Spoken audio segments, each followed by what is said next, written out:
I'm like, you don't need it.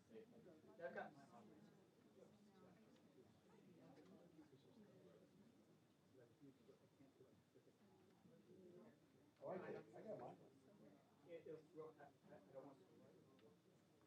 Oh, I know, but I have my work. Yeah, see how I have it.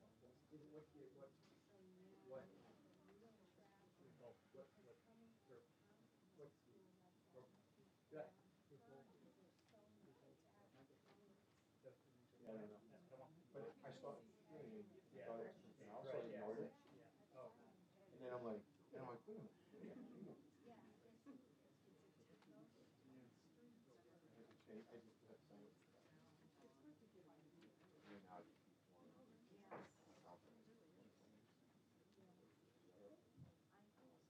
You know, I got them both.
Carol, can you hear me?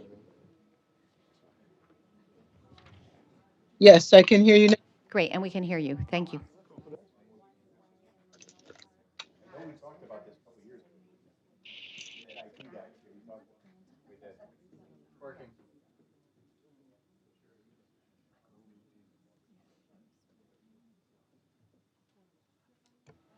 So Carol, if you need to talk, if you could raise your hand, and I'm sure somebody will alert me if I don't see it myself. Thank you. Okay, I was on.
Okay. All right. Thank you all for your patience. We are calling the 6:30 public hearing, February 11th, to order.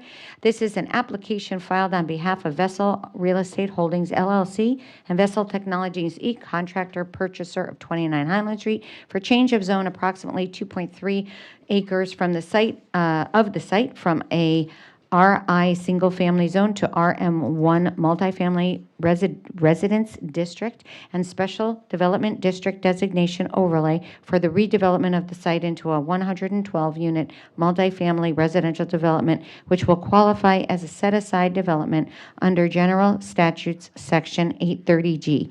Associated parking and site amenities are also proposed. Roll call, Mr. Davidoff. Good evening, Madam Mayor. Councilor Blanks, Present. Mayor Cantor, Here. Councilor Cortez, Here. Councilor Fay, Present. Councilor McGinnis, Present. Councilor Poland, Here. Councilor Walters, Here. Deputy Mayor Winograd, Here. Councilor Zdanowitz. Here. Thank you, Mr. Davidoff. We are now actually going to go to Corporation Council for an explanation. 830G, this is the first application that we have, the town of West Hartford has received under this general statute, and we would like to have a little understanding for the public as well as for the council. Thank you, Madam Mayor, members of the council, and the public. My name is Gina Verano. I'm the Deputy Corporation Counsel for the town of West Hartford. Tonight's application, as the mayor stated, is a public hearing on the application by Vessel Technologies to redevelop the property at 29 Highland Street. The developer intends to construct 112 new residential rental units, 34 of which will be designated as affordable under state law. And the state law, the mayor has already indicated, Connecticut General Statutes 8-30G. This law allows developers of these types of affordable housing projects to override local zoning ordinances.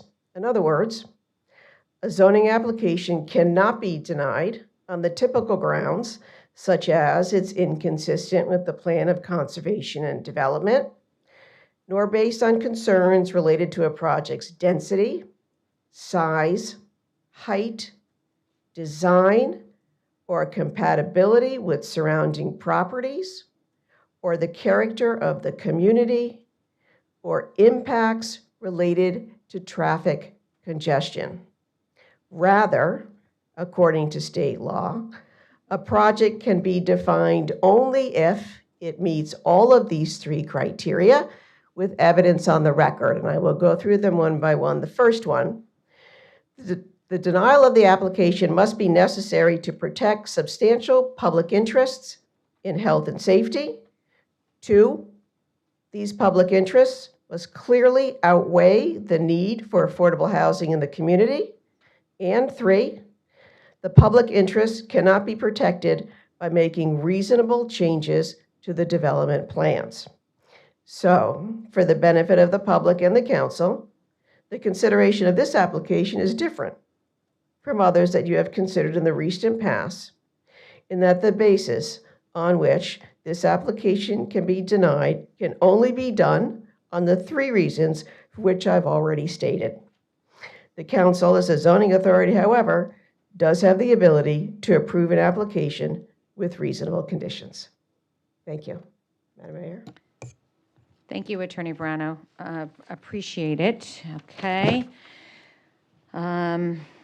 All right, so I think now we will begin with the applicant's presentation. I just so there's just an overview of what we're going to do. We're going to do the presentation of the application. You heard that this is different, and I'm sure our applicant will also mention that. And then we see that there are people that probably want to publicly comment. There is a sign-up sheet, so if you haven't signed up, please, and you want to speak, please do. We will go through the public comment section. Some people wrote in. We'll check with the town clerk and receive those. And then we will go to questions on the council, and the applicant will have the ability to respond to questions that we pose as well as the questions from the public. So now we will begin the presentation. Attorney Pearson. Good evening, Madam Mayor, members of the Town Council. My name is Robin Pearson. I'm an attorney with the firm of Alter, Pearson, and Hope in Glastonbury, Connecticut, and I'm pleased to be here this evening presenting this application on behalf of Vessel Real Estate Holdings, LLC, which has a contract to purchase 29 Highland Street, as well as its affiliate entity, which is Vessel Technologies, Inc. During our presentation, we'll refer to them as Vessel, as evidenced by the title of that first slide at which you are looking right now and appears on the screen. I have provided with our town clerk a copy of the affidavit for the sign posting, indicating it's been up the requisite number of days before the public hearing.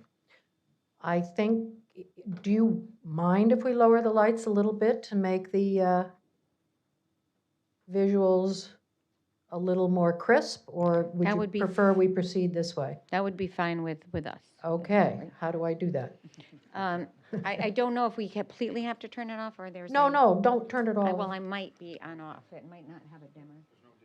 There's no dimmer? It is what it is. Okay. All right. So, I think there was. I'm going to go to the next slide, if you will. Oh, you're going to make me do it? You need to do it. Thank you.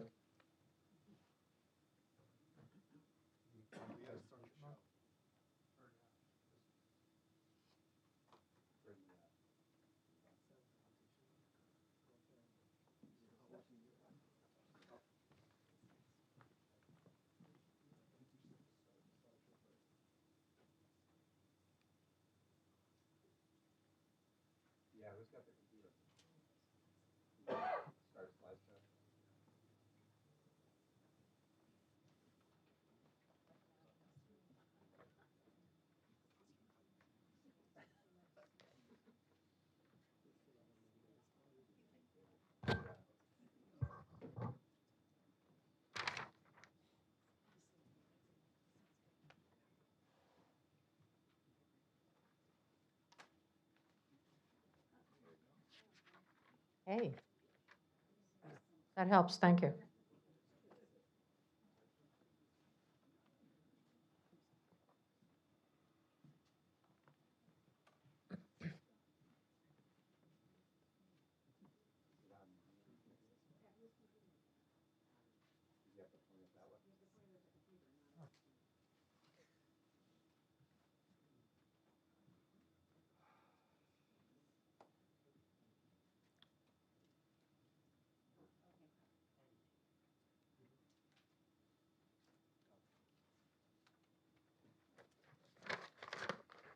Next slide. Okay, so this is a quick synopsis of what our presentation is going to look like this evening. First, I'd like to indicate who's going to be speaking and the order in which they will do so. I'm going to give you an overview of the application process under 8-30G in the Special Development District, and describe the proposed redevelopment and rezoning that is before you this evening. Josh Levy, who is the Executive Vice President for Vessel, is going to be describing for you the very unique and innovative approach they take to developing housing that will be able to be available to the public for attainable rents. And they have managed to come up with a way to really make it work, especially for a site like this one. Chuck Corsi, who is our outreach expert, will talk to you about the contact he's had with members of the community, some of their concerns, and how we feel we've been able to address them through this presentation. He's going to be followed by Kevin Soley, who is our obviously very well qualified engineer. And he is going to go through the technical details of the redevelopment site plan, including orientation of the building on the site and within the neighborhood. He's going to show you the layout details, including the landscaping and the buffering to the adjacent properties that is going to be included. He'll go through the zoning compliance chart for you, and he'll also discuss the results of their traffic and parking analysis. I'll just conclude with some summary comments, if you will. Next slide.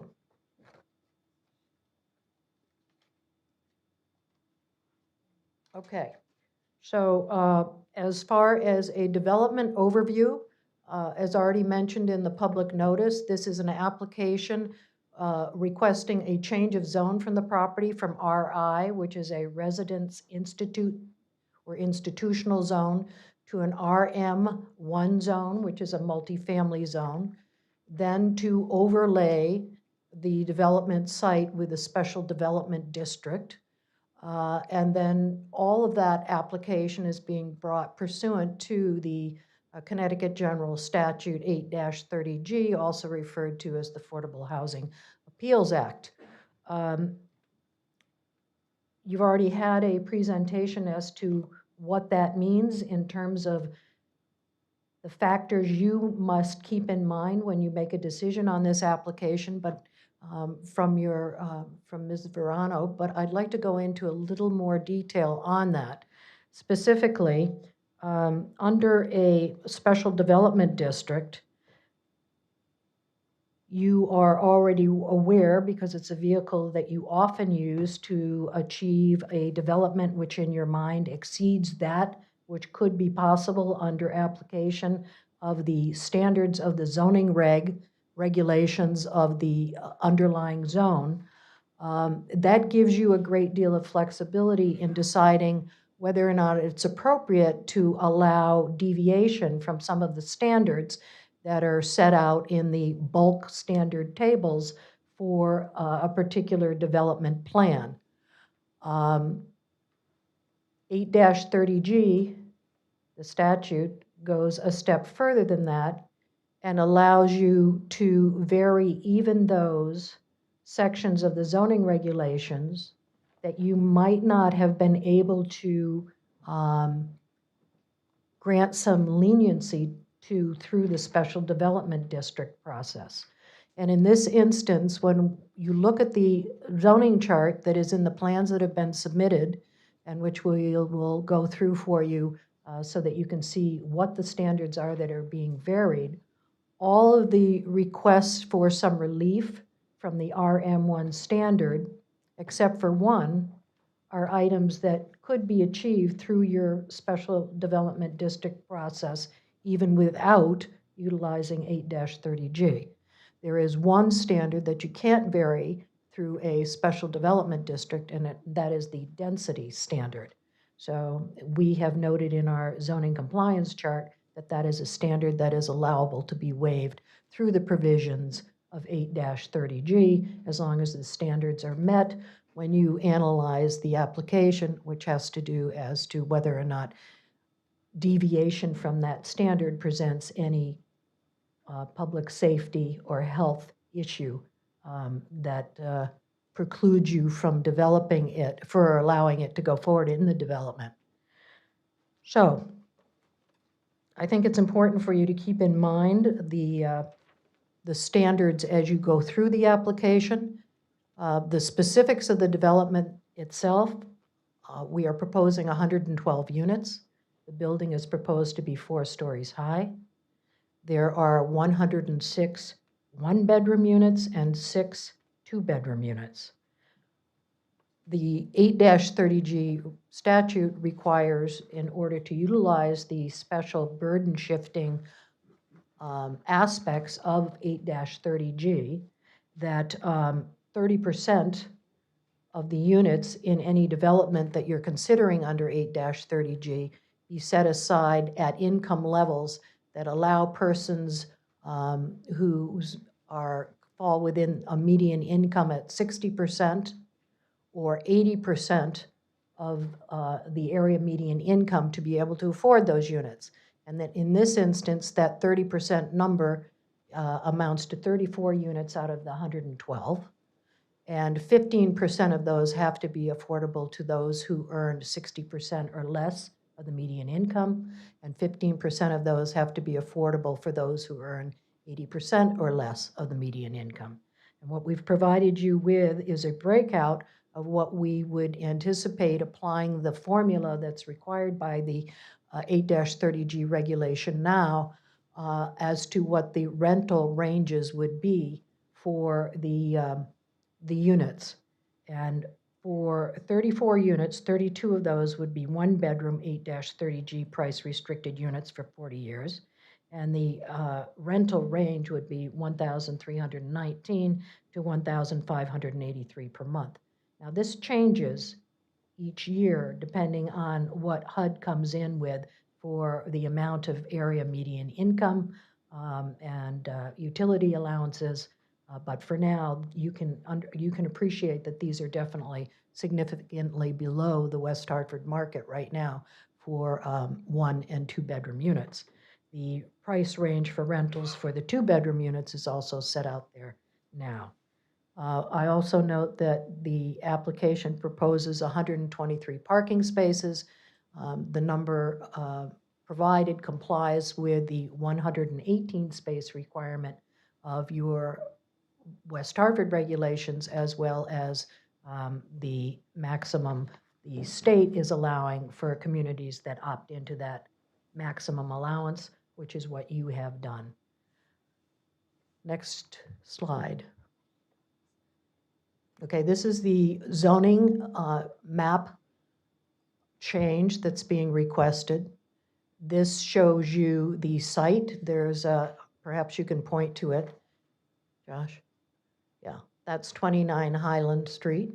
That indicates that the underlying zone is proposed to be changed to an RM1 zone. That is the brownish color. That is the same zone to the south on Highland Street, where Copper Beach is located. And you can see that further to the east, there is also another RM1 underlying zone. Of course, this is important when you consider the suitability of this zone change for this particular area. The cross-hatching that's shown indicates that for those properties that have cross-hatchings over them, there is an SDD overlay that also regulates those particular properties in the area. And that again points to the suitability of utilizing the SDD process in approving this application. So I'd like to also note that the yellowish color looks a little mustard on this slide presentation, but that yellow is all R10. R10 is a single-family zone, but the uses that exist in the neighborhood are not single-family in this particular location. Across the street from our site is another institutional type use. It's Jehovah's Witnesses facility is right across the street from us. To the south is, am I going the wrong way? The other way is the Kingswood Oxford squash courts facility, and up above to the towards the top of it, it is a that's the rear portion of the Bristow Middle School facility. So we have multifamily uses in the area already. We have zoning that is, for what we are proposing, is consistent with other types, including the SDD overlay in the area. And when you make a decision on this application as to the suitability of the zone change, one of the things you need to do is look at whether or not what's being proposed conforms to the comprehensive plan, which is the zoning in the area and the type of uses, as well as the plan of conservation and development. And I should name, before we go to the next slide, that the multifamily development at the bottom of the screen is the Copper Beach facility, which is a multifamily development that has been there for many, many years. And if you go to the next slide, please. What we've done here is encapsulate in a rectangle outlined in yellow all of the multifamily uses that exist in this area, in this neighborhood, and it underscores that multifamily and single family have coexisted historically very nicely together in this neighborhood and this particular multifamily use at the site located with the designation vessel, and again, just directly above and adjacent to the Copper Beach facility below it, is definitely suitable. The other thing you have to think about is the suitability for this zone change in the context of what your plan of conservation and development suggests for the site. If you go to the next slide, please. And the major point we'd like to underscore for you in considering this application is that your plan of conservation and development has an overall vision, in particular in the neighborhood and housing section, with a goal to enhance, I'd like to read it directly, enhance and maintain West Hartford's existing neighborhoods and encourage diversity of housing types and costs to provide access and availability of housing options to current and future residents. And you're going to see that we do that by also proposing a project development that's very innovative.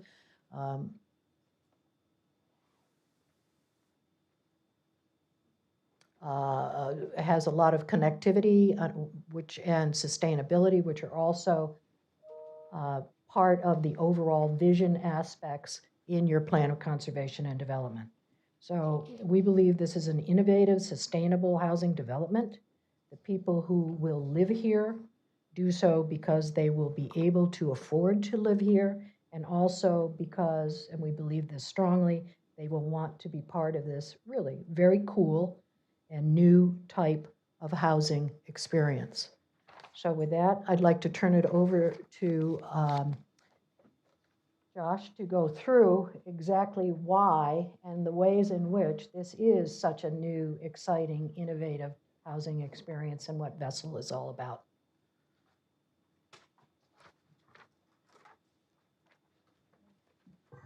One second, one of our counselor online is not able to hear. I just want to.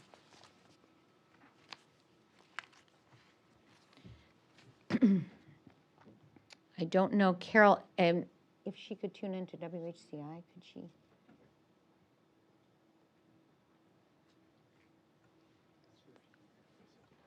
Did you change something? No, ask her. If she can hear. Can you hear now, Carol?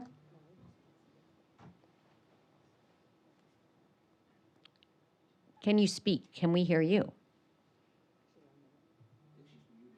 Try unmuting, but you can't hear me, so that doesn't help. Want to text her, somebody?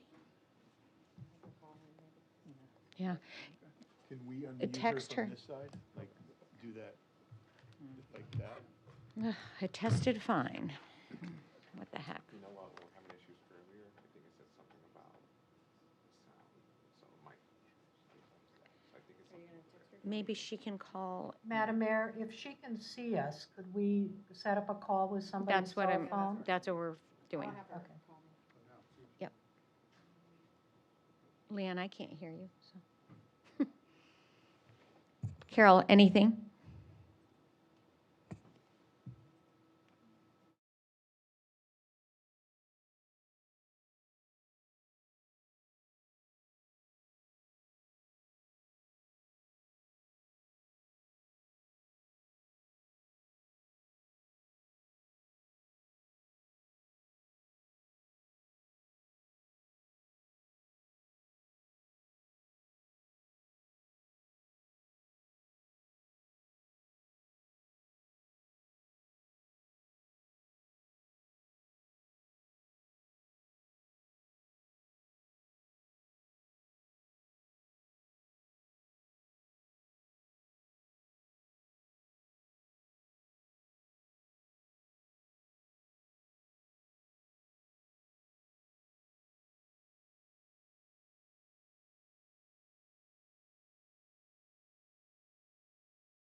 Figure it out.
I know.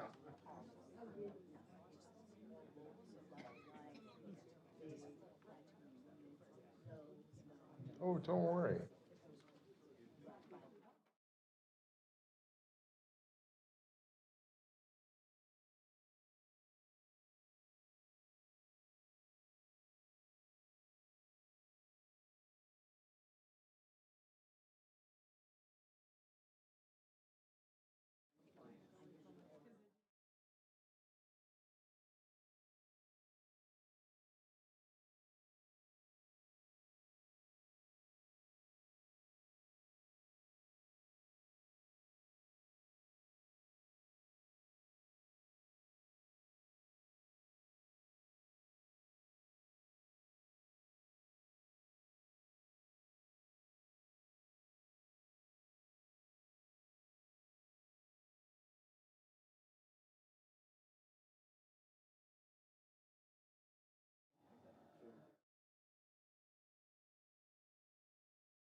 All right, we are getting there.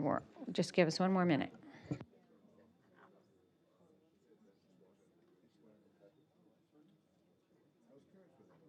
I'm putting you on hold. I'm gonna put you on hold right now. So let me know.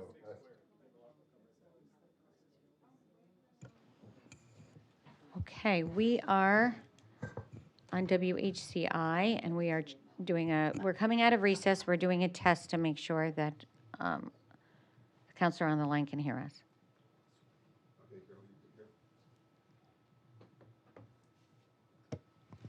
All set? Thank you, Madam Mayor. So just by way of explanation, because we've had technical difficulties with Councilor Blanks, who is participating remotely tonight, what we're going to do is she is able to observe the public hearing on WHCI. And she's going to do that through the remainder of the applicant's presentation, through the public comment, and then through the town councilor's questions. At the end of that, we will pause and call Councilor Blanks to allow her to ask any questions of the applicant that she wishes. And hopefully at that point, we will be able to conclude the public hearing. During the public meeting, we will similarly call Councilor Blanks so that she can fully participate in the deliberations with the town council. I would just note for the record too, I'm going to keep my cell phone near me, and I've instructed Councilor Blanks to text me if she has any issues with the WHCI feed. But unless we hear from her, we will assume that she is able to observe the proceedings and participate.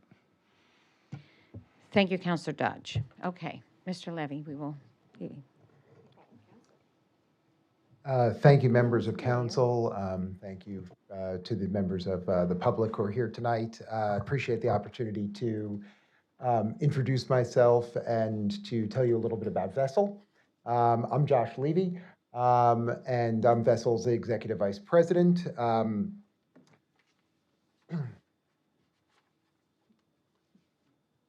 Mr. Davidoff, you have. You have to turn it. Yeah, Mr. Davidoff will advance the slides. Just say next slide, and he will do it. Thank you.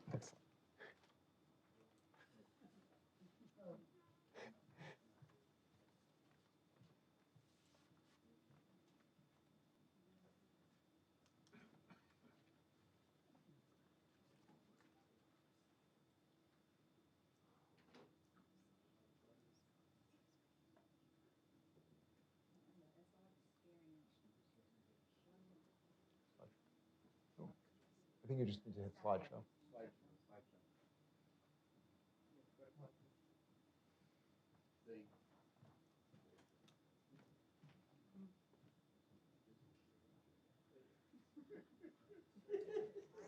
Oh, I think I got it now. Nope. Yep. Okay. Okay, great.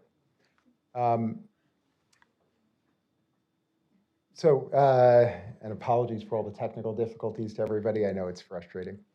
So let me tell you a little bit about Vessel. So prior to starting Vessel, I spent a little over 20 years in the multifamily housing industry, developing apartments, homes for people. And what became clear as we started looking at our business and the industry as a whole was that there was a fundamental issue that existed in the industry, in that there were tons and tons of people who were essential to communities who could not afford a wonderful place to live. And the disparity was getting greater and greater. And the people who were able to afford places to live, the housing costs were still skyrocketing. And so people like our teachers and our essential workers were either being left in Class C housing that was substandard and and past its useful life, or they were being pushed out of the communities that they wanted to live in or wanted to work in. And it was affecting everybody from young teachers to young children who wanted to return home after college and wanted to be part of the community that they had grown up in. And so as part of starting Vessel, we said something's got to change. We've got to do something to change this paradigm and to change the housing ecosystem that we currently have. And so we created Vessel around the idea of creating something that was a whole new approach to housing, that was going to be luxurious, that was going to have the highest levels of safety. So it's all steel, it's non-combustible, it's fully sprinklered, it's alarmed, it has controlled entry access.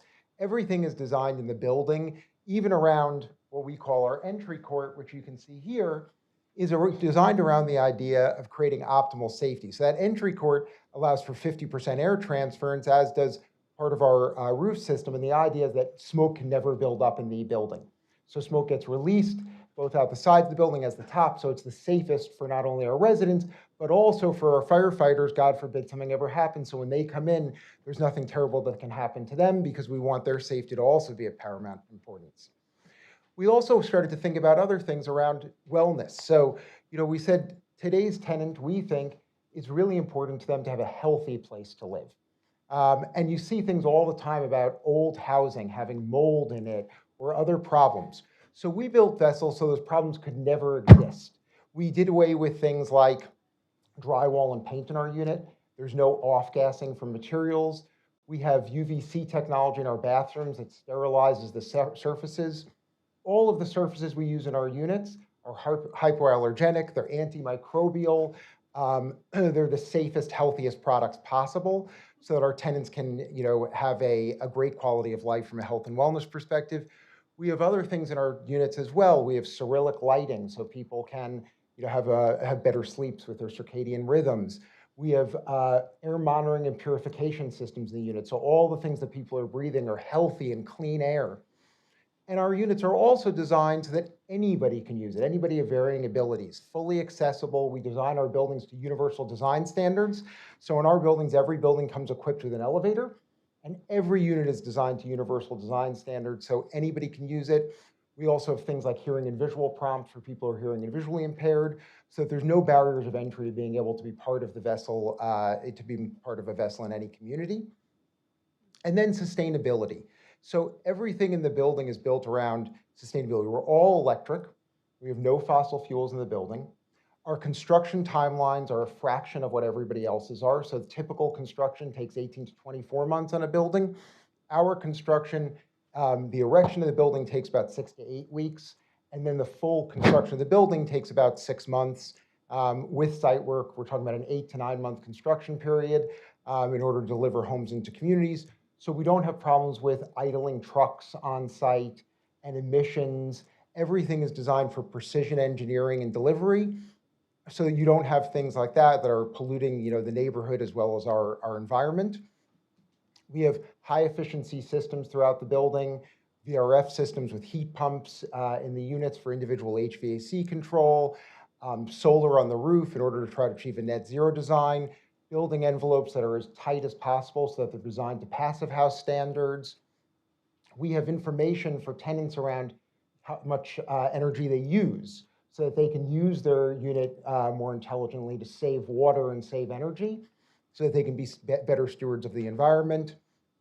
And we have other sustainability measures as well that I'll tell you about as we go through. And all this was built around the idea of also attainable pricing. And so what we try to do is to deliver a better product at a better price to the market, so that more people can afford to live in a vessel unit, so we can deliver units that meet the needs of communities in an area that is not typically seen. So when people come into a unit, it's a luxury housing unit, 9-foot ceilings, floor-to-ceiling windows, cove lighting, but there's tons of stuff that's atypical of a unit because we wanted it to be exciting for our residents. So we have speakers built into the units that you can stream your music through our custom smart home technology. This is the first, what we would consider tech-enabled building. So all of the custom smart home was built by us, and it's integrated in the building from the start of the building itself. So there's no aftermarket products. There's nothing glitchy happening in the building. That smart home is not only doing stuff for our residents in terms of improving their quality of life, but it operates a lot like your car. So your car, every time you turn it on in the morning, is doing diagnostics. Our smart home's doing the same thing to prevent things like leaks behind walls. So you never have a slow leak behind a wall that provides ultimately water in the building and therefore creates a problem of mold.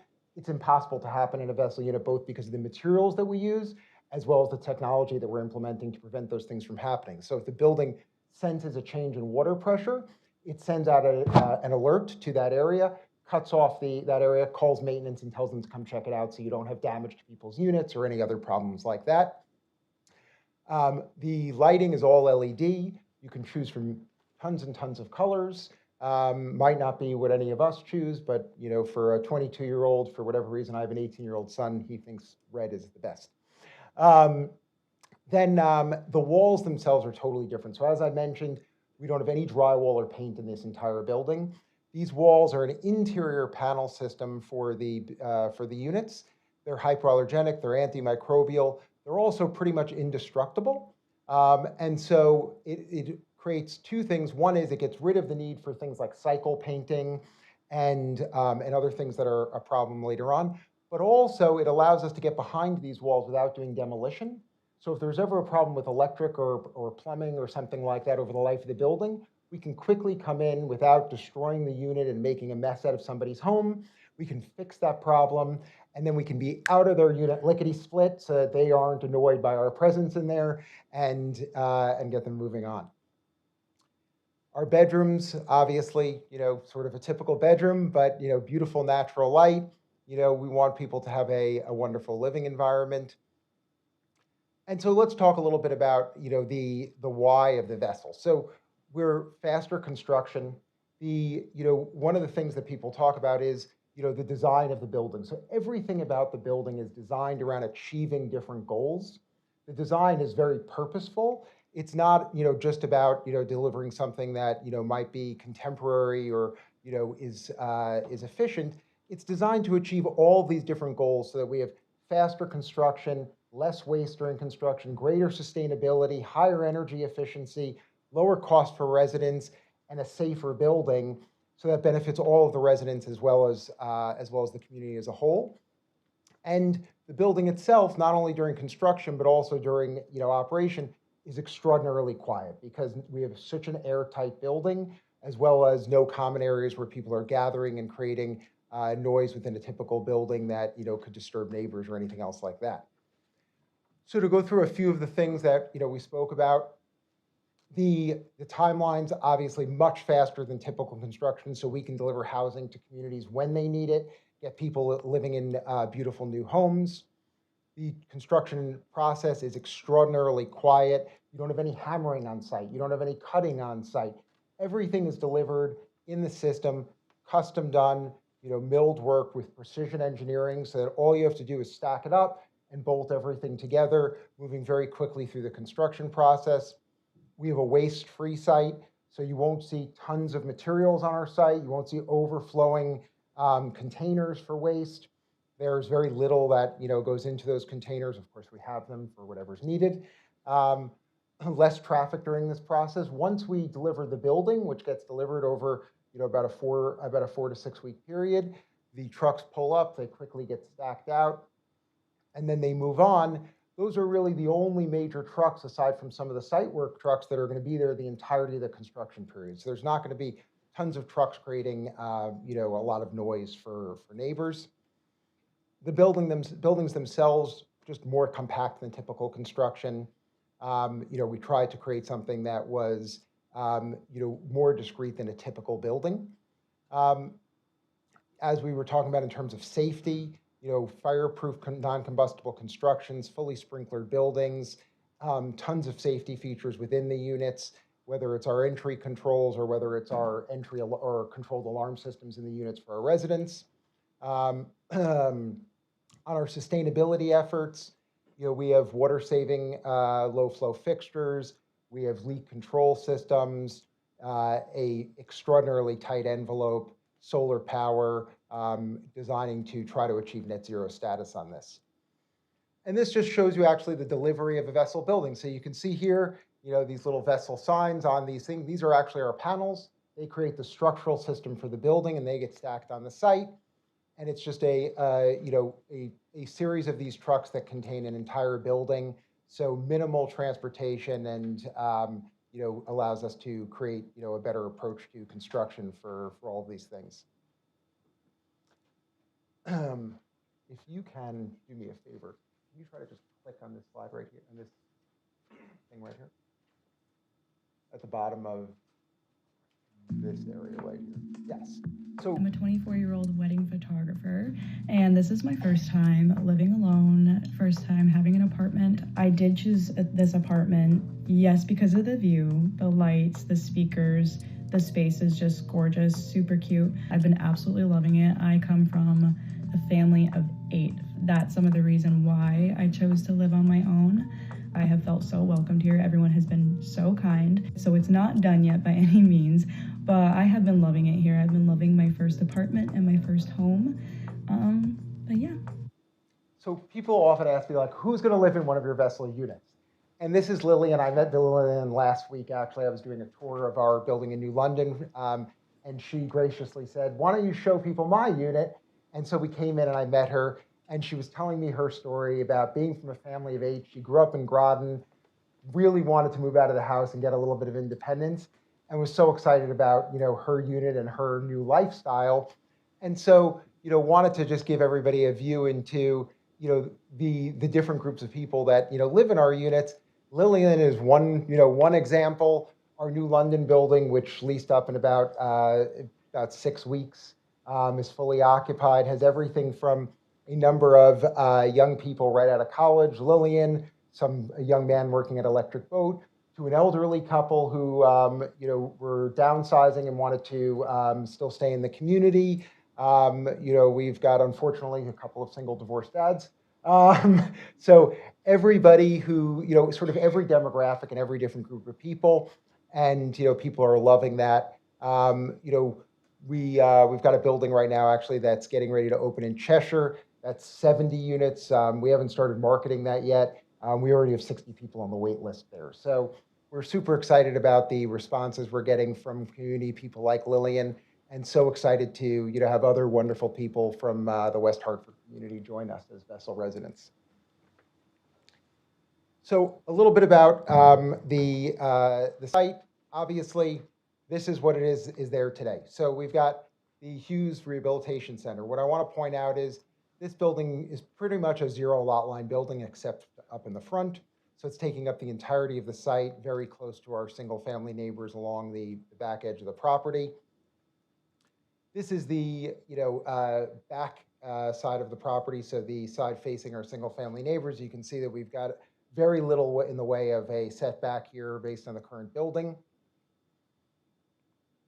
And then this is what we hope to create there. So, the building itself is going to be pulled up the street. It's going to take much less of the site than the current building does, and provide a wonderful place to live. Now, just to give a sense of sort of our process, like how did we get here? So when our initial application that we'd submitted to the town actually was a single building. We did this to try to achieve a couple of different goals. As we went through the process of meeting with DRAC and going through a series of meetings, I think about 6 of them, it was expressed to us that a 2-building layout would be better and a better representative for the site, less overwhelming for the site itself. And so that's what you see here today. We redesigned the entirety of the site in order to try to do something that was more fitting for the site and for the community surrounding it. This is the rear of the property. You can see the parking lot, the plantings that we're proposing incorporating. So we tried to bring in as much green as we could into the property. Kevin Solly will talk later about our entire landscaping package and go over that with you. You'll notice also here, all of our lights on the site are solar. So we try to employ as much solar technology as possible from a sustainability perspective. They're also, of course, dark sky compliant, and Kevin will go over the photometric plan with you later on as well. A little bit to just go over again. So this is our 2-building layout that we had presented, and this outline here that shows all of the dotted lines and then sort of this white color in between. That's the existing building overlaying it. So you can see how much of the site is currently taken up with the building, and then the difference between how much of the site is going to be taken up with the building based on our plan. Much more discrete usage of the site, pulling the building much, much farther away from the single-family homes along Concord. Similar idea, just showing you in a different way on top of the building where our buildings are sitting versus where this is sitting on the site today. Now I'm going to turn it over to Chuck so that he can talk about our community outreach efforts. Look forward to hearing any questions and being able to answer more of them for you later. Thank you so much for the opportunity to present today. Good evening. For the record, Chuck Corsi, 21 Walbridge Road in West Hartford. If we could go to the next slide. Does the clicker work? Oh, okay. So first, just the quick disclaimer about what community outreach is and what it isn't. Community outreach is not about going out and visiting with neighbors and stakeholders and trying to convince them that this is a wonderful project. The objective is to meet with people, share the plans, and then most importantly, listen to their questions, answer their questions, and address their concerns. You can see from the red outline, my outreach area was all of Highland between Fern and Farmington, as well as both sides of Concord between Fern and Farmington. We also picked up a house up on Fern Street as well. I also had the opportunity, and I see Kevin's in the front row here, in addition to the different properties that are listed up there about who I spoke with. I had the opportunity to meet with Elizabeth Rocco and Kevin Ryan. Both are senior housing advocates here in town, and that was a very fruitful discussion with them to learn about their concerns. If we can go to the next slide. Oh, there we go. Okay. So the concerns, again, what my objective was to find out what people are concerned about and what we can do to address those concerns. There were a few, and you see them right here, a few concerns that folks had that already exist in the neighborhood. That, you know, whether or not Vessel comes or doesn't, these concerns are there now. And neighbors on particularly Highland and Concord are very concerned about them. The one is the relaxation of the overnight parking on both, and I can kind of lump both Concord and Farmington together, and Highland. It's created a situation where people are parking on both sides of the street, especially on Concord, overnight into the day. It makes the roadway extremely narrow. Sometimes it's impossible for more than one car to go down a street at a time, which means cars have to wait behind parked cars to pass. It's not very safe. It's a terrible headache on trash day when the trash panes can't get in there and pick up people's trash bins. And on the overnight parking on Farmington Avenue is also a particular concern because folks are parking nose to nose, the edge of Concord on both sides, the edge of Highland on both sides. And, you know, my own, even on Walbridge, another street up, it is very dangerous. You have to kind of eke out a little bit from whether you're on Highland or Concord. You have to eke out. Be very careful about taking a left-hand turn because you're crossing over a lane. Much safer to take a right. But that overnight parking and that parking on both sides of the street has really is really a concern to the folks in the neighborhood. And I told them that I would be sure to mention that in my outreach report. Again, you guys have my, the council has my outreach report. There's no changes to it since the last submission on Friday. I also had the opportunity to talk to the principal of Bristow. He had no concerns about the Vessel community itself, but he did ask me to put in a good word for an extra crosswalk. I had 4 kids that went to Bristow. Like any middle school, its pickup and drop-off times can be very challenging.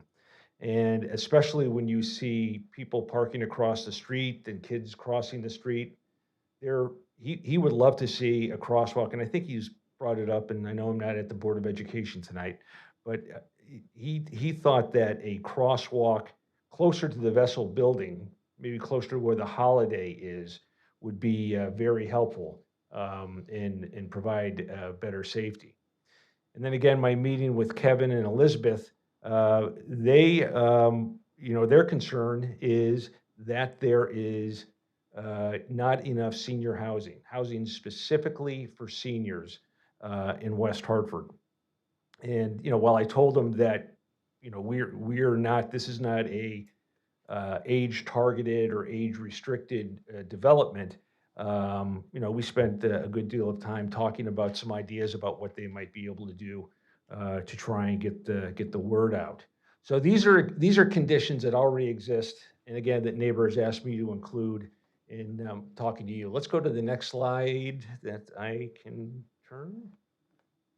Okay. So these, in no particular order, are concerns that I heard amongst the folks in the neighborhood. The first one, and these are in no particular order, building design. You may have heard that some people aren't crazy about the contemporary design.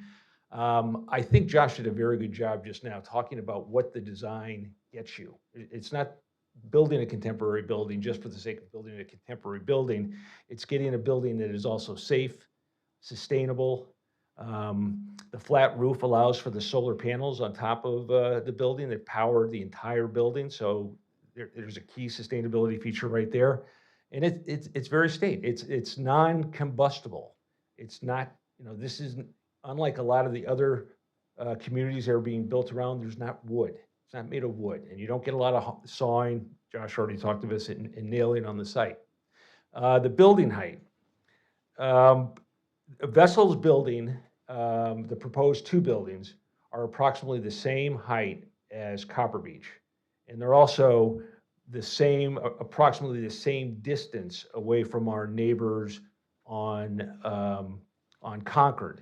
I mean, there were some folks that said, well, it'd be great if you could, drop a story off the building. Unfortunately, if you dropped a story off the building, and with the remediation costs that we'll get into in a moment, it's going to cost about $1.5 million to properly remediate this building. The building contains asbestos. Who knows what else is in there? If you knocked off a floor, the project's just not feasible, economically feasible. And again, as comparison, it's the same height as Copper Beach. And they're actually, as you go north on Highland, there's another, not the Holiday that just closed, but Canterbury is 3 stories, but they have an extremely tall pitched roof. It's actually closer. As you go north on Highland and Concord, the roads kind of come closer together. And that's further in their backyard. The shadows, people were concerned about shadows from the sun and the shadow that would be cast by this building. Again, as it's the same height as Copper Beach, you're going to get the same impact of shadows that you would experience on Copper Beach. If you look at the sun, as I do, in the winter, it's further south.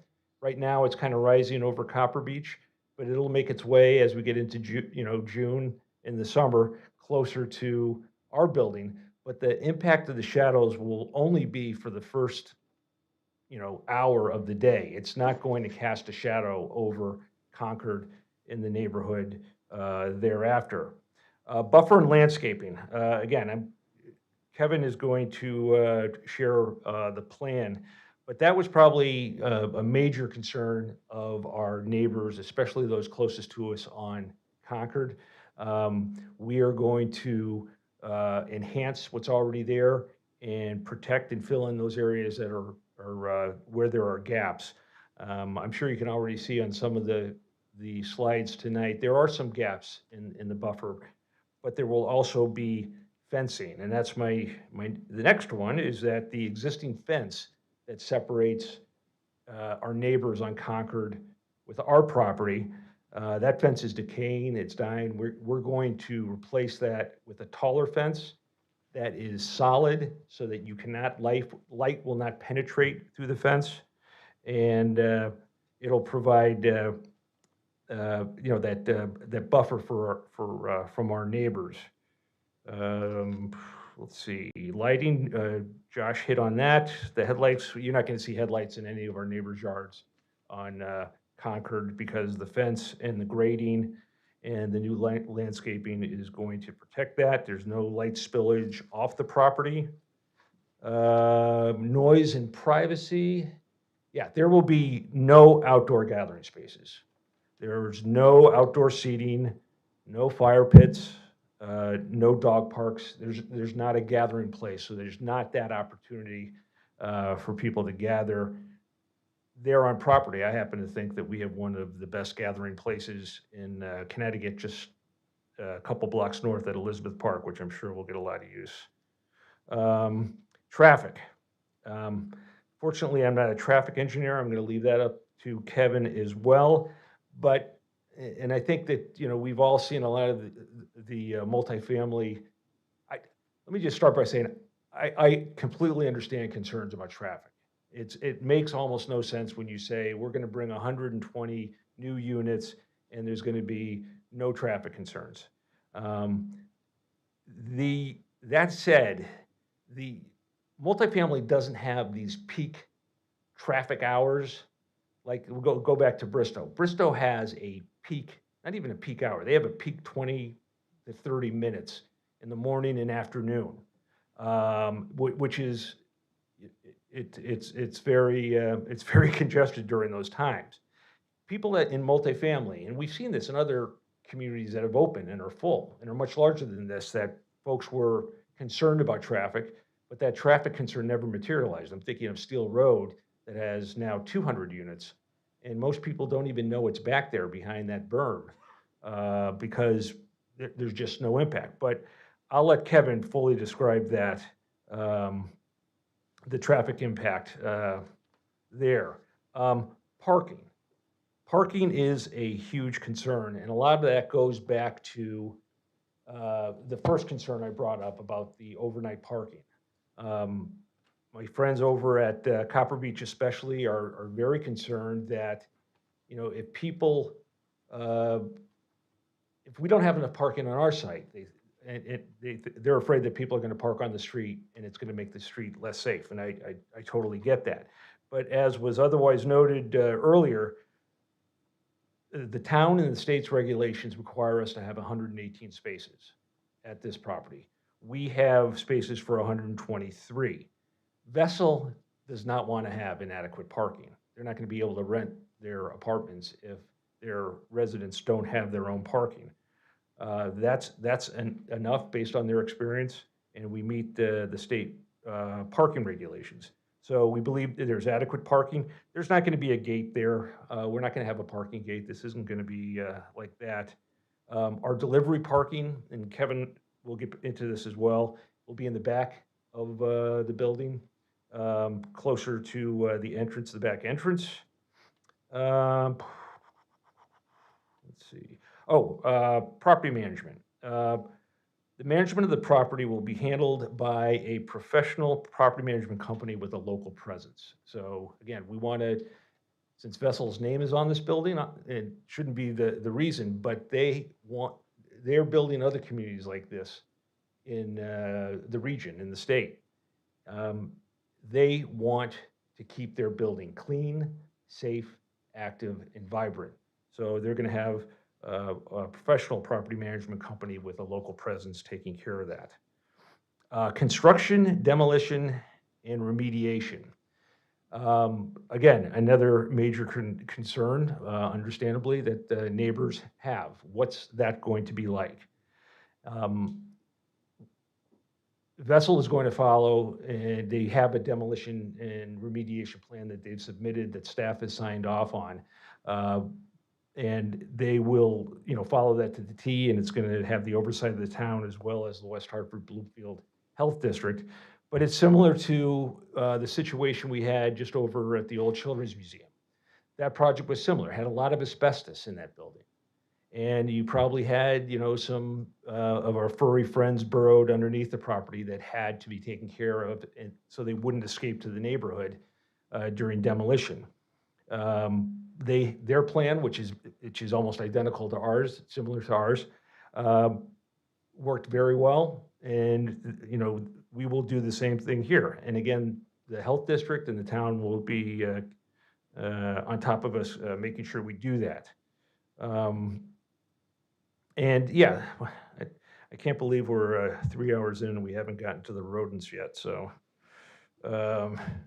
The neighborhood has had, and again, speaking as someone who's lived there, has had challenges with the rodents. The trash containers that Vessel has, Kevin's going to talk about those, are specifically designed to protect against that. Back on construction duration, Josh talked about the time to construct. Actually, the structure is only 6 to 8 weeks for the structure, and then the ongoing interior work, construction's done within 6 to 8 months, which is much quicker than the 18 to 24 months for most others.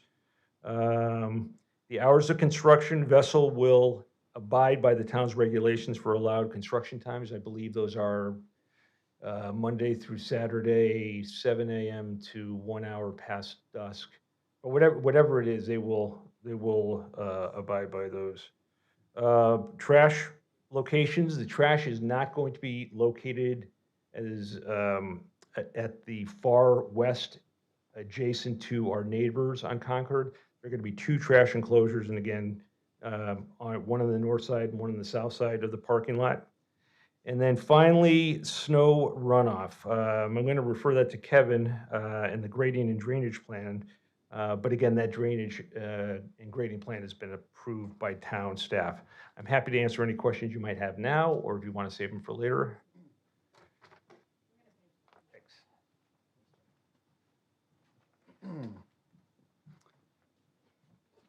Thank you, Chuck. For the record, my name is Kevin Soley. I'm a licensed professional engineer in the state of Connecticut with Soley Engineering. Actually, office located right here in West Hartford at 993 Farmington Avenue. We've had a great presentation tonight. I like to say we saved the best for last, but I'll also try to be brief to some extent, but there is a lot to discuss, but I will be brief.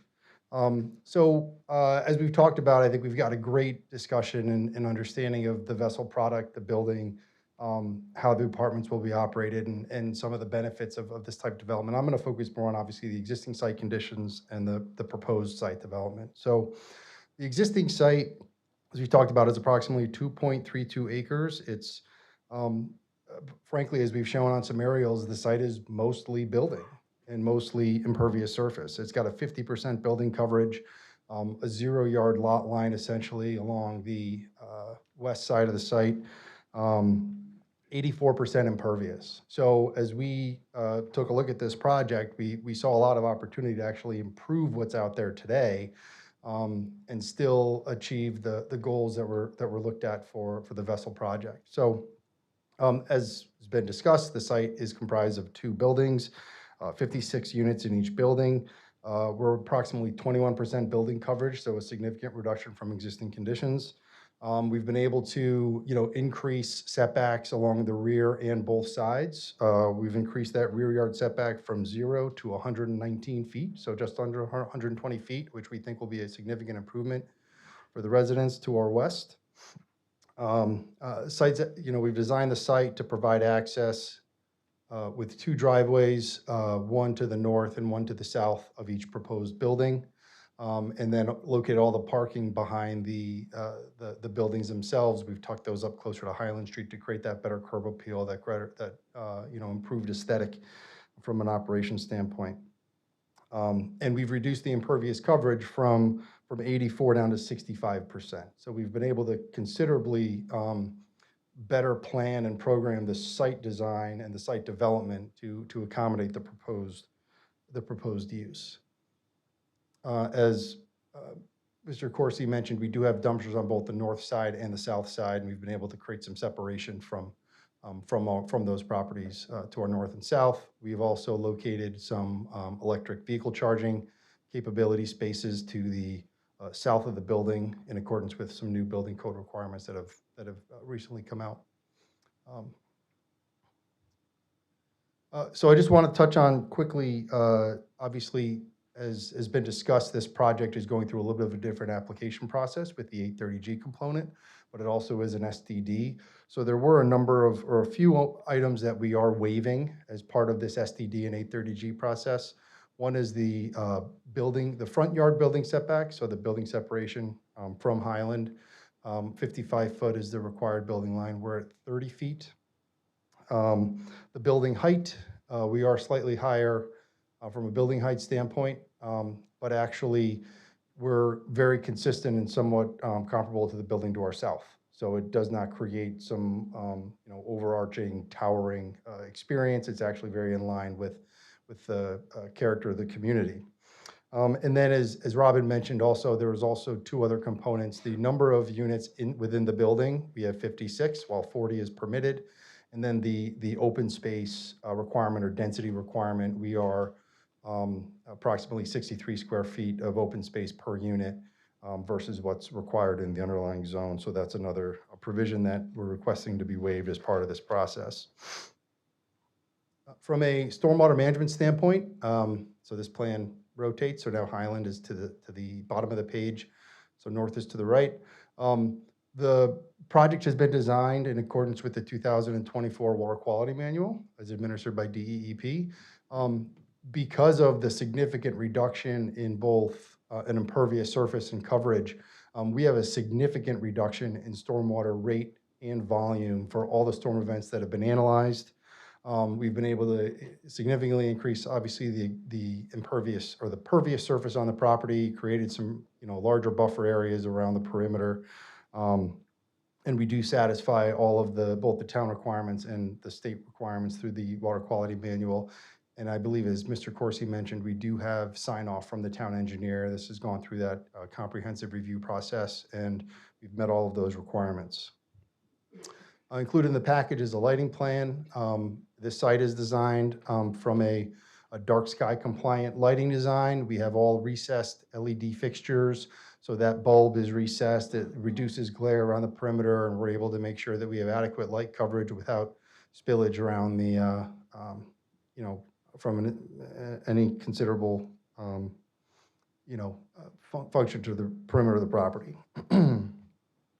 Landscaping. So as Mr. Corsi mentioned, there was a lot of discussion with a lot of the outreach with DRAC about our landscape plan. And we wanted to make sure that we were able to kind of prepare something that was very robust and responsive to those comments, and also looked at, where we could really create that visual screen, that visual barrier to the best of our ability around some of the perimeter property lines. So our plan is robust. We have, our plan is comprised of a total of 56 trees around the perimeter of the property, 94 shrubs, and then over 254 perennials, ground covers, and grasses around the base of the building, the footprint of the building, and then around the perimeter.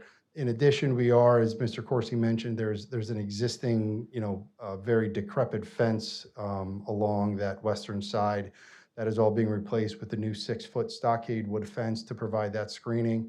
And then even where, we obviously have a little bit of a larger buffer towards the south of the site through here that we're able to plant and then have landscaping green space in between, in addition to that fence.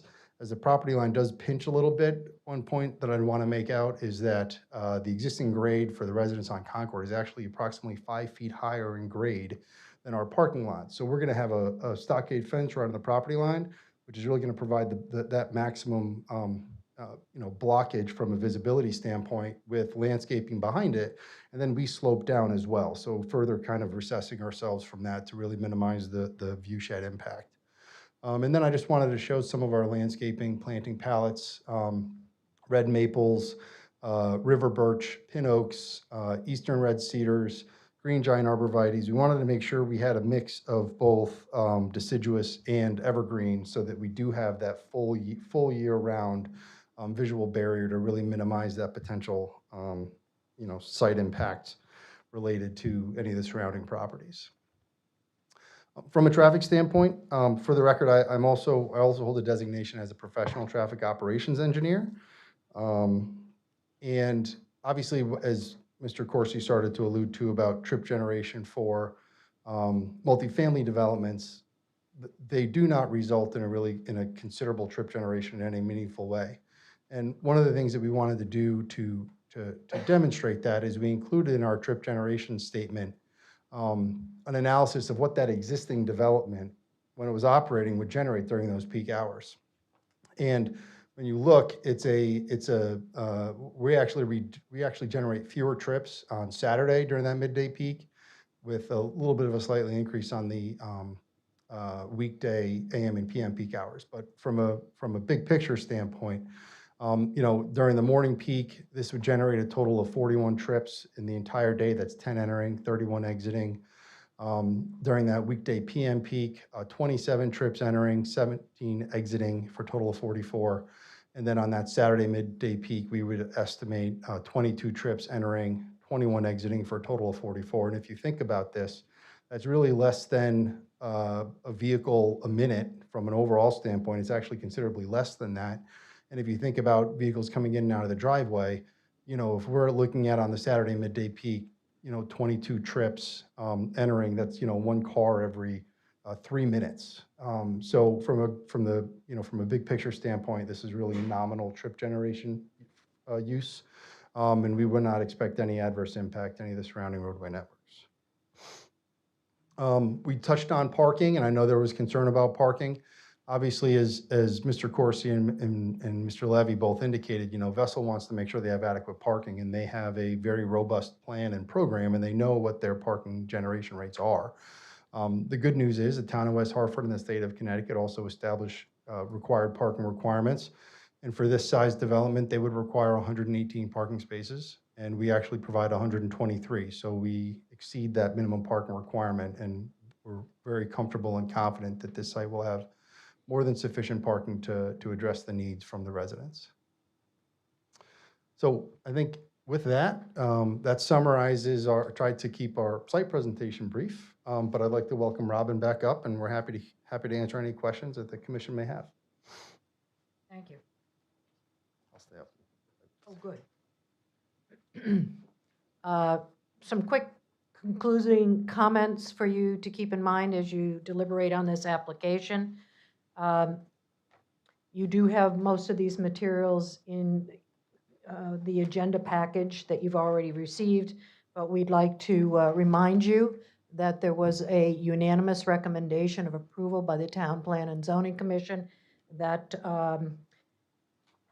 recommendation states that after a detailed review, the TPZ acted by unanimous vote 5-0 to recommend approval of the subject application, finding it consistent with and furthering the overall vision of the Plan of Conservation and Development, and in particular, the neighborhoods and housing section goal to enhance and maintain West Hartford's existing neighborhoods and encourage diversity of housing types and costs to provide access and availability of housing options to current and future residents.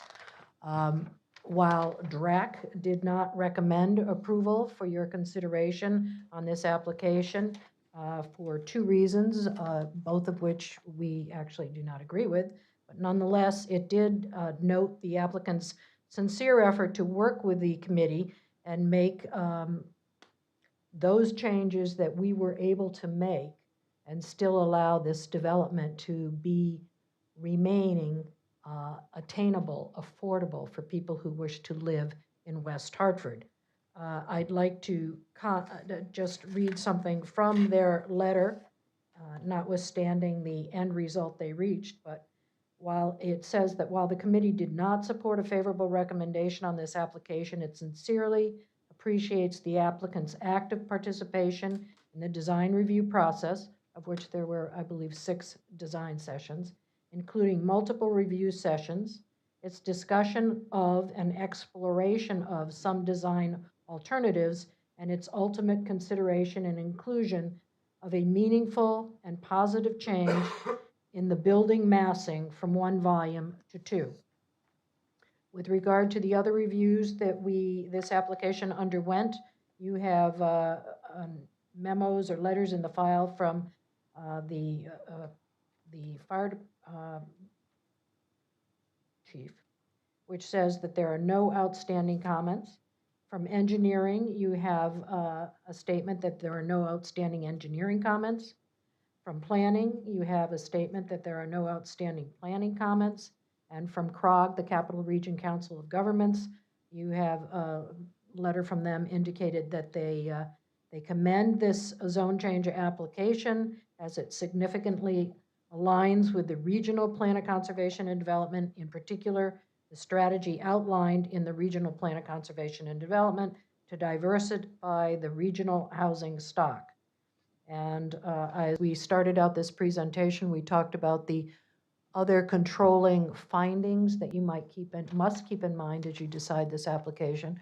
One, since we've submitted it pursuant to the Special Development District, we want to remind you of the findings that you have to make under 177-44 B2, and we believe you are able to find first under item A that this development is in harmony with a comprehensive plan, and I remind you that the comprehensive plan, unlike the plan of conservation and development, is the plan of or scheme of zoning that exists already in the area.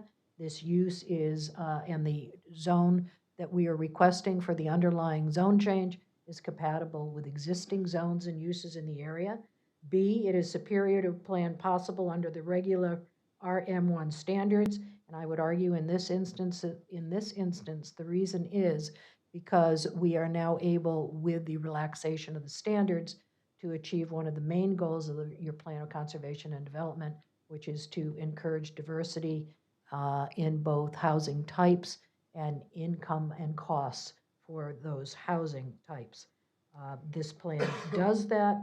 And finally, C, one of your findings, the final finding you have to make is whether or not the proposal is in harmony with the actual development of adjacent properties. And please recall that slide that showed you all of the multifamily development in this area, as well as the existence of institutional uses, and of course the single-family uses, and how everything has historically worked together to make this a very vibrant neighborhood with that mix of uses already. Finally, with regard to 8-30G, the bottom line question for you is whether or not there is anything about this application that presents a health or safety concern to the public as a result of the build-out of this proposal and its occupation by persons of those 122 units. I'm sorry, 112 units. And I think it's safe to say that the answer is no, there is nothing on the record or as part of this information you've received, certainly underscored by the reviews of your town administration, as to the appropriateness of this as an affordable housing development at this location. So, for all those reasons, we hope that you can look favorably on this application. We stand ready, of course, to answer any questions that you might have. Thank you. Thank you, Attorney Pearson. All right, I'm going to begin with a quick summary by our clerk of written comments, Mr. Davidoff. Good evening, Madam Mayor.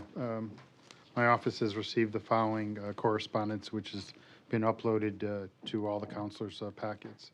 A letter of 1/16/25 from Judith Blank outlining concerns with the project. A letter dated 1/25/25 from Joshua Goldfinger outlining concerns about the project.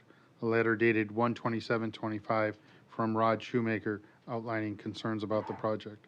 A letter dated 2/14/25 from Elizabeth Leo and Ryan Schaefer outlining concerns about the project. A letter dated 2/24/25 from Linda Bronstein supporting the project. A letter dated 2/24/25 from Christopher Conway on behalf of the Chamber of Commerce supporting the contract, the petition. A letter dated 2/24/25 from Elizabeth Rose in support of the petition. A letter dated 2/24/25 from Jane Torrey supporting the application.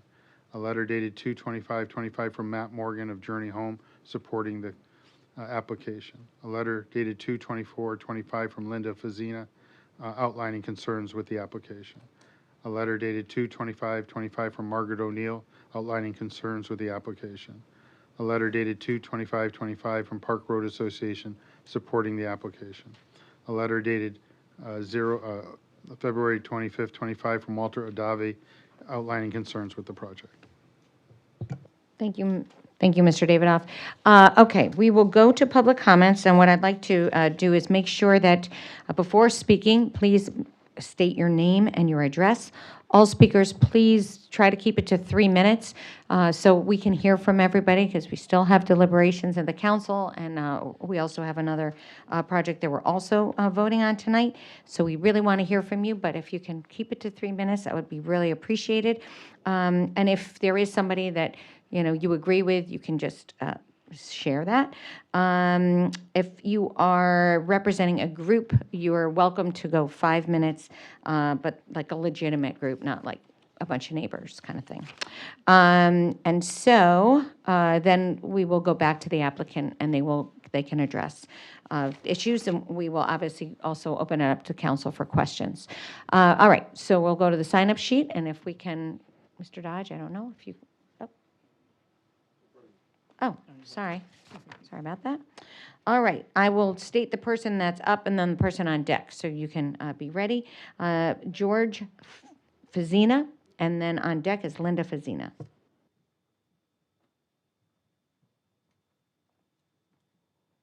Good evening, Mayor Cantor and council members. Thanks for the opportunity to speak this evening. My wife and I and my son live at 66 Highland Street, one of the moldy old buildings down the north end of the street on the east side. We are the last house before the corner onto Fern. And our experience living there for the 27 years we've been there, and since the school has been there, is, sorry about that, or I can speak more loudly, is that during the peak traffic periods, we cannot get out of our driveway. The traffic backs up. And I didn't notice this until coming here this evening, but in order to get onto Fern, you actually have to pull into the crosswalk to be able to see in both directions to make a turn, either going right or left. Now, for us, you know, I can be careful. I'm concerned about the school kids going to and fro when we're adding this additional traffic. Also, the other thing, there were two other things that I was concerned about. Typically, a parking lot becomes an attractive nuisance, and this one doesn't have a gate, and it's fairly large, so I'm concerned that there isn't a way to keep people from going into the back of the property to do whatever they want to do and then leave. So that for me is an issue. And then the other thing is, listening to them talk about the building and the occupants, it sounds as though they live a monastic life because we're not expecting any visitors at all to come and park on the street.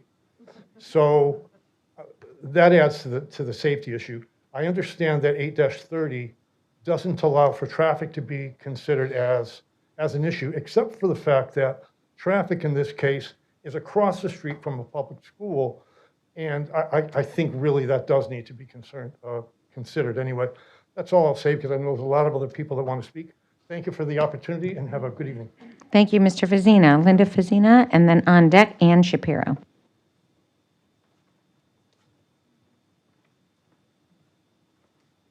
Good evening, Honorable Mayor Cantor and members of the Commission. I did submit earlier today a list of my concerns, and I hope you had time to look at them. I also sent you a couple photos of what a typical day looks like, and those photos were taken this morning standing in front of the Jehovah Witnesses building, which I think is directly across the street from 29 Highland Street, which is the subject property. And you haven't broken ground there, you haven't added a single car to the street, and there already is issues with traffic on that street. And I also want to thank you for the time you gave to the town council to explain the 8-30G process, but I'm still a little confused because as I understand it, and looking at the Connecticut State Department of Housing website that explains that statute, if the municipality is at 10% of affordable housing units, then there is no appeal right for the developer under that statute. And I have not been able to find out where West Hartford is. I know this application has, I think it's the 2023 appeals list that the state publishes, and it shows West Hartford at 7.65%, I believe. But it also, they've included in their packet of materials information about projects that were approved during 2024 that have broken ground, and those projects include affordable housing, as I understand it. So my question is West Hartford at 10% or not? Because if you're at 10%, then it seems to me you're on the exempt list. So that's one clarification I'm looking for. And I know they have a lot of stuff in their packet about affordable housing needs on a national and regional level. But when I looked at the notes to the statute, the only thing that that determines the need for affordable housing is the housing need in the local community, not regional or statewide or national. I think they even put a nice brochure that, it's interesting. We know, anybody that watches the news knows that housing is quickly affordability is becoming an issue in this country, but it's irrelevant to the application at hand. But again, my primary concern is the safety of, pedestrians that are currently on that street. I'm also concerned that the traffic problems that exist on Concord are going to become, once this building is fully occupied, they are going to become a problem on Highland.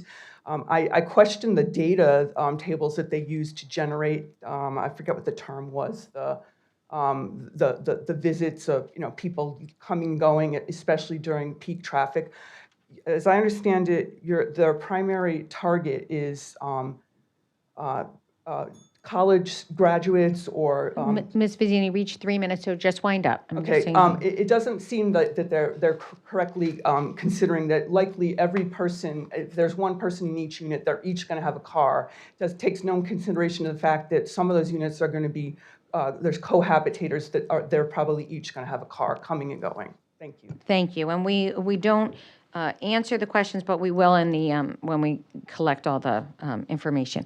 Okay, all the comments. Ms. Shapiro. And then on deck is Judith Blank. Hi, I think they've done a great job of speaking to some of my concerns. The thing that I would add is, and I don't know if they talked about it, on Fern, going into Elizabeth Park is so dangerous. On a daily basis, somebody almost either gets their dog hit or themselves hit. And I do agree that if you're adding all those people, and I have the same concern, it's not just the 118, it's people who visit, it's if you're going to get, depending on who the population is, you're going to have people and cars and more, and it's really dangerous. And driving on Concord is hazardous. And while I absolutely love modern architecture and appreciate it, to say that it fits in with the community, I think is a stretch. We all have very old houses. Highland is all old architecture.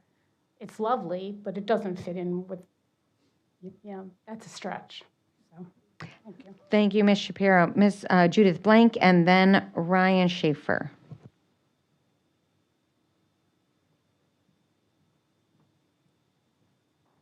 Hello, thank you, Mayor, and thank you, Council. And I'm not going to belabor the points that I wrote about, which are safety, especially with the children walking to and from school every day.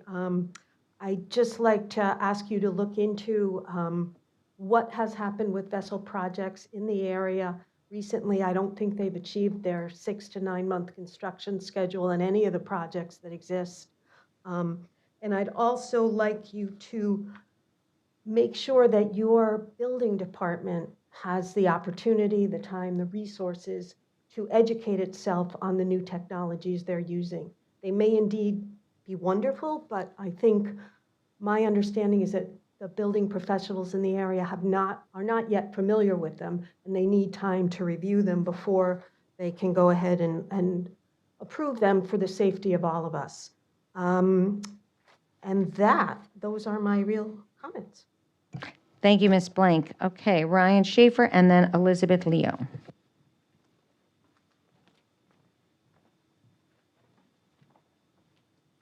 Good evening, Madam Mayor and the Council. My name is Ryan Schaefer with my wife, Elizabeth. We're members. We're residents of 30 Concord Street.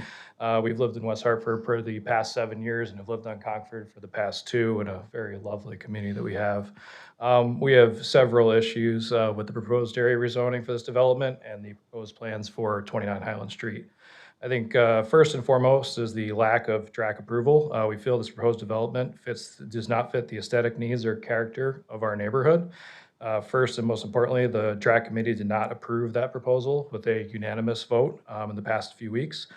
This in and of itself is a reason for the application to be denied. Connecticut General Statute 830G states the commission shall have the burden to prove, based upon the evidence in the record compiled such the commission, that the decision is necessary to protect substantial public interest in health, safety, and other matters which the commission may legally consider. The denial by DRAC is another matter which this commission can rely upon to deny this application, and we urge you that you do so in this instance. We're aligned with DRAC, and we do not feel this proposal fits the development aesthetic or character of our neighborhood. This neighborhood is outlined by others as one of the oldest neighborhoods in West Hartford, comprised of mainly historic homes. And our colonial was built in the 1850s, and one of the many reasons driven to this community was, one of the main reasons we wanted to be here in West Hartford. If you approve the rezone and site plan, we'll face a building that is aesthetically displeasing for us, very stark and modern, and does not fit within the scope of our neighborhood. From a privacy perspective, the proposed zoning change would have a significant impact on our property.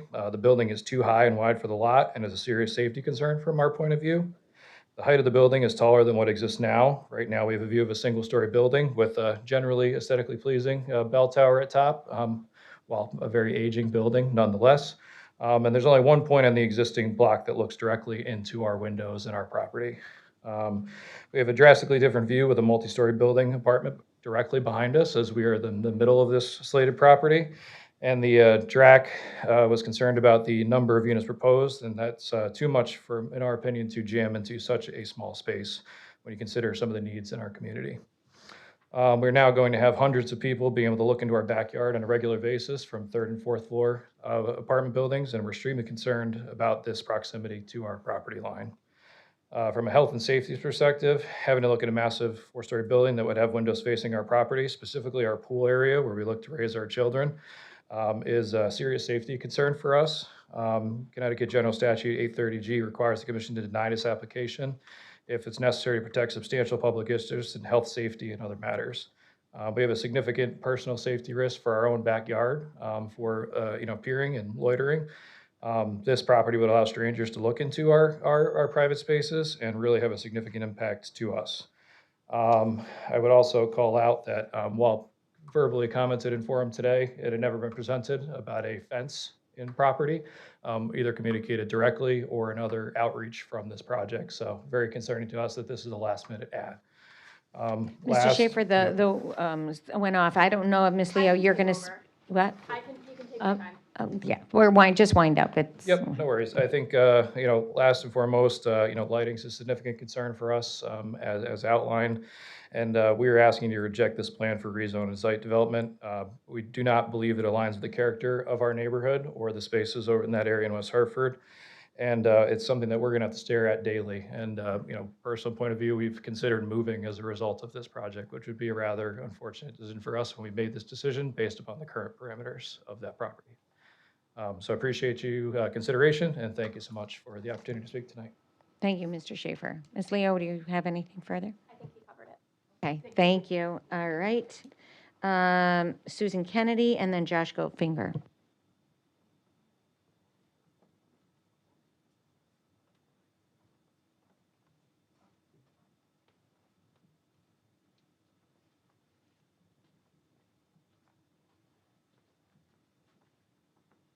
Hello, thank you for having us. I'm Susan Kennedy. I am the Vice President of the Copper Beach Condominium Association. And we have been following, obviously, this project very carefully. We met a number of times with Chuck, and we have attended all of the DRAC meetings so far. I'm not going to take any time other than to say we are in agreement with all of the comments that have been made so far. We understand the parking, the traffic, the layout. The rodents is a real problem. So our discussion today is we are completely in agreement with all the comments that have been made so far. Thank you for your time and attention. Thank you, Ms. Kennedy. Mr. Goldfinger. And then Josh. on deck is Jamie Russell. My name's Josh Goldfinger. I'm a resident of Copper Beach Condominiums, located immediately south of the project site, 15 Highland Street. I want to echo the concerns that all the other people have made previously. They're quite serious and they're quite difficult for us.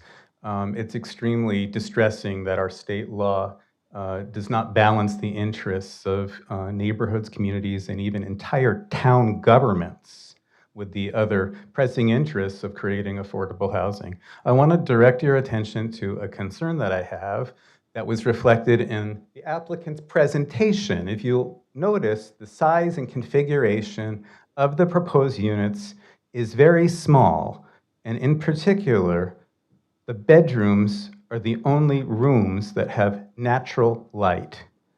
These apartments strike me as extremely unlikely being permanent or long-term residences. I'm deeply concerned that while there may be some obligation to provide affordable housing under restrictions of some sort for 34 of the 112 units, I'm very concerned that the applicant's business plan may include essentially short-term rentals. I understand that West Hartford does not allow short-term rentals in at least single-family residential zones. I don't believe they're allowed in multifamily residential zones either. I'm deeply concerned that our town code does not really address this issue, and that the applicant and its property manager may attempt to make available these small units that do very much resemble extended stay hotel units on a short-term basis. They may technically be, in excess of 30 days, but that's still a good business for the wealthy developer. While it may technically meet the standards of a residence under the building code and under our land use codes, it nonetheless is not a desirable outcome for our town or for our immediate neighborhood. And I would ask that even if the town council cannot address the serious issues that have been raised due to 830G, that the town council gives some thought to perhaps addressing our town regulations regarding transient accommodations and redefining the boundaries between a residence and transient lodging such that an apartment building of this sort cannot be used in any way for short-term lodging. Again, it may be in excess of 30 days that they rent the unit, but it still may be considerably faster than other turnover. I'm sorry. Thank you, Mr. Goldfinger. Thank you for your opportunity. Thank you. Okay, Jamie Russell and then Yvette Yolandi? Sorry. Gilardi, sorry. Okay. Go Good ahead, evening. My name is Jamie Russell, and I've been a resident of West Hartford for nearly 10 years. I live just a few blocks from the proposed vessel development on Fairlawn Street. I'm here tonight to request that this project be rejected outright. This development violates the character of our town, jeopardizes public safety, and disregards expert recommendations. The Design Review Advisory Committee unanimously rejected this proposal 5-0, recognizing that it does not align with West Hartford's planning goals or architectural standards. That alone should end this discussion. If the town's own design experts have already said no, then why are we debating this? Not to mention, it is a health and safety disaster, which qualifies for disqualification under 830G. That allows the town to deny the change, or to deny the zoning change. Number one, the demolition concerns pose toxic dust and contamination issues. As admitted during the presentation, the existing structure contains asbestos and likely lead, yet there is no clear demolition plan that has been shared to prevent toxic contamination of soil, water, and nearby properties. Tearing down this building will release harmful particulates into the air, putting residents, especially children and seniors, at risk. The town cannot approve a project that could poison its own citizens. Not to mention how this will impact the town's rat and rodent problem. As pictured in one of the photographs of the existing building on the slideshow, there was a rat trap right in the corner. Secondly, traffic and pedestrian safety. Traffic is not a qualifying reason to deny the application under 830G, but traffic concerns are the safety concern. West Hartford's pedestrian fatalities have been on the rise for years, yet this project will increase congestion, endanger walkers, and create gridlock around Bristow Middle School. This is one of the busier streets in town. Adding more high-density housing without a traffic solution is reckless. Parking and emergency access failures is the third reason. The town engineer has already raised concerns that the project's parking plan is insufficient, meaning tenants and their visitors will be forced to park on the already crowded street, as admitted by the presentation. Let alone the middle school creates significant congestion.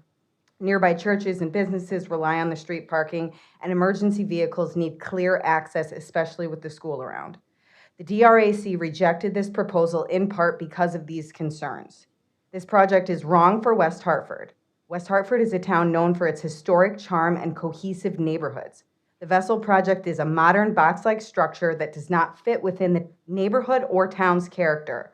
It will be an eyesore in one of the oldest neighborhoods where homes date back to the 1800s. Please reject this project. The Design Review Advisory Committee has already rejected this project, and the residents of West Hartford, I believe, overwhelmingly oppose it. This is not the right development for our town. Please do not approve it. Do not try to modify it. Just reject it outright. Please stand with your constituents, not these developers. Thank you. Thank you, Ms. Russell. Yvette Ulardi, and then Kevin Ryan is on deck. Good evening. Thank you for allowing me to speak. My name is Yvette Ulardi. I live at 17 Concord Street, which is I sort of live on the end near Farmington.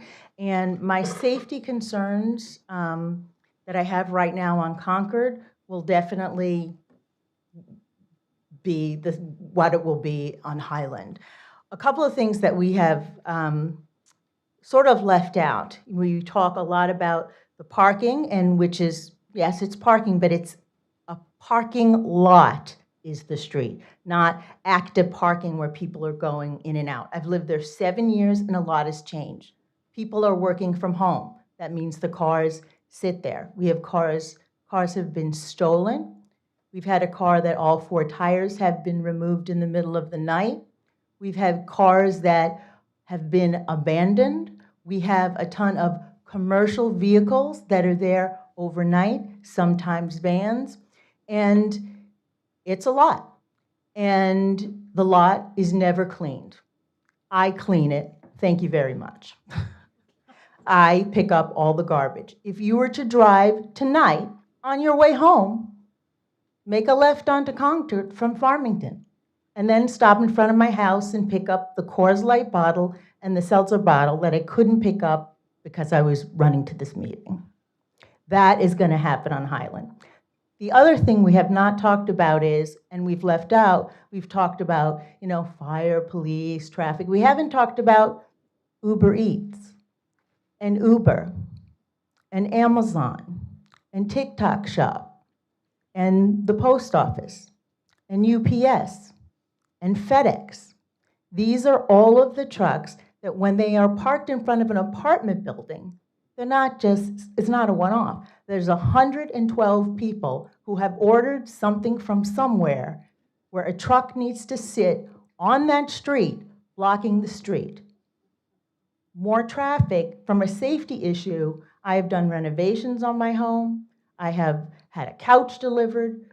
I've moved in. All of these things have caused a huge safety issue. And I think those are normal, everyday things that I should be able to do. And when I do it, I cause a real problem. Fire can't get through, police can't get through. It is huge. Lillian, the lady in the thing, she's not only she's got friends, she may have a boyfriend, and she's gonna order from Uber Eats, and she's gonna order from TikTok Shop and Amazon. That is guaranteed. We can't get through. We can't get through. The other thing that concerns me particularly about Highland is, do you ever go home and you pull into your driveway, something good on NPR, and you sit there? You sit there for a while and you listen to the end. People are sitting in their cars. So imagine people in their cars with a tinted window sitting there in front of a school. Doesn't sound good to me. Thank you, Ms. Ulardi. Kevin Ryan, and then Kevin Green is next, and then the last person that's signed up on the sheet is Jen Prigodich, and but if anybody else wants to speak and hasn't had the opportunity, we will form a line.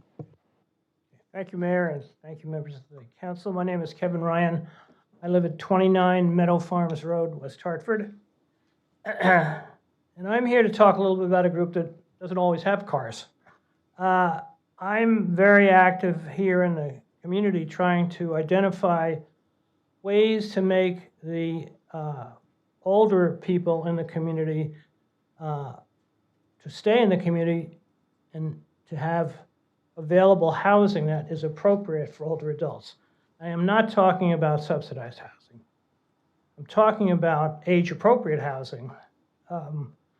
I think the Vessel people very interestingly make reference to the missing middle. We talk about the missing middle a lot in the work we're doing.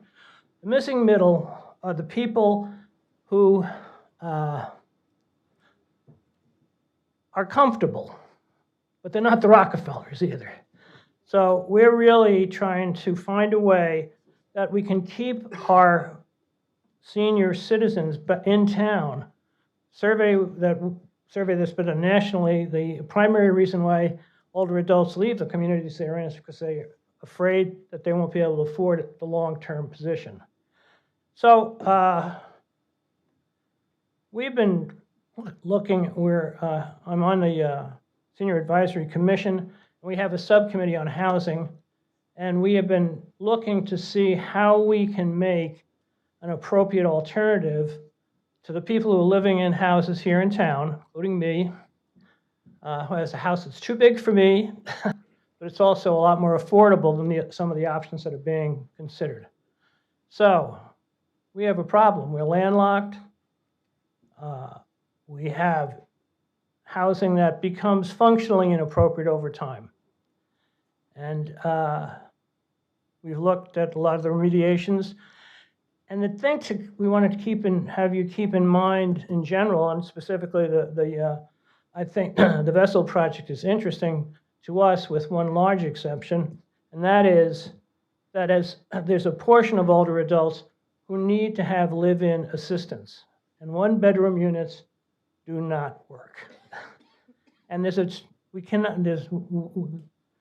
haven't done the work I'd really like to do on the analysis, but it would appear that we have a great shortage of appropriate, affordable, and age-appropriate housing. I'd love to see the Vessel group, with all the other conditions, which are certainly appropriate, add more two-bedroom units to their mix.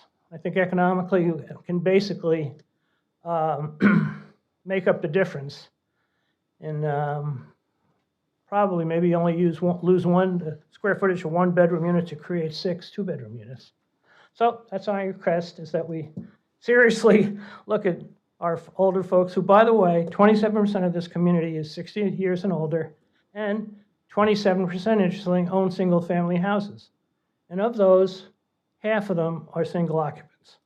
So you don't tell me that people aren't ready to make some changes. So thank you very much. Thank you, Mr. Ryan.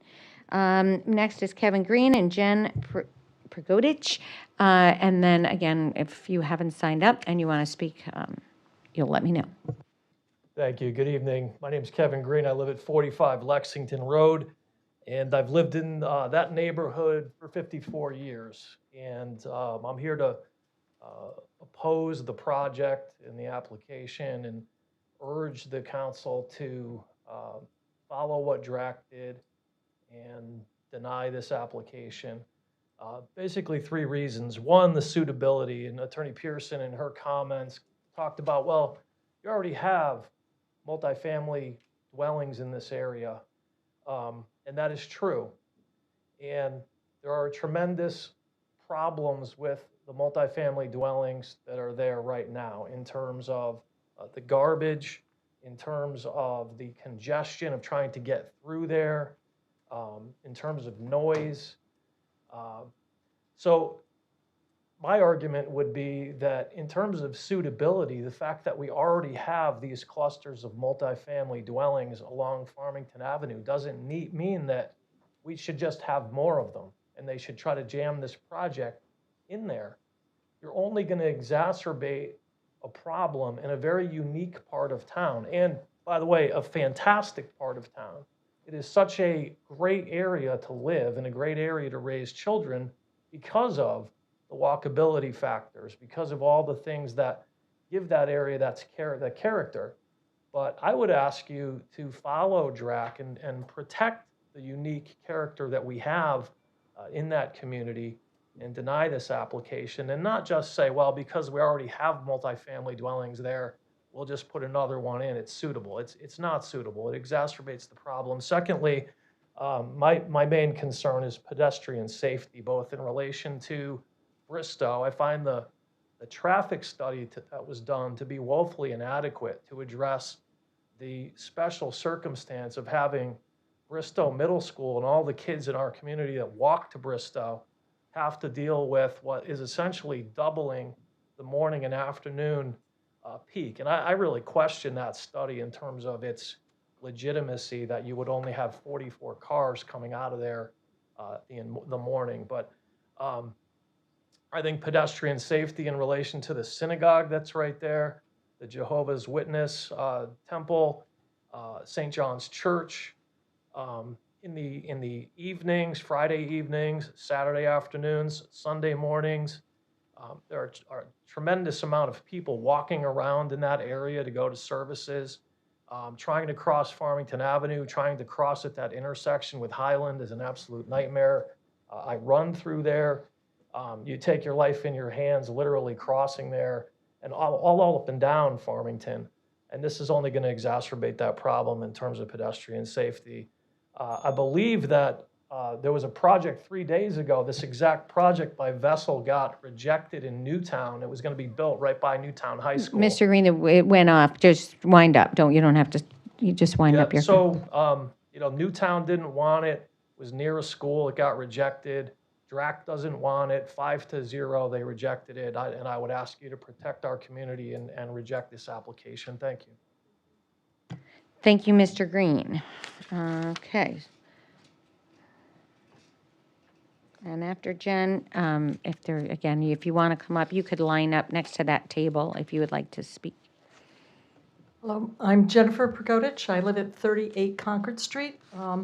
This development is directly behind me, and I have had trouble, well, Hughes was there as well. It's difficult to have a neighbor that has trash pickup. I think that many of them, they come at hours that they're not supposed to.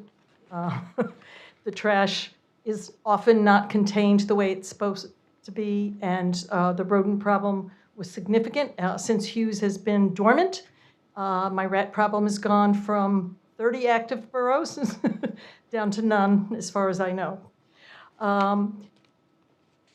Also, in terms of the parking, I think that many of the one-bedroom units will be couples, and people will be parking on the streets, and that will make that street much more complicated than it already is if it's already at gridlock several times a day. I think it might be a good idea to go out and take a look at closing time, pickup and drop-off times at the school to see what the real logistics are at this point in time.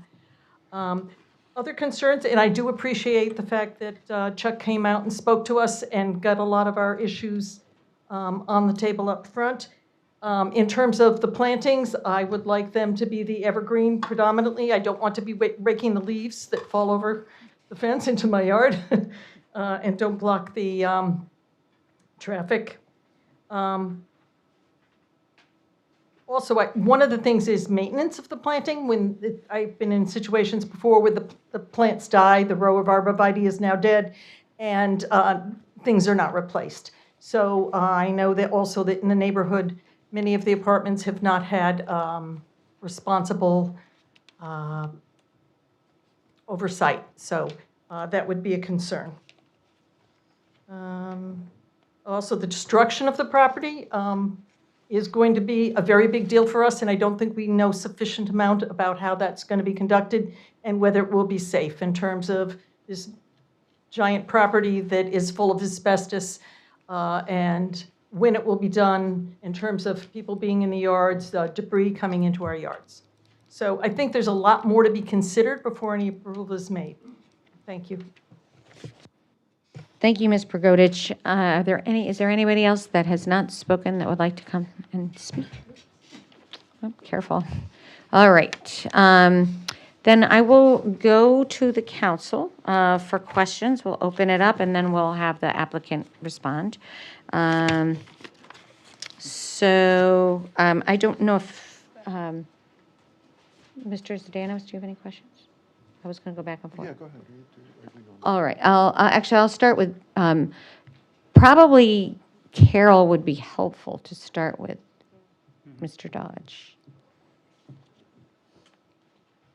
I can put her on the mic for you.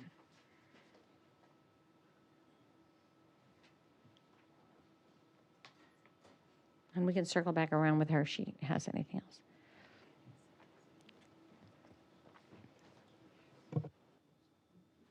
Okay. Can you do me a favor and turn down the volume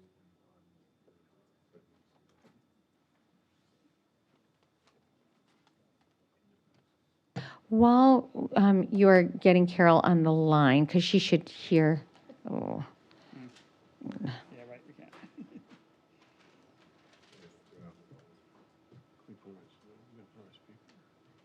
Yeah, you're going to go first. Dallas, we were thinking maybe they want to respond before the council asks, because we'll probably have some follow-up. So could you just put her on speaker and let her listen while they respond? Okay, so, Carol, what we're going to do is we're going to ask the applicant to respond to some public comments.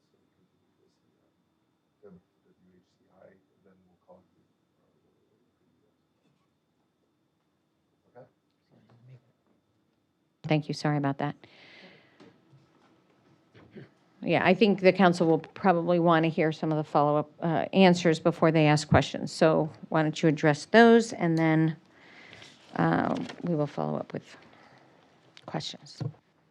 I think since most of the questions really were relevant to traffic and safety on the street and parking overflow and the number of parking spaces and people veering out of parking lots into other properties, I think I'm going to ask Kevin to see if he can go through most of those. Thank you, Robin. Again, for the record, Kevin Soley. So I know a lot of the concerns and discussion had to do with traffic and potential traffic impacts and safety concerns associated with that traffic. I know I guess I certainly didn't dive into this as much as I could have during my initial presentation. So I want to talk a little bit more about the trip generation rates that we use and how they're established when we're looking at potential traffic impacts associated with a development such as this. So as traffic engineers, we have tools available to us, and the Institute of Transportation Engineers establishes trip generation rates, which are estimated to be generated from different facilities of different types of uses. So there are different trip gen rates for gas stations and commercial buildings and office buildings and residential uses. And residential uses are broken into a number of different type of categories, and they look at different level of multifamily users, and those rates are based on specific studies done on a both national and regional level. And this particular land use code, which is the appropriate code for this type, size, and scale of a building, has been established based on empirical data collected over both national and regional sites. And those trip generation rates are industry tried and tested and trusted, and us traffic engineers have to rely upon those when we're looking at potential traffic impacts associated with the development. Additionally, those trip generation rates are reviewed by not only town engineers, but also the Department of Transportation. The DOT has insight, and they look at and they endorse the use of those rates. So we're very confident that the trip generation rates that are established and expected to be generated from this development are appropriate. Now, obviously, there's been comments about, oh, well, what about Uber Eats or Amazon's? You know, deliveries and trips to restaurants and food, you know, just because a resident may be ordering Uber Eats doesn't mean that that same trip wouldn't have been impacted when that resident left to go to a restaurant. So whether they were going out to eat or they called to have food delivered to them, it's still a trip, and those trips are still captured in those empirical studies that are conducted in order to generate these and establish what these industry-wide accepted rates are. So we are very comfortable and confident, and there's, you know, and these are studies where additional analysis and trip generation studies are submitted annually. These rates are updated. I believe we're on the 11th edition of the ITE, which is updated at a pretty regular basis. And, you know, so we do have a high level of confidence that the trip generation rates looked at and established for this are appropriate. You know, regarding based on our analysis, we weren't made aware of any, specific safety concerns or a high frequency of pedestrian or animal impacts, which I think was alluded to this evening. I think that obviously the presence of the school, there is a lot of focus on safety in and around that school. So, I don't believe that we would expect or anticipate that the small number of trips associated with this development would really impact that in a meaningful way, especially when you look at, again, the surrounding uses. This is, and as I think has been established in our presentation, this isn't a use that is out of character with what's out there today. And again, I know there was comments about, well, if there's 100 units, everyone's going to have a car or two, and they're all going to leave at the same time. That's really not how these facilities function, because as other people alluded, some people work from home, some people have different rates, some people may be students, or have different obligations where they're going to leave at different times. And again, we believe the rates that we've established are appropriate and reasonable, and we don't expect any impact from a traffic operation standpoint. Parking, did you? I touched on parking, and I think, well, we do have an area identified on our site plan that provides for that pull-off. If there was a need to do that delivery, we do have loading spaces established as well, which can accommodate for the intermittent sofa delivery or move-in truck. We did allocate area on the site to provide for those, to ensure there was a safe site operation related to any, whether it's large-scale parcel delivery or short-term drop-off for some sort of Uber Eats or something like that. There was questions about, obviously parcels and things like that, and Amazon.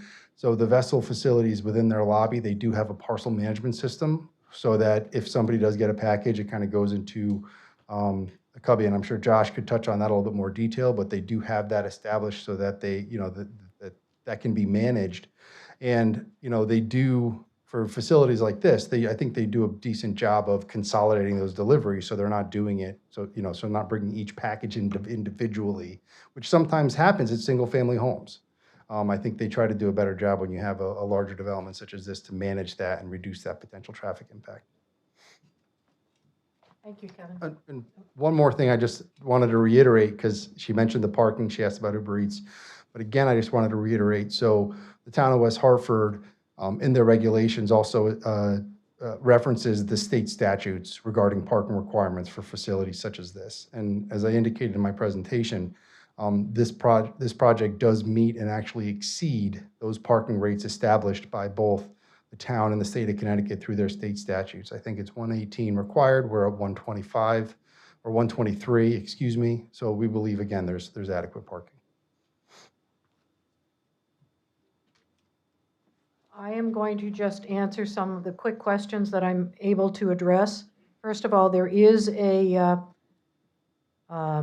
percentage at which West Hartford is currently per 2024 with regard to its percent of affordable housing for purposes of making the exemption list under 8-30G, and that is 7.4% as of 2024. A new list will come out once more affordable units go online, potentially in 2025, where that could change. But right now, it's 7.4%. With regard to DRAC, I know you're aware of this, but just for the purpose of educating the public on this particular issue, DRAC's purpose is limited. DRAC is, and when I say DRAC, it's a Design Review Advisory Committee, is a recommending body. It doesn't have final say as to whether or not an application should or not be approved. Certainly, we all respect what DRAC has to say and consider its comments. In this instance, as I've mentioned, we disagreed with the two reasons that they put forth as to why they decided ultimately not to approve of this. And I can tell you that as we went through this process, we had second to the last meeting that we had some very positive comments from that committee that left us somewhat surprised when we got the negative vote. So, beauty is in the eye of the beholder. We were at least 4 members of a committee at that time in the second to the last design review meeting, said that they liked the white. One member said it was fantastic, and also that this was right on, you nailed it. Another one said the two buildings are stunningly beautiful, and agree that adding color does not help. Another one said that, yes, I like the white exterior of the building. And another one said, also, I like the crisp white. Well, that's one of the reasons they denied it, because of the sterility of the white on the exterior. Again, it really doesn't matter in this circumstance, and that's because it's a recommending body. You ultimately have the decision as to whether or not this is an appropriate use for this location. We disagree that the scale is out of scale with, for instance, Copper Beach next door.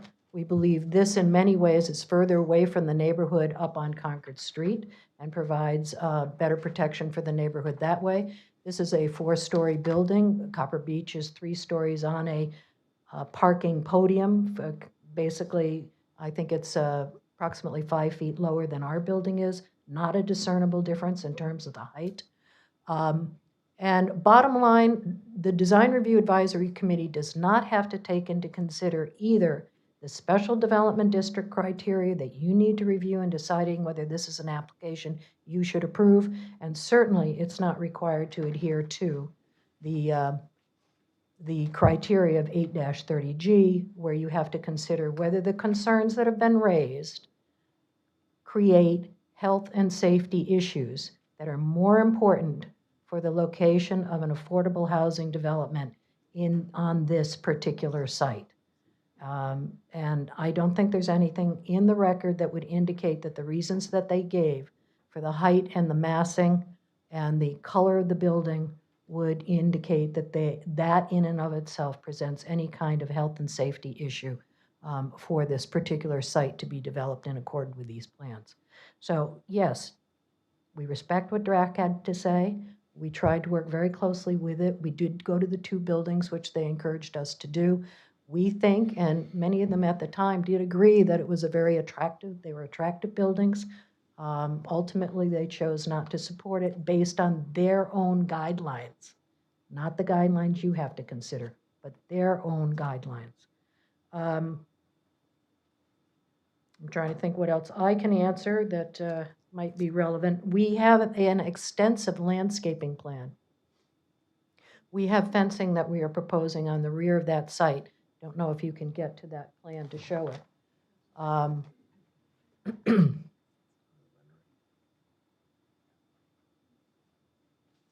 You saw the rickety fencing that's back there now.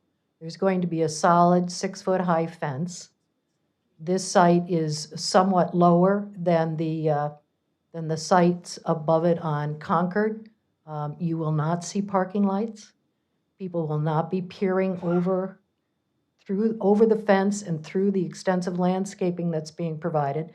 That is all conifers, evergreen trees. And these are green giant arborvitaes, which were also added as part of the review and discussion with DRAC and some of the concerns raised by some of the Right at that particular location. In fact, I think there's some cedars in there also. Sure. Josh, you may have to go to the other side. So, specifically in the area, behind the northerly building, where that parking lot is, we were able to add a number of additional trees and arborvitaes to really create a more of a robust screen there. And again, we have a 6-foot-high stockade fence, which is a solid, screen fence. And with Concord being a little bit of a higher elevation, we wouldn't expect anyone creeping or peeping or anything like that. We're trying to create a development where we're going to attract good quality residents, and we're establishing this additional buffer and screen fencing to protect against any impact to any of the surrounding residents.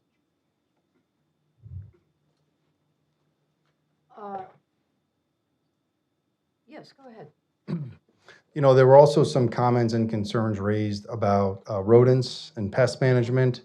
So we know that there's the applicant Vessel has spoken with a number of pest management companies. And as with any project in the town of West Hartford, and with most SDDs, there are pest management, vector management requirements associated with that. So even with the building demolition standpoint, there will be coordination with the health department that has to focus on that from a pest management standpoint.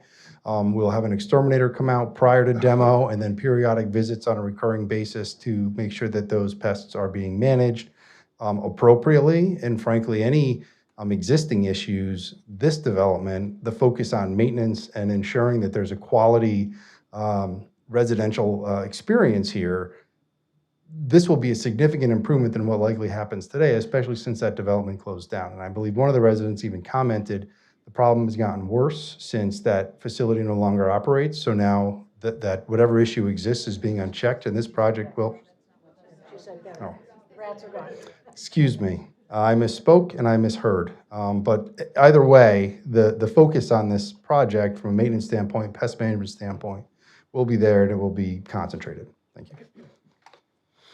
Going through my notes, I see that there's another concentrated concern about the demolition.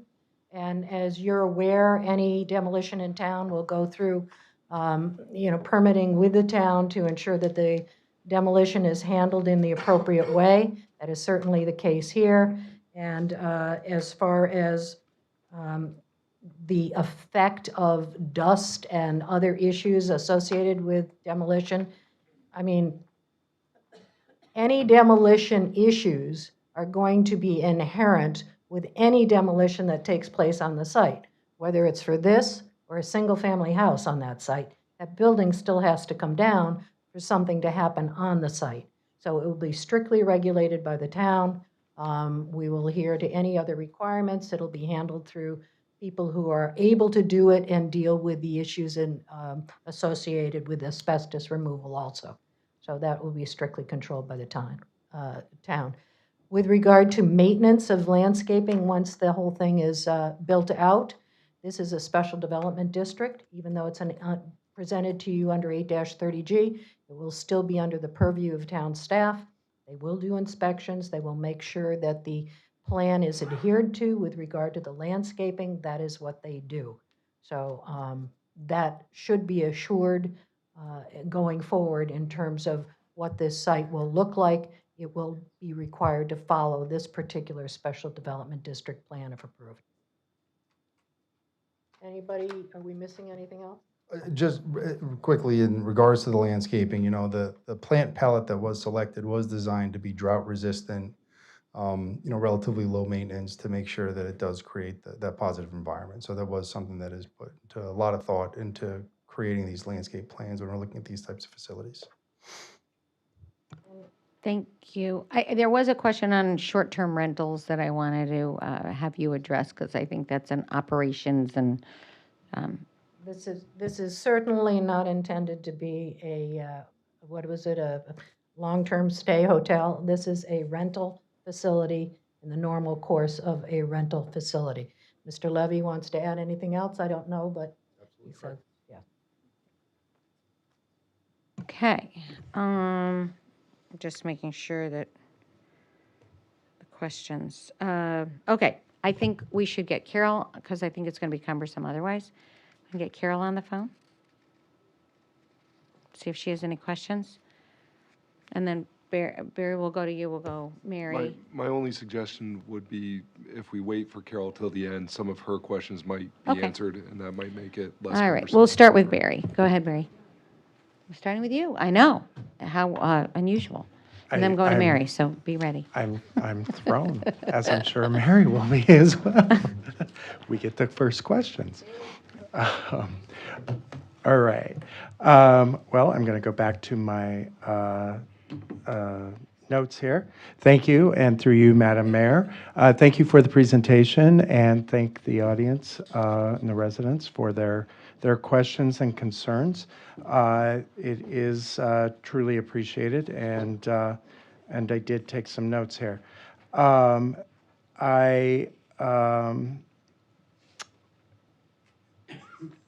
question, overnight parking, it's not, I'm puzzled by that comment. You can feel free to ask the town manager. Okay.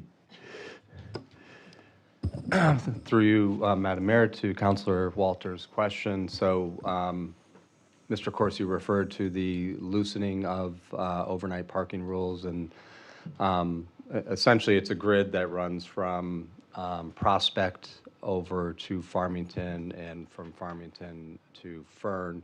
We have a number of multifamily units in that area.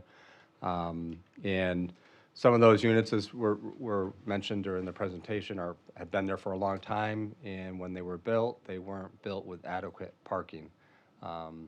So we had loosened the overnight rules for that street. We're working right now with our Public Works Department, our Police Department, Engineering Department, Community Development on looking at a potential residential parking permit program for that area. But yeah, we don't, some of those apartment buildings do not have enough parking in those buildings.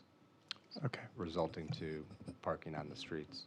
Thank you. I had recalled that there was some, an area of town, and that's it. Yeah. So, yeah. Okay. All right, thank you. I just wanted to confirm too, landscaping-wise, along the fence line there, particularly on the south and west sides, is it going to be majority evergreen, or is it? So we have, for plants, the red cedars are being installed at 8 to 10 feet, 8 to 10 feet high. Green giant arborvitaes are being installed at 8 to 10 feet high. The pin oaks, some of the deciduous trees, red maples, river birches, those are all going in at either 2.5 to 3 inch caliper or 4.5 inch caliper for the pin oaks. So we are talking about, we're not proposing to install a 4-foot high, arborvitae. We're looking at a much more robust plant. Right, okay, great, thank you. And then, since I get to ask the questions first, trash. I know that there were some questions regarding trash, and I do recall hearing that there was a special kind of receptacle there that will be somewhat rodent-proof. I just wanted a little bit more information on that and a little bit more information on the placement, particularly since they do kind of seem a little bit far from the entries and exits there. Yeah, absolutely. Josh Levy from Vessel for the record.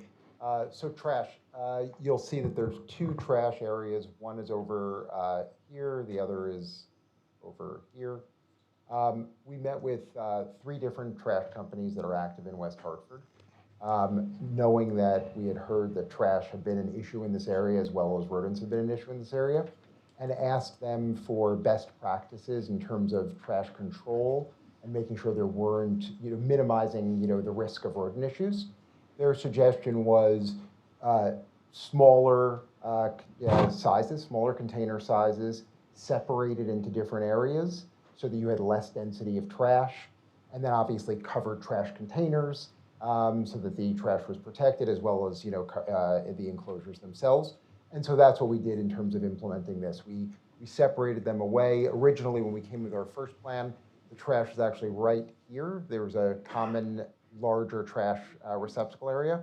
We moved that to the separation area based on comments and based on working with these trash management companies. Thank you. And the specific kind of, because I recall, I'm not sure who said it at this point, something about a special type of receptacle that will be harder for rodents to get into. It's really just that it's a covered trash receptacle. It's not an open trash receptacle, which some Okay. places use.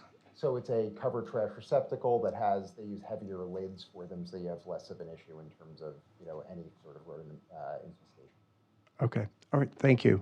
And I will relinquish my time so I don't steal everybody's questions. Yeah, he knows how it feels to go last. Okay, thanks. Thank you, Councilor Walters. Councilor Fay. Thank you, Mayor Cantor. That was a great presentation. It was very detailed. I appreciate it very, very much. Probably my questions are more commentary, but there are some questions woven in. Um, I field tons of calls and emails from residents on a daily basis, and 90% are around parking, traffic, density, and changing the character of single-family homes, neighborhoods, which are typically these people's largest investment that they'll ever make in their life and one of their biggest assets. And there's a lot of concern when zoning gets overridden to the point that we're doing it everywhere for everything. So that's the feedback that I'm getting. The other feedback that I've been getting is that citizens are extremely concerned because they come out, they voice their concerns, they write emails, they are passionate about what they say, and in their minds, it gets ignored. Well, it doesn't with me, and I think you know that, as all of our constituents do. And it's not for reelection purposes, it's because I care and I share some of the same concerns about what's going on in this town that you do. 830G, I wish we could debate that, but it's a state law. And it's very onerous, and it's very heavy-handed. It takes away a lot of a town's ability to control their own zoning. It's forced on us. And I would really like to know what the number is of our participation rates. And I don't disagree with low-income housing, by the way. I think people need places to live. So it's important. But where it's going and how much and the density and the impact to single-family neighborhoods, to me, is very concerning. So those are my comments for now. And I do take the public safety concerns very seriously, especially when it's around a school. There are concerns, and I know comparing this to other multifamilies like Copper Beach, well, Copper Beach is condominiums that are owned. They're residents that are owned, they're not rentals. And I'm not discriminating against renters. I was one for a very long time. And maybe will be in the future, I don't know. So it's not the renters that I'm disparaging by any means, but there is a tendency to take better care of a residence that you are financially committed to, as opposed to one that you can just leave. Rental properties are more transient. People buy homes and they typically stay in them from 5 years to 10 years. Not so with apartments. Some do, absolutely they do. But I am concerned about the safety issues and the parking. The other, so that was Copper Beach, which is a ownership. The other one was the Jehovah's Witnesses home. And last I knew, I could be incorrect, but those are operational on Saturdays. So they're not operational Monday through Friday. So they wouldn't probably impact. So it's not a real fair comparison in my mind.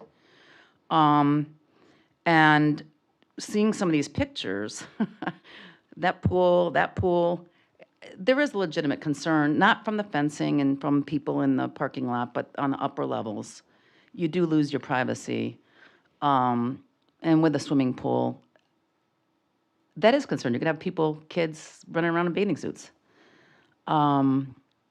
So I hear what you're saying. I don't know what our capability is to say no because of the way 830G is written. And that's what I mean by it being very onerous and heavy-handed. In fact, I had a conversation with a fellow planning and zoning person from Bloomfield, very Democrat town, very liberal town. And he is one of those liberal Democrats, and he thinks 830G should just be repealed. But here we are now with it. So those are my concerns, but I do take the safety. I think the rats, rodents, I should say, I've gotten lots of complaints about them, not just in your area, but in others. I do know that construction, or the experience that people are having, construction drives more of that activity because you're just disrupting all those, I guess they're burrows. I don't personally have firsthand experience with these, thank God. But we do get lots of complaints about that. I'm hoping that we can mitigate it as much with any construction that we do down the road, and it's just a result of the construction and it's not a permanent thing. Those are my comments. I got to really think really long and hard about how I'm going to vote and when I can vote. So, because of the law. But I do hear what everybody's saying. I do share the concerns. I'm very concerned about Bristow and those children with more traffic. I have a friend, he's moved since, but he lived in Copper Beach. And I used to go visit him, and it is a tough street to get down. It really is, with all the parking. And the adjacent single-family home behind there, I don't go down there because I don't know people there, but I have canvassed it. I have knocked on people's doors there when I campaign. It's beautiful. And you're right about the historic nature of the homes and the old. And so while Drac's comments might not impact the 830G capability, I do value Drac extremely highly. They do really good work.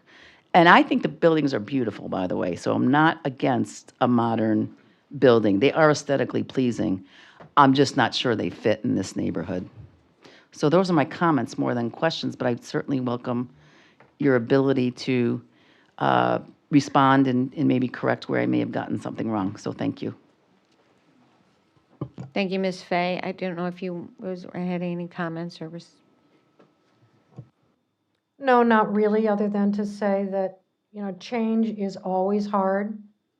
And we appreciate that, but we think we've done a very good job on designing something that's attractive, efficient, functional, sustainable, affordable, well-landscaped, all the things that you'd want to see in a development of this site that is aimed towards that, what's it called, the middle market or the missing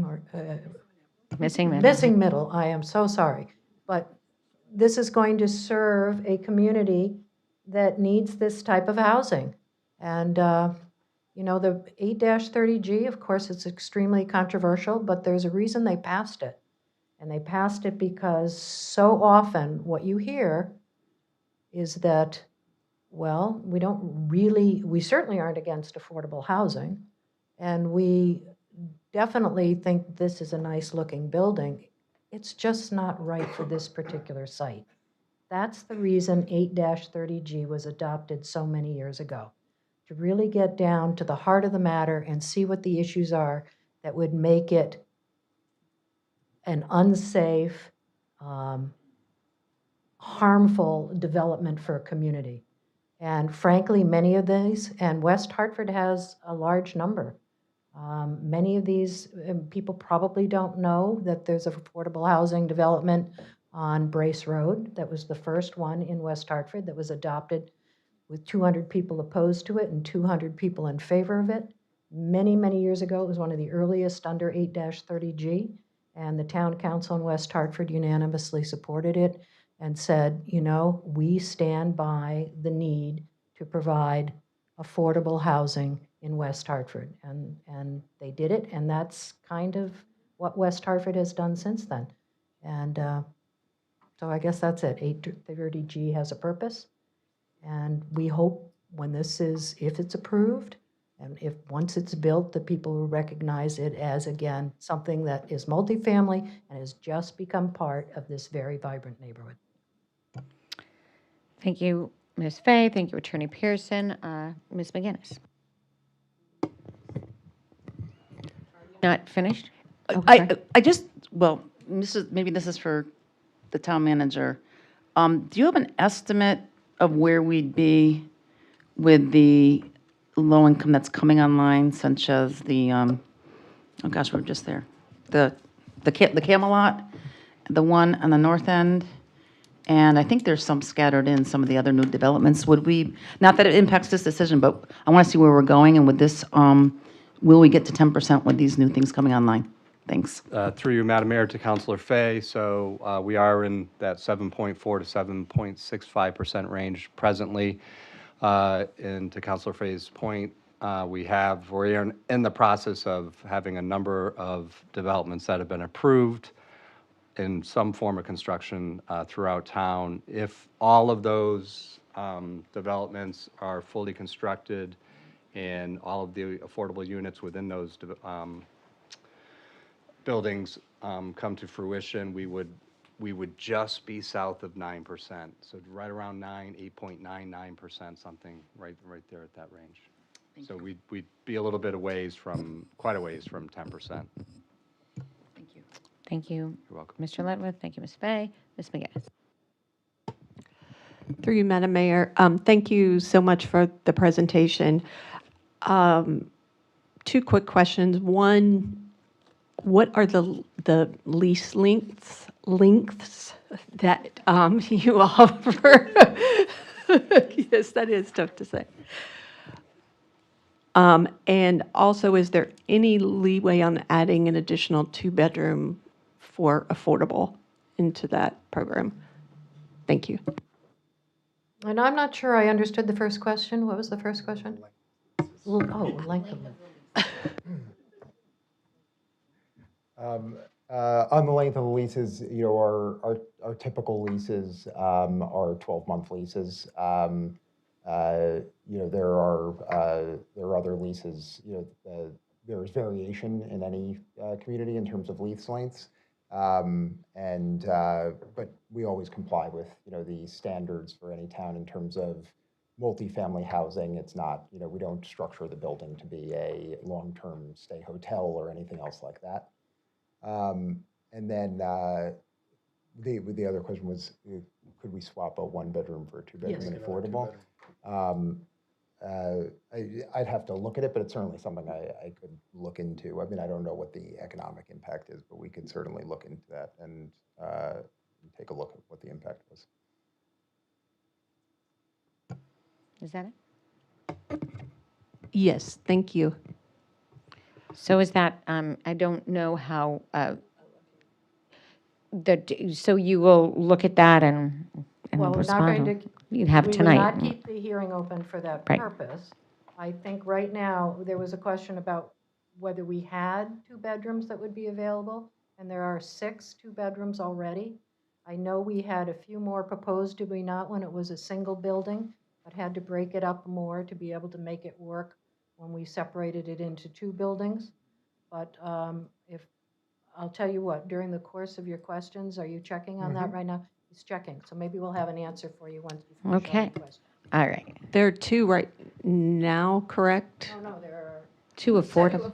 6. 2 affordable. 2 affordable 2-bedrooms. Oh, how many of them are affordable? For the 2, it's 2. Okay, thank you. Thank you. All right, Mr. Cortez. Thank you. Through you, Madam Chair. First of all, I would like to thank the developers, Attorney Pearson, for the presentation. I would like to thank the public for actually coming out here and, speaking, addressing their concerns. So one of the questions I had was parking spaces for electric vehicles. I missed that. Do you have any allotted? What is the plan for that? Yes, we do. Josh, do you have the On the clicker? table. Josh is putting the clicker in his pocket over here. Yes, so actually, the state of Connecticut became effective last year. They actually require that 10% of all parking spaces for any new development have infrastructure to support EV charging. So we actually have a bank of EV charging capable parking spaces here to the south along the southern end of the parking. We also have one of our accessible units. That's one of the requirements as well, to provide an EV-capable charging space and at least one accessible unit as well. So this site has been designed to comply with that new requirement. Thank you. Another question I had was with the trip generation rate for the traffic. So basically, that's data that's available, but that's not data from this area itself. Like, we don't have actual data of actual traffic going on in the street. We're just pulling data from banks, national. Well, from a trip generation standpoint, that is industry-wide acceptable rates established based on empirical data. Now, those studies are regional and nationally with how they establish those rates for us to use. So it isn't a specific trip generation rate for an apartment building in West Hartford. But again, from a generation standpoint, for these types of multifamily developments, this is only 112 units. Not saying that's not a lot of units, but it's certainly smaller than a lot of other developments that are going on in the area. But this isn't, it is not based on specific trip gen rates for multifamily in West Hartford. We did collect traffic data for vehicles using Highland, and we did do an operational analysis for both driveways with our vehicles entering and exiting the driveway and the traffic operations on Highland and both of those driveways, and that's included in our report. But the operating conditions of those driveways are acceptable, and you know, the trips that we've shown do not create traffic hazards or unsafe conditions associated with the two driveways. Thank you for that. And the trash thing, you know, Councilor Walters mentioned the trash earlier, and I was so excited to hear about this, you know, where the trash is going to go. And then when, you know, you guys said, hey, we just talked to, you know, local vendors and this is what they utilize. And then I got quickly disappointed. You know, I know trash, the rodent issue is a huge problem. If you look at, you know, states like New York, you know, other states that have rodent issues, you know, they have other receptacles that are to prevent, to reduce, you know, rodent activity. And that's what I was kind of looking forward to here.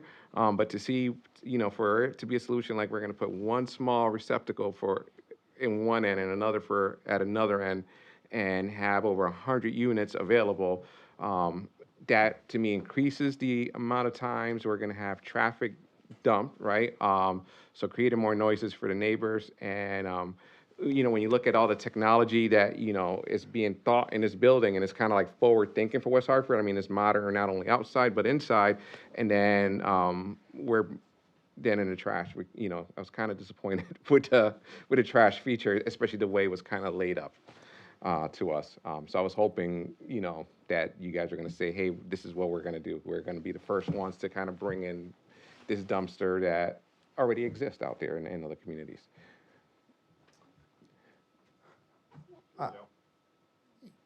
So We're talking about trash. Yeah, I understand. So was the question I was listening to this at the same time, a question as to the style of the trash enclosure that was being created? What can we do to really address and focus on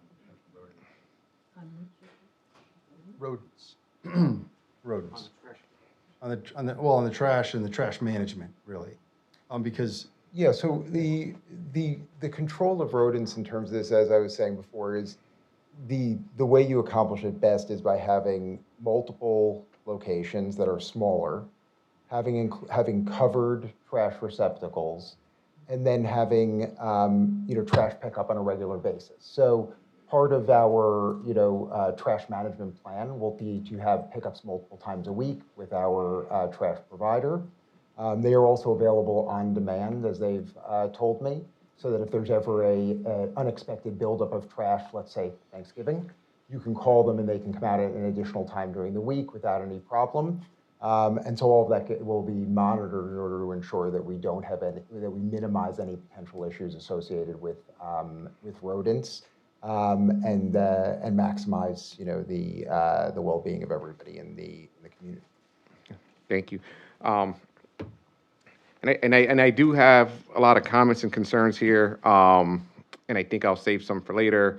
You know, what I'll mention now is, you know, I'm passionate about development. You know, I love housing, right? You know, I love, one of my favorite streets in West Hartford is Concord Street, right? So when you talk about, you know, how do you do justice to the neighborhood? When Bristol was built, that was kept in mind. That's why you have that Tudor mansion still there in front for the entrance, you know, and in the back they built it out.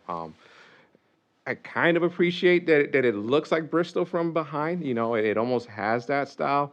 But I think, you know, I'm a modern person, but I think it's like for the wrong audience. I think we miss an opportunity to do something great as far as trying to, like, you know, when we talk about luxury, it did not scream luxury to me from outside. It did scream convenience, you know, with all the smart features. But But when you talk about accessibility, right? Because these are the points that you have there. We had a 6-minute delay at this meeting because of technology. So is it really accessible to to that missing middle? What happens? I've seen this development plenty of times. I've told stories of how I moved over a dozen times by the time I hit high school, at least 9 times, right? So I lived in a lot of buildings. I lived in different cities. So, I've seen some of this back in the day where you have like these fixtures that, like it's safer for fire, the concrete and all that because you want to contain certain things. But a lot of this stuff is a lot of new technology, a lot of smart technology. And during the pandemic, we learned that sometimes, if something is broken, we have to wait for supply, for the supply to come here and to fix these issues. So even though it sounds great, what if the light bulbs are not available because it's a special light bulb we use? What if, a panel is missing from one of the apartments that we do the maintenance work on? What then? What happens to this stuff? What if you guys sell it to someone else and, I feel like it's too much for that area. Like, when you're saying accessibility, it doesn't scream accessible to me. And I've seen this before. And the other place I've seen this before is in a prison. It reminds me of a prison. I worked in a prison for 20 years. I've seen McDougal Walker be developed. And some of this screams, what we thought when we added to these new prisons, accessibility for maintenance and stuff. So the luxury piece, especially in the area, I feel it is missed. I think there was a great opportunity. I think that it's not so much development, it is redevelopment that we have in that area, right? It's just so different, right? You have, what you have there is not single-family homes. And if we're expecting single-family homes, it's not gonna happen. You're gonna get some sort of redevelopment. I think we missed the mark here. It'd have been great to see maybe, especially you got 2 buildings, maybe one where there's ownership opportunity and then the other one address kind of the affordable housing issue. The lack of 2 bedrooms, I mean, there's only so much. There's just a lot of stuff here that I don't love. But I have more comments, and I'll probably continue that later. Thank you for your time. Thank you, Mr. Cortez. Ms. Poulin? I did. I just wanted to. So sorry. Right, no, after all that, thank I'm you. sorry. I just wanted to go back to the question from Ms. McGinnis. So we can certainly accommodate an additional 2 bedrooms for a 1-bedroom that's affordable. And if it were something that the council felt was important, we'd also be happy to change a line of the 1 bedrooms into additional 2 bedrooms to address the well-spoken needs of the senior community for West Hartford and have greater unit diversity. So certainly can do both of those things if it's important to the council. Just a quick question, does that change the parking requirements for them? What would happen is 8 1-bedrooms would become 4 2-bedrooms. 2 bedrooms are at 1.5 instead of 1, so you go from 8 units to 4 units. At a 1.5, that'd be less spaces than you need for the 1-bedroom units. Okay, thank you. All right, Ms. Poulin. Thank you very much, Madam Mayor. I have a couple of questions that are just focused on the health and safety component, since I know those are the most important pieces, really almost the only pieces that our body has jurisdiction over.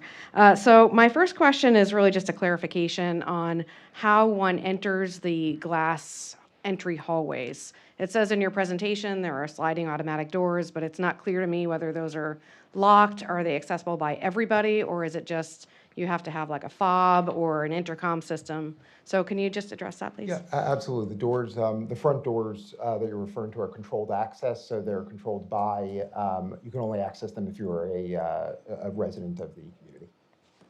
Thank you. And through you, if you are visiting somebody there, how would you get in at that point? They have the ability to essentially buzz you in as they do in other controlled access buildings.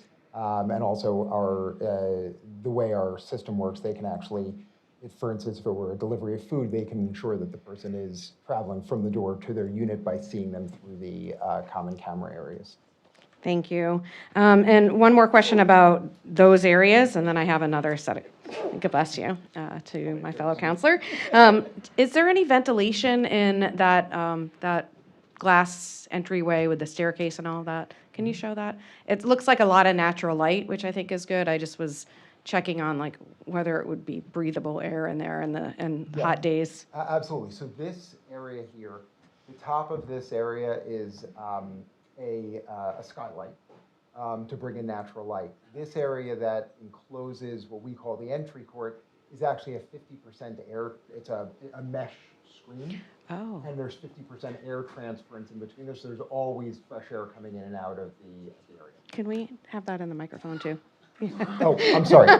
I'll say it over here. Thank you. So the area up here is a skylight letting in natural light into both the entry court as well as into the corridors in the center of the building. And then this area here through our entry court is a tensile mesh screen that allows for 50% air transference so that there's always fresh air coming in and out of the area. It also helps form a thermal chimney for the building. Thank you. And if it's raining out, does it get wet in there? It's protected from rain because of the enclosed roof, and because it's only 50% opened, you don't get rain coming into the area or on residents. Okay, thank you. And I want to also ask you a little bit about the safety of the sidewalks. The crosswalk was mentioned, and just the road in general, and mostly thinking about the students. But during the construction of the project, what is the plan for ensuring that students who are walking to and from school and other people who just want to use the sidewalk are able to do so in a safe manner? Or is the plan to block that off entirely and just ask people to use the sidewalk on the other side of the street? So, during construction, construction will be managed like any other project. So there will be adequate construction fencing installed, and the site will be secure to ensure that there's no potential harm for anyone wandering by. You can't wander into the site. And if there are times when, there are certainly utility installations that would be connected into Highland, while those connections are being made, they would have the proper maintenance and protection of traffic needed to ensure that there's no impact to traffic operations and if there was a need to, reroute pedestrians while they do a trench to connect to the water main, they would do so and with appropriate signage and everything to ensure that there's safe pedestrian access throughout. So that's kind of during construction. From a future operation standpoint, the development would and the road would function the same way it does today. There would just be more pedestrian activity. So we would still maintain sidewalks on both sides. As part of this work, as part of our project, there's likely a lot of sidewalk that's going to get replaced along the site's frontage to ensure that there's new, crisp, clean sidewalk as may be needed. I think the one thing about this development is that because of the one bedrooms and the limited twos, this isn't a development that would have the potential to have a high school age population. So we wouldn't expect a lot of pedestrian traffic coming from this development to the school. So we don't think our project would really have any significant impact on, school operations, school activities. I think Mr. Corsi mentioned that during his public outreach, he wanted to make sure that in his report, he was reflecting comments raised by the general public about existing issues there. I think the school indicated that they may benefit from another crosswalk. Certainly not something tied to this, but it could certainly be something that the council and the Board of Ed may want to consider if that's something that the school district or people are experiencing. But I don't believe that anything related to this project or this operations would have any impact on that in any meaningful way or cause any safety concerns. Thank you. And just one final question. Since you mentioned the crosswalk not being tied to the project, I'm just wondering if you would be willing to invest in the safety of people who are crossing Highland Street by investing in a raised crosswalk that is somewhere in the vicinity around Bristow. We know that raised crosswalks are a great measure that we are trying to put more of as part of our Vision Zero plan. and this seems like it would be a great place for one. We might need some feedback from staff too, but.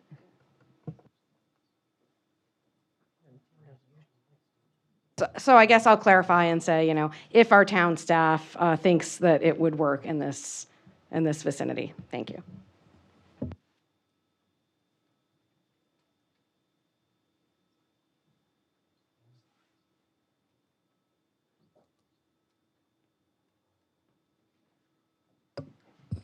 That's me, I suppose. Sorry, we were just discussing the request. So I'd want to confer with our engineering staff regarding putting a raised crosswalk mid-block, not at a natural intersection. So I just would want to talk through that with staff first. I love it, but I'm always warned by my engineers to. Yeah, and I would say certainly if it were something that was important to the council and something that the town engineer and staff thought was appropriate, we'd be willing to work with them on something like that. I appreciate it. Thank you. Thank you, Madam Mayor. Thank you. Okay, Mr. Zadanovich, you're up. All right, thank you, Madam Mayor. Thank you for all the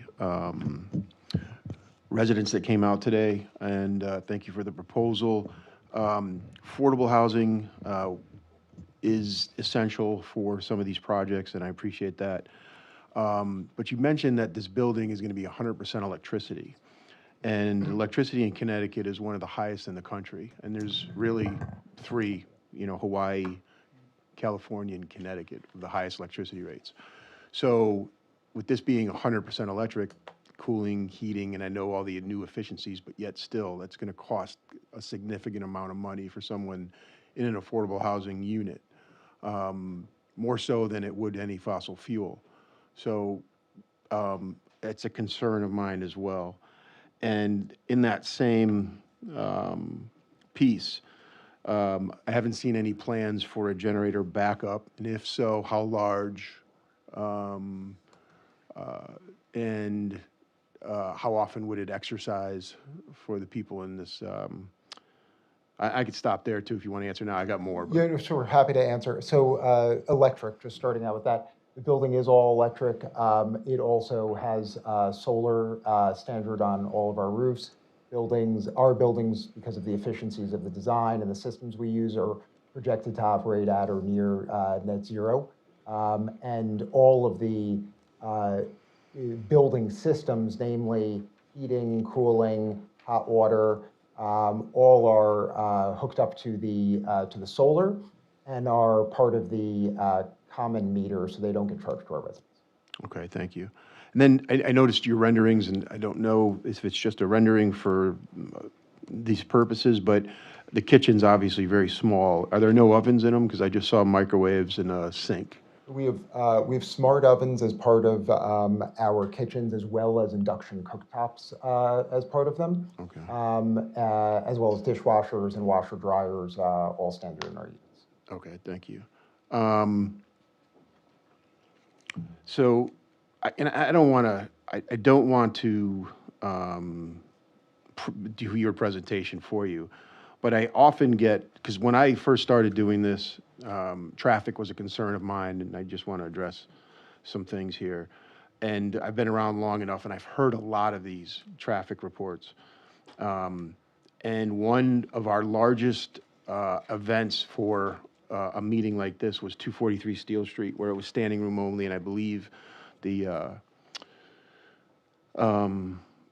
fire marshal had to actually kick people out because there were too many people in there. So far be it from this audience, and I'm not comparing the two, but I was concerned, and traffic was going to be a nightmare on Steel Road.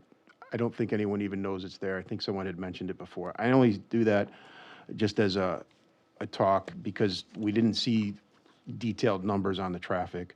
But I've been doing this long enough because I was not a believer in these traffic studies in the beginning, and I just didn't think they were true, and so I just wanted to reiterate that.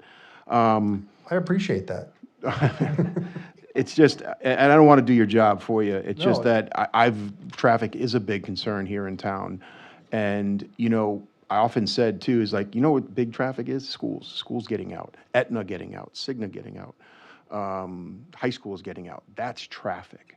When you try to leave at 1 o'clock in the afternoon to cross West Hartford, I had kids and we had to cross West Hartford all for sports. It wasn't hard in the middle of the day, but if you had a 4 o'clock practice or a 3 o'clock practice with schools getting out and you had to go past it, I just mentioned that. It's still a concern for me. I'm not putting it aside. Traffic is still a concern, but I just wanted to mention that. Now, DRAC, Design Review and Advisory Committee, it's not a zoning, it's not a health and safety issue, it's not 830G. They are design review. I do respect them. I often listen to them. They're not zoning, but I was concerned why they did what they did, and I just have, I read the report, so I've got to get through that. And I've listened to the audience today too, and there seems to be a lot of existing problems now, before this even existed. That's an issue. So we have to, this almost can potentially be a solution. What do we put there if not this, right? Because I'm conflicted, because single housing doesn't leave an avenue for return on investment. You can't put single housing here. You guys are concerned about knocking this down. The cost to knock this down would not be in favor of someone putting single houses here. So what do we put here? Do I love this design? No. Would I have liked to seen it look like Bristol or the neighborhood more? Yeah. Maybe DRAC did too. I don't know what their thing, but regardless of what has to happen here or what happens tonight, the neighborhood, those things got to get fixed no matter what. Okay, so it's not because they're developing here. Those issues exist, and somehow we got to fix those. So I had to mention that as well. I'm still conflicted on this. I know we have to stand in by 830G and the health and safety issues and such. And I don't really have any more questions. I appreciate it. You guys answering questions first, asking questions first. It's kind of a nice change, so appreciate that. And thank you for doing all the heavy lifting on the questions, so thank you. So I appreciate it, and I will pass my time off to the next councilor. Thank you, Mr. Zdanowitz. I'm just going to check if if Carol has any questions. We'll go to, I think we'll go to Mr. Winograd while we're waiting.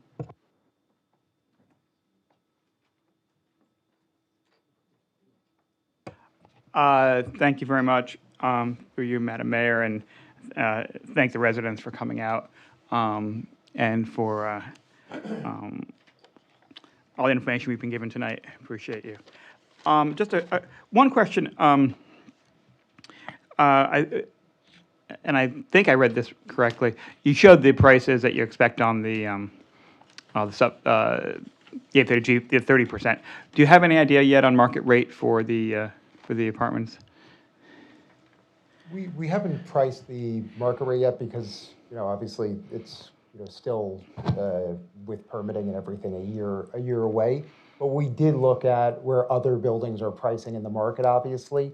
And, what I can say with confidence is that we would expect that in looking at the other newly constructed buildings, that we would come in significantly below where they're coming in as an entrance into the market. Thank you. And that's been my understanding of sort of the pitch for your company, is that you are coming in with your own design methods in order to provide, small A affordable as well as legal affordable. Right, yeah. As we refer to it as attainable housing, and so yes, absolutely. Right. Thank you. And just, again, I know it doesn't qualify, but it is a significant factor, and I certainly encourage you. I mean, to the point, I think there's a limit to what you can get for these apartments. I mean, they are small. They are, some of the negatives about them in terms of the layout and everything else is a different market than some of the other ones we're seeing in town. And we certainly heard complaints about some of the other ones we've had in town, and some of the pricing is shocking. And The other question I have is sort of a legal question. Actually, my one other question. I'm a little confused about the standard that we're applying. So obviously, it's an 830G application. We know about the safety findings we would need to make to vote no. But you also mentioned the SDD requirements as well.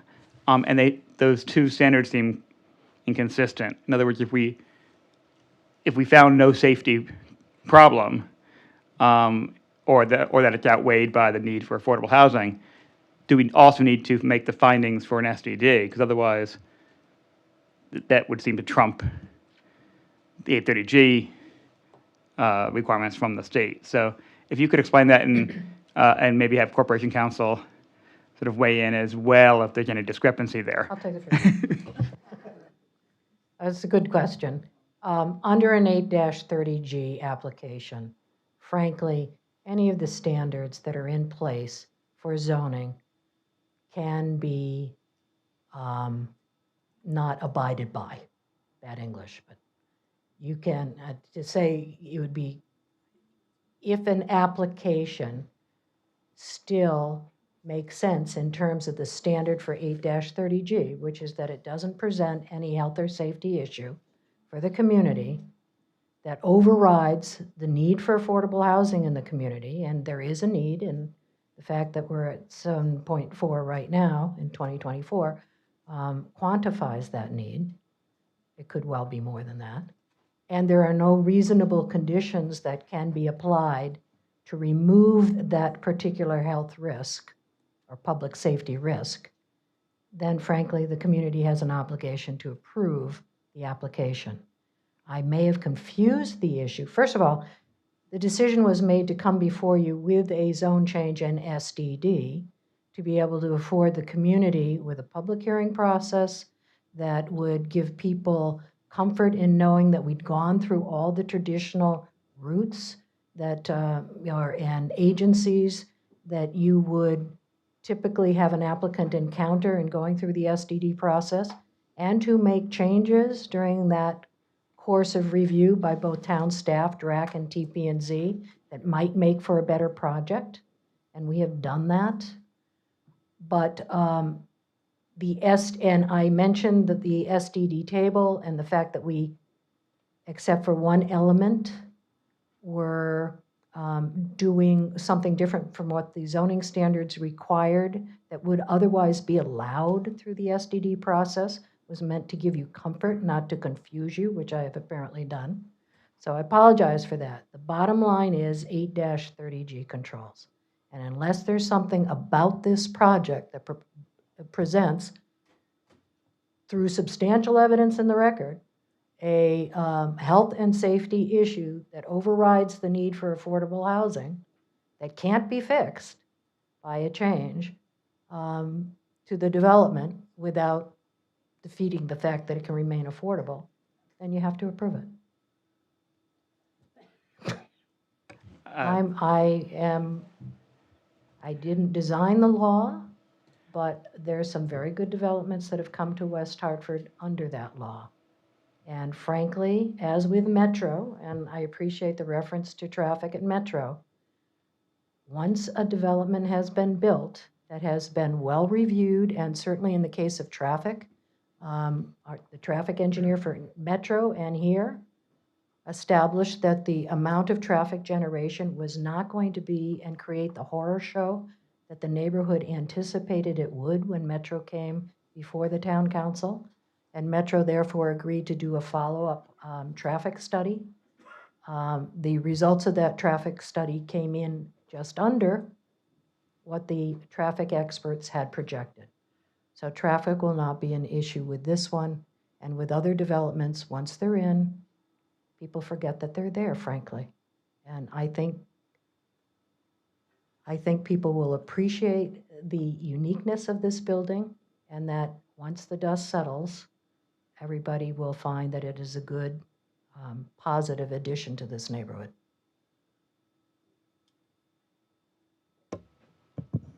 Thank you, Madam Mayor.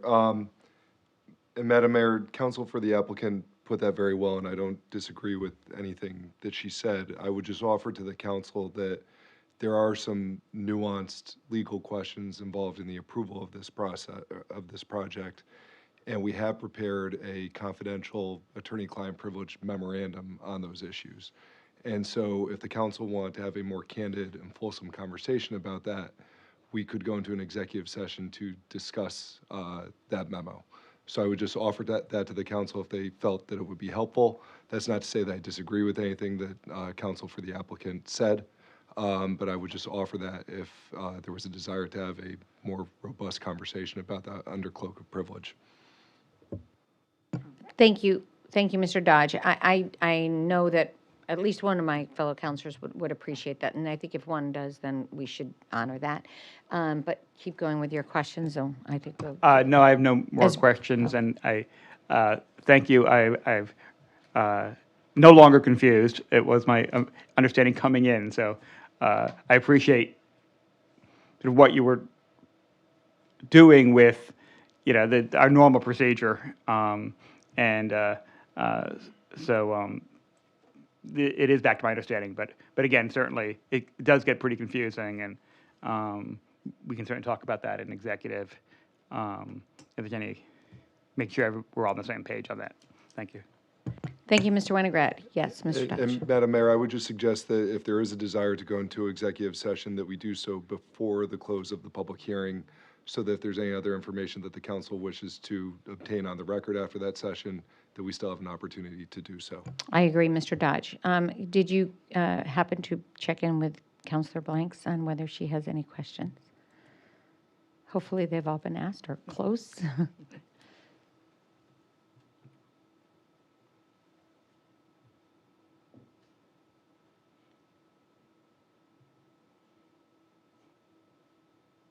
Carol, can you hear me? Well, I might have to let you. Can you turn the volume down on your WHCI? Sounds like my mother. Turn Fox News down. So Carol, I'm going to put you on speaker and put you up to my microphone so you can ask the applicant questions. Hopefully If you have any. responses. They're sitting She doesn't have to. And I'm just going to ask you a few questions before you get to your questions, okay?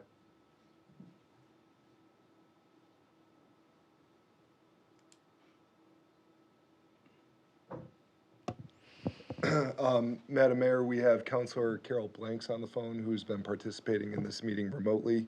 And I just wanted to confirm, Councilor Blanks, for the benefit of the record, that you have been able to watch the full proceedings and participate through observing them by watching the WHCI feed? Yes, I have. Okay, thank you, Carol. So Carol, you're hooked up to my microphone right now, and the applicant is standing next to me. So they should be able to hear your questions, and hopefully you will be able to hear their answers. But please let me know if you have any difficulty hearing what they're saying. Okay, thank you. All right, and thank you, Attorney Pearson, and also to the applicant for the presentation.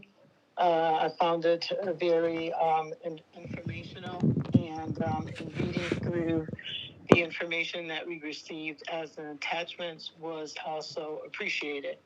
So a few of my questions have been answered, but I do have some additional questions, and I'll start with the demolition if this application goes forward. And I know some questions have been raised around this, but would you be able to give me an idea about the length of time if a demolition for this project was to occur based on your previous projects? And I'll stop there and let you answer before I go forward with my other questions. Yeah, Josh Levy for the applicant. Yes, Councilor, I can. In fact, I met with our demo contractor earlier this week, and he said that to expect about 2 to 3 weeks for what he would call cleanup of the building, removal of any asbestos, removal of anything that is a contaminant that needs to be removed before the demolition begins. and then about 2 months for the demolition and export of any materials during the actual what we would consider traditional demolition of this building. Okay. Thank you. And then I forgot to say through you, Mayor, so I will say that right now.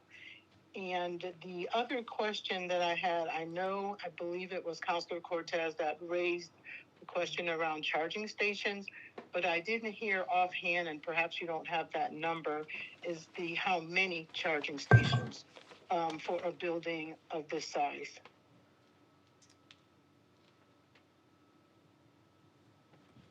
Good evening, Kevin Soley for the record. So the EV charging capable spaces are 10% of the total parking count. So on this site, we have 13 total EV capable spaces. Okay, thank you. And again, through you, Mayor. And for each building, how many elevators? Is it one elevator to a building? Josh Levy for the applicant. Yes, Councilor, one elevator per building, each building being approximately 56 units. Okay, and a follow-up question to that through you, Mayor, is what happens when that one elevator goes down? What's the approximate time before someone comes out to repair, especially if we have tenants with disabilities, whether permanent or temporary? Again, Josh Levy for the applicant. The answer to that is immediately. I mean, the elevator company is notified immediately of any issues. We have service contracts with the elevator company so that they come out and address any issues immediately. Additionally, obviously, if anybody had an ongoing disability and needed to be on a first floor unit because of any risk of even temporary shutdown, we would always accommodate them for that as well. Okay, and then I have two more questions, so just bear with me. Through you, Madam Mayor. So you know this, and everybody on the council does. We have many of these developments going up around town. And what I find interesting, since we are in New England in terms of parking spaces, that there are not many covered parking or even a few covered parking that's offered, whether it's a carport. Can you elaborate on that? Is that because of economic impact to the project? The answer to that is twofold. One is, yes, there's certainly the economic impact. The other is that generally, covered parking that isn't structured, has maintenance considerations associated with it, and often, does not have great long-term longevity. If you look at other, even in warmer climates where there's, covered parking, it's often an area that sort of deteriorates much faster than the building. And it isn't necessarily from a multifamily resident something that is particularly valued because they have to go, they're still going outside to get to their car. Okay, thank you. And then my final question is, in the material that was sent, and as I read through it, I saw an area in there where it said how savings are going to be passed on to tenants. Can you elaborate on that, or is that based on just the sort of design and criteria of the building and materials used? No, you correctly picked up on that. What I think that was referring to in the materials is something that we were talking about before, which is that there's solar as part of the building, and that solar is connected to all of the major building systems. And so we offset all of the major building systems with that solar, and so our tenants therefore do not end up getting charged for heating, cooling, hot water, and other major systems throughout the building, which is a significant savings to them from an operational perspective. Okay. All right. Thank you so much. Those were my questions, and I yield back, Madam Mayor. Thank you very much. I might ask you to go back on the WHCI feed. I'm going to hang up my phone. Thank you. Thank you, Ms. I'm going to thank Ms. Blanks for participating and preparing and she's obviously paying attention. And it is getting late. I appreciate that. I do just have, a lot of my questions were answered. I have a couple of more. One was air conditioning units. I did not with solar. Oftentimes we see the units on the top of a building, and oftentimes developers will say we can't do solar because we have a lot of utilities on the top. So could you just tell me how that configuration works? Yes, the condensers, so to speak, that I think you're referring to are on the roof of the building. They don't interfere with the solar. We design around them. The air conditioners, just in case this was part of the question, is a dual zone, individually controlled system for each individual unit. Thank you. And also, okay. I had a question on delivery trucks. The demonstration of the delivery trucks, they're big, and they have a lot of material on them. And then we're hearing about the export of the materials with the school so close. Would that be something where we could restrict the hours of delivery or not interfere with the school or the buses? My concern is all of the dynamics that are happening on those delivery, and how many delivery trucks come and how long does that take? It sounded like it was a couple of weeks or.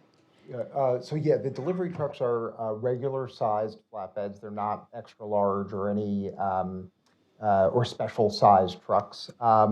The deliveries certainly would be done within the hours that are acceptable to the town, and we could certainly work with you to minimize impact on the school area.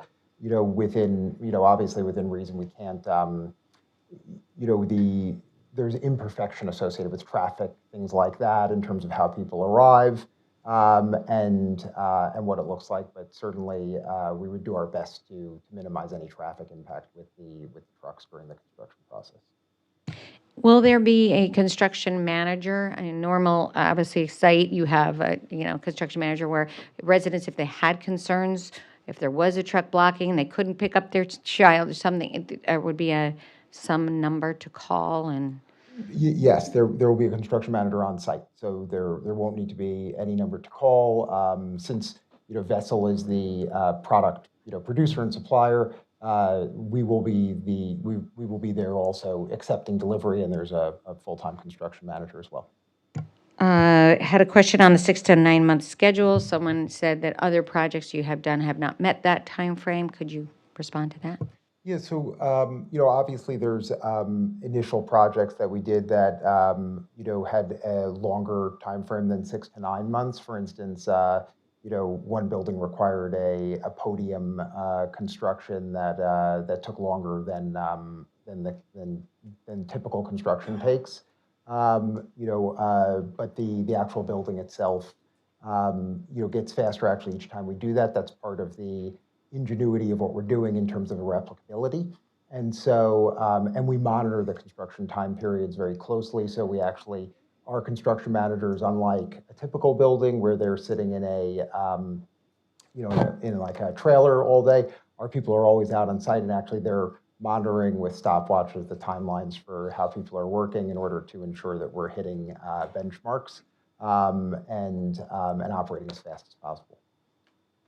Okay. I didn't see bicycle facilities. I'm assuming that you would put them somewhere.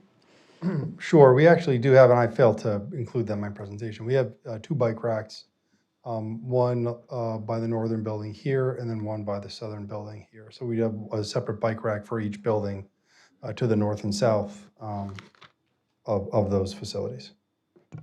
Okay. Are there storage garages anywhere in the units? Josh Levy for the applicant again.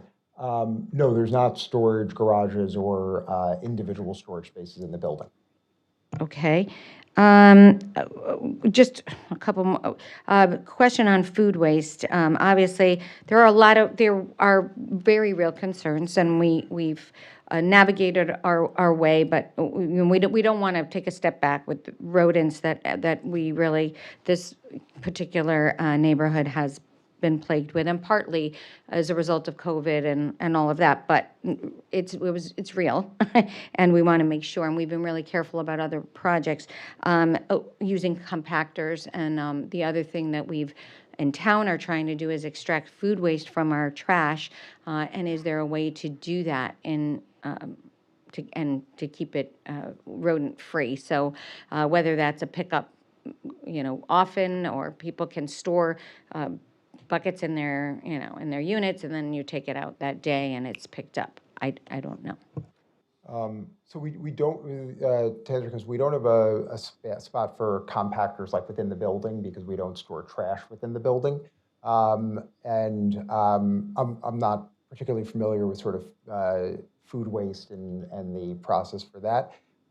Certainly, what we will do is monitor the trash pickup and increase, pickups as necessary in order to make sure that there aren't rodent issues. We'll also have an ongoing pest management plan. So as with every building that we operate, and I think that most people operate, we'll have a pest management plan and a contract with the pest management company to make sure that the area is being treated. Okay, we are going to be installing food waste drop-offs around town, so maybe there will be one across the street. I don't know. But anyway, all right, I think that's all I had that I had to ask. I know we need to go into executive session. When we come out of executive session, I expect, well, Mr. Dodge, will we be prepared to close the public hearing then, or will there be conditions at the meeting, or how will we handle any conditions of approval? And do we have within 830G that kind of ability? Thank you, Madam Mayor. My suggestion would be to do the conditions of approval during the meeting. And so when we come out of the executive session, unless the council wishes to ask for more materials on the record, then we would likely be prepared to close the public hearing and move on to the meeting portion.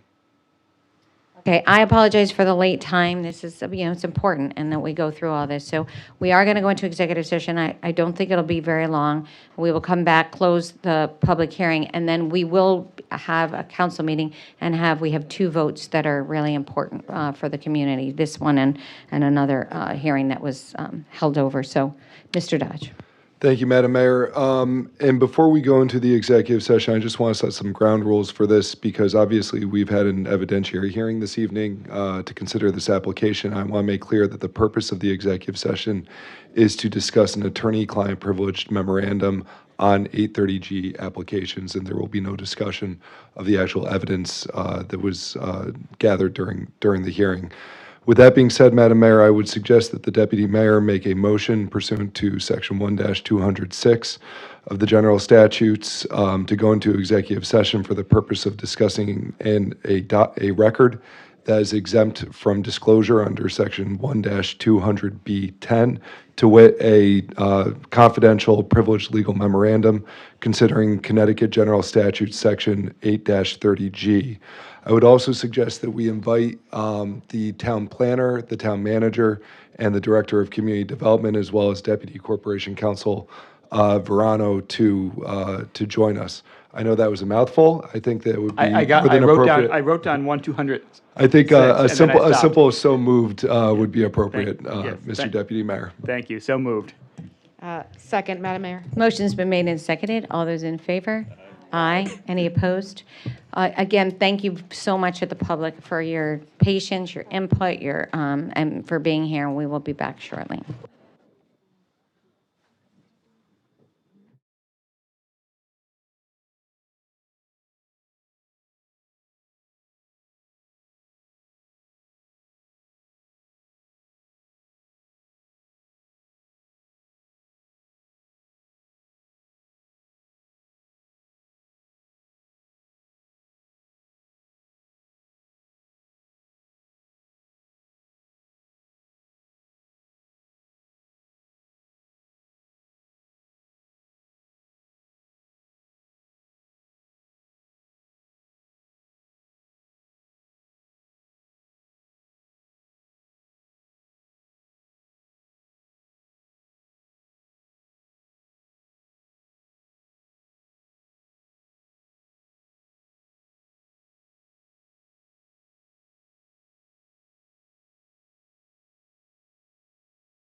Okay.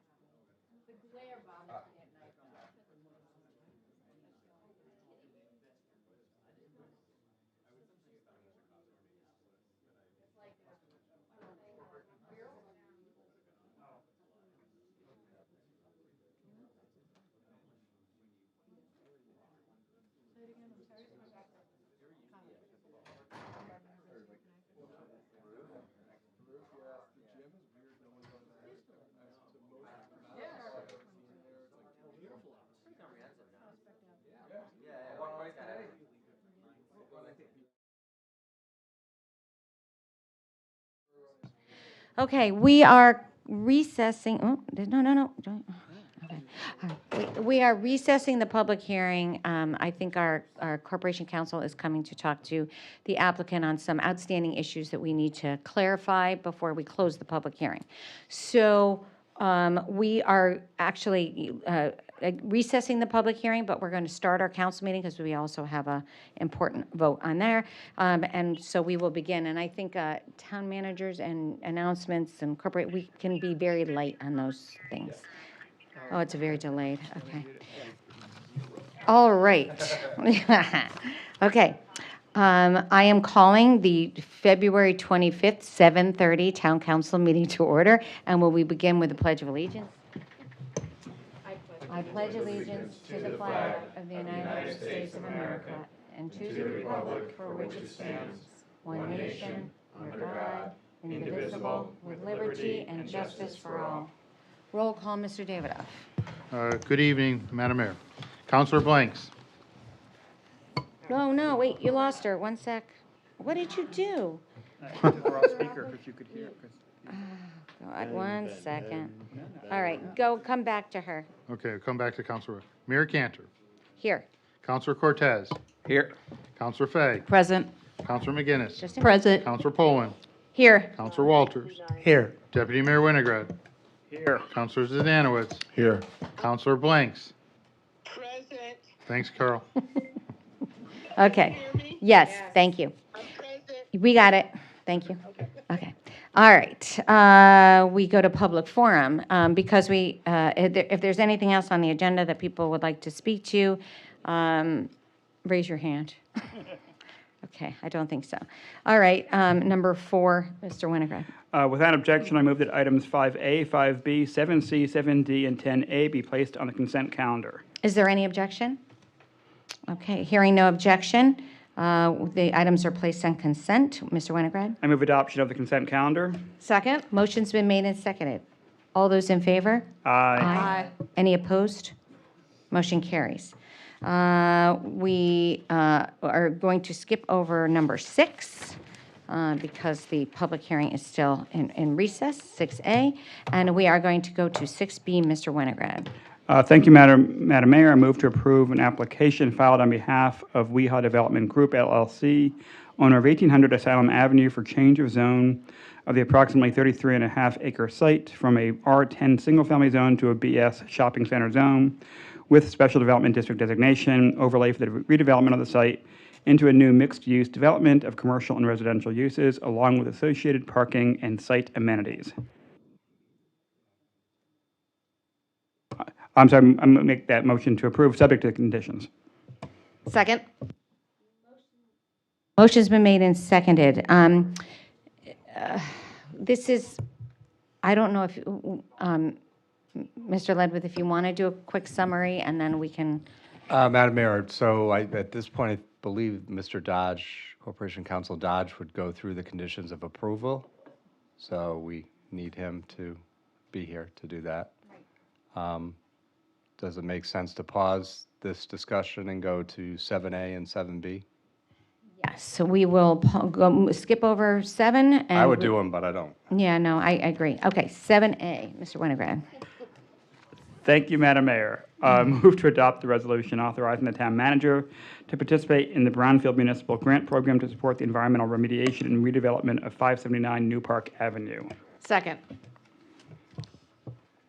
Motion's been made and seconded. Mr. Ledwith. Thank you, Madam Mayor. I'm pleased to present the next two resolutions, which will authorize the town to apply for 2 brownfield municipal remediation grants.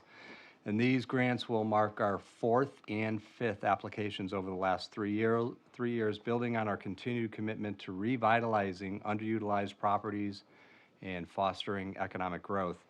The 3 previous grants we secured have already set the stage for significant redevelopment, bringing new opportunities and investment to our community while addressing environmental concerns. With these resolutions, we aim to continue that momentum, transforming brownfield sites into assets that benefit residents, businesses, and the town as a whole.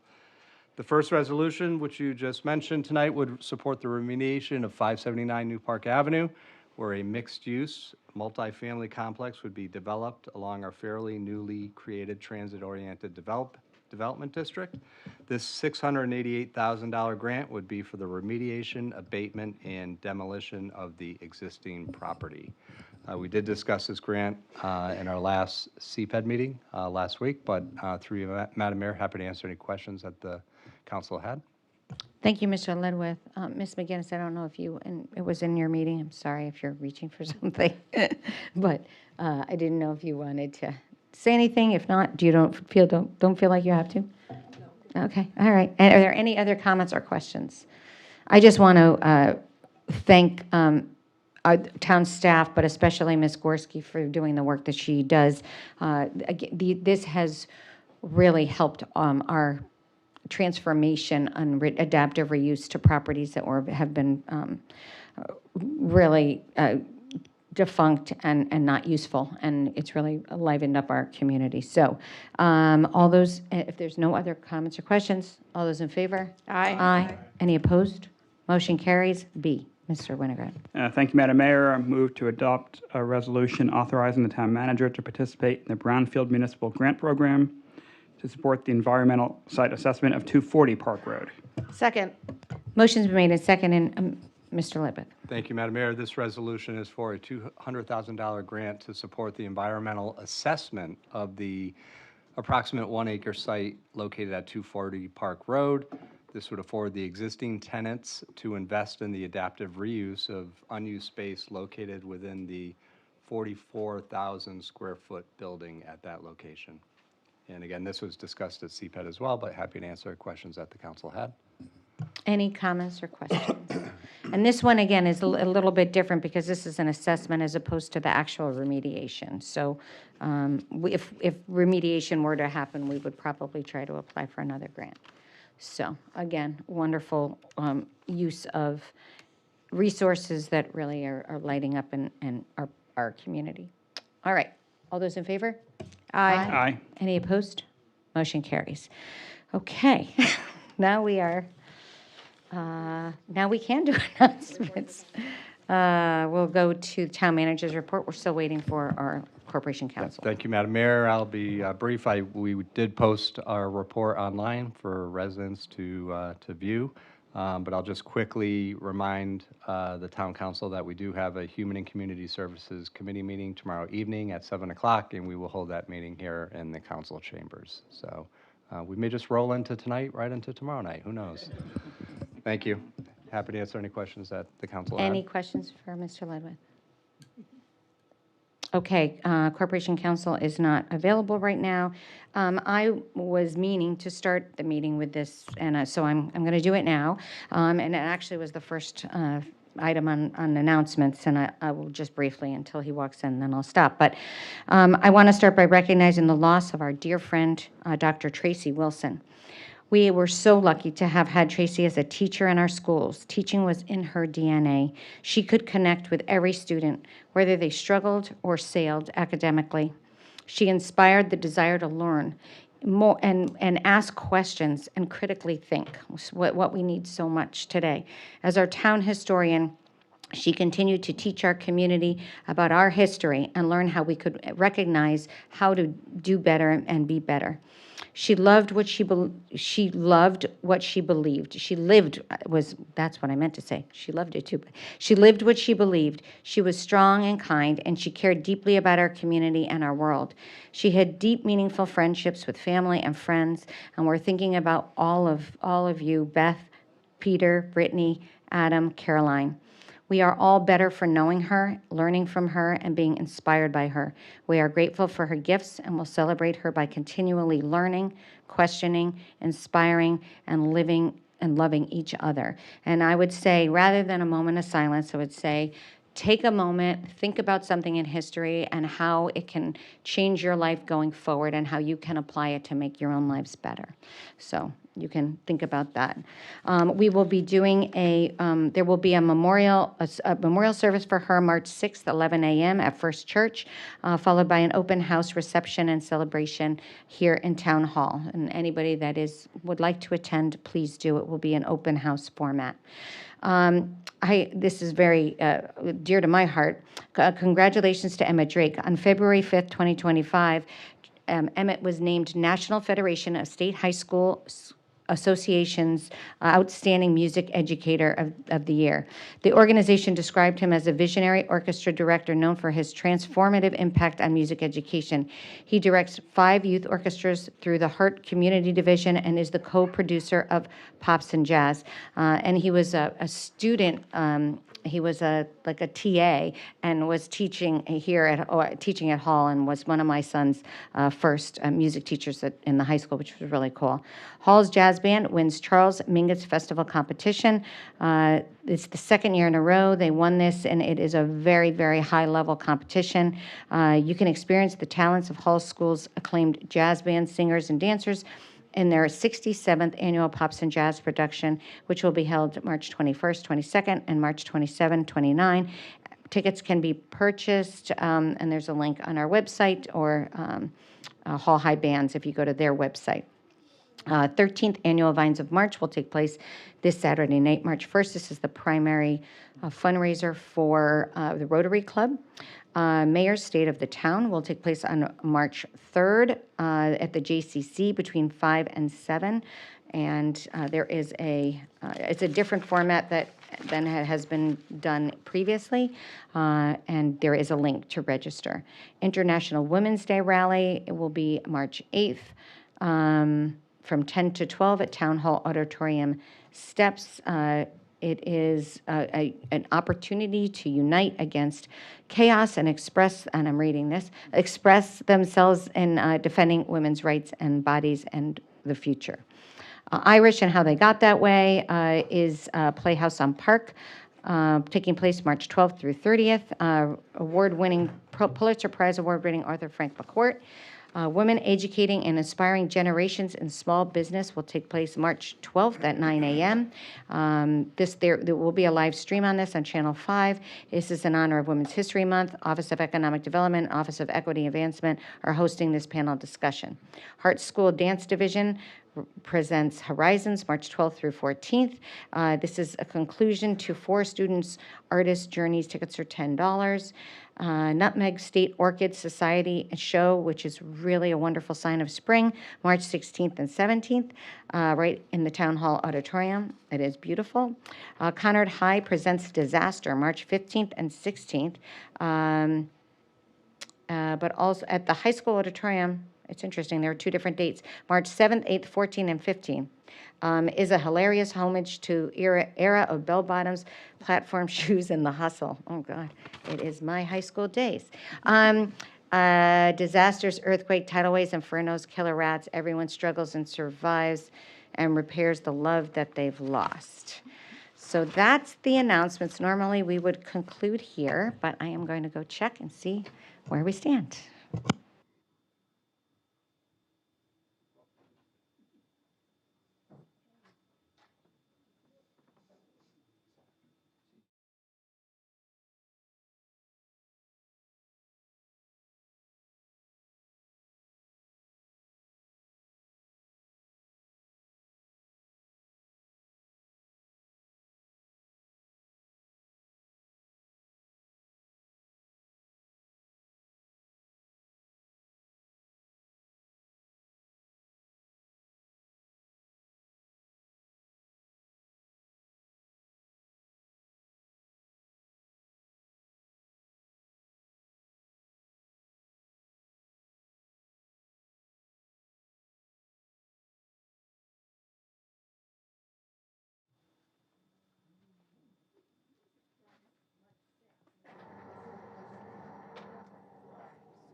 Mr. Winograd's going to make an announcement.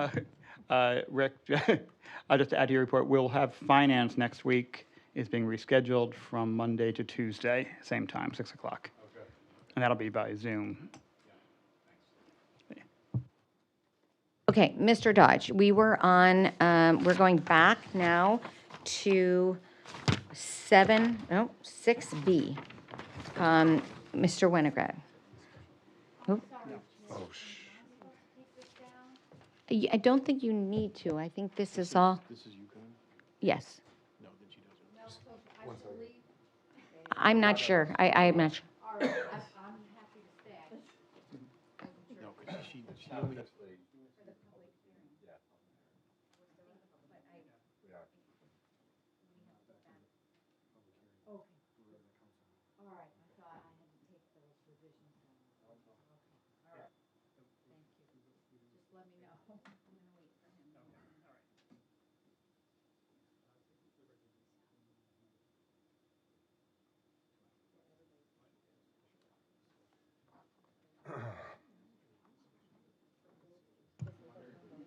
Okay, will you, We're on the approval of 1800, Madam Mayor? Okay, thank you, Madam Mayor. Madam Mayor, the Deputy Corporation Counsel is currently printing copies of the conditions of approval for 1800 to provide to the Town Council and also to members of the public, but with your indulgence, while she does that, I can start describing some of the conditions that we've proposed for this project. So, Madam Mayor, what you will have in front of you are the standard conditions of approval for an SDD project. However, there are some changes that are unique to this project, and so I just wanted to highlight those for you for a moment. The first is in the findings that you will make as part of the approval of this application. There are the standard findings that you make to approve an SDD project, but in addition to that, the applicant has asked for a alteration of standards for increased density, which they are entitled to, should you make the adequate findings due to the provision of public space.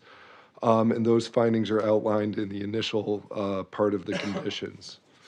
In addition to that, Madam Mayor, we have a condition that during construction, all personal vehicles of the contractors, subcontractors, and material suppliers serving the site shall be parked on site. Construction related to parking on Asylum Avenue, Fox Meadow Lane, Lawler Road, Lincoln Avenue, Troutbrook Drive, and the Town Ball Field parking lot on 1700 Asylum Avenue is strictly prohibited unless such parking is necessary for the construction work activities.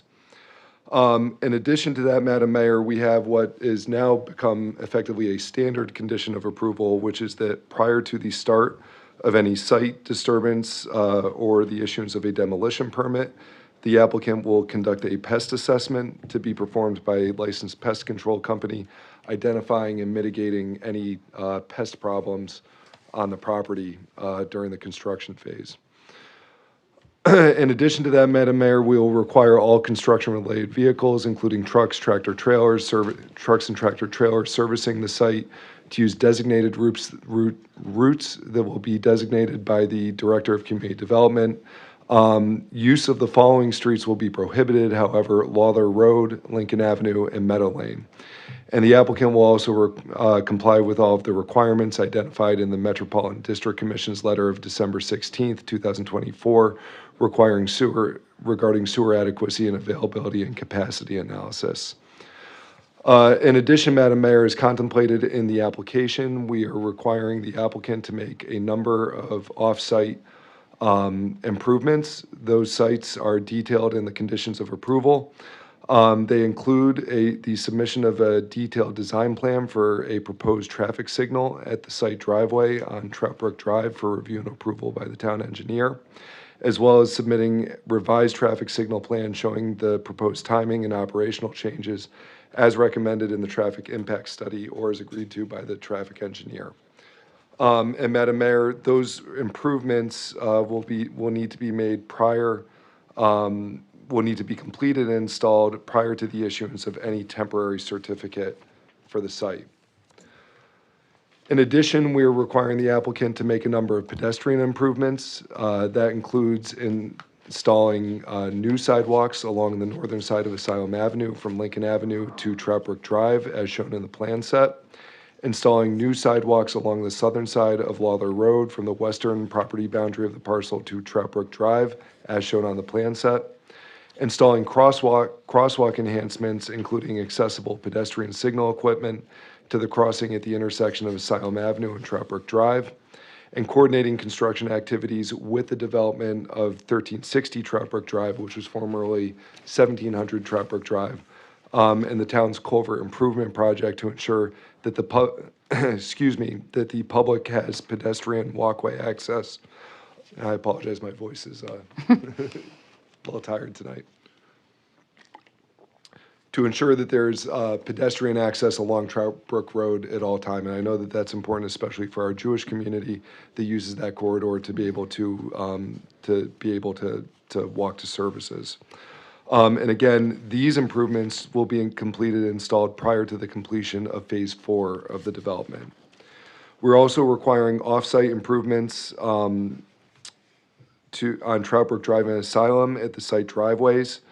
The applicant will be required to submit a final detailed plan to the town engineer for review and approval prior to construction activities in the right-of-way on Troutbrook Drive and Asylum Avenue, and this will include stationing, dimensions, callouts, utility relocation, and also a notation of the proposed special concrete pavement treatment on the southwest corner of Troutbrook Drive, of the Troutbrook Drive site driveway that will be maintained by the property owner.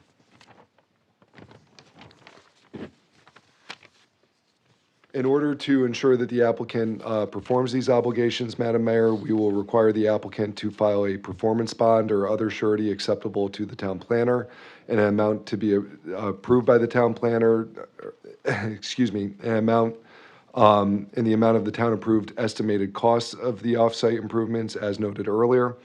No building permit for any phase of the development will be issued until such performance bond or surety has been accepted by the town planner in consultation with the town engineer and also approved by my office. In addition, Madam Mayor, we require the applicant to make a number of future off-site improvements. This includes requiring the applicant to commence a traffic impact study upon 80% completion of the development project. And the purpose of the traffic study and the parking analysis is to further evaluate the traffic and parking conditions in relation to the traffic study and parking analysis completed by the applicant's engineer as part of the application record to determine if the traffic impacts and provided parking associated with the development have been adequately addressed.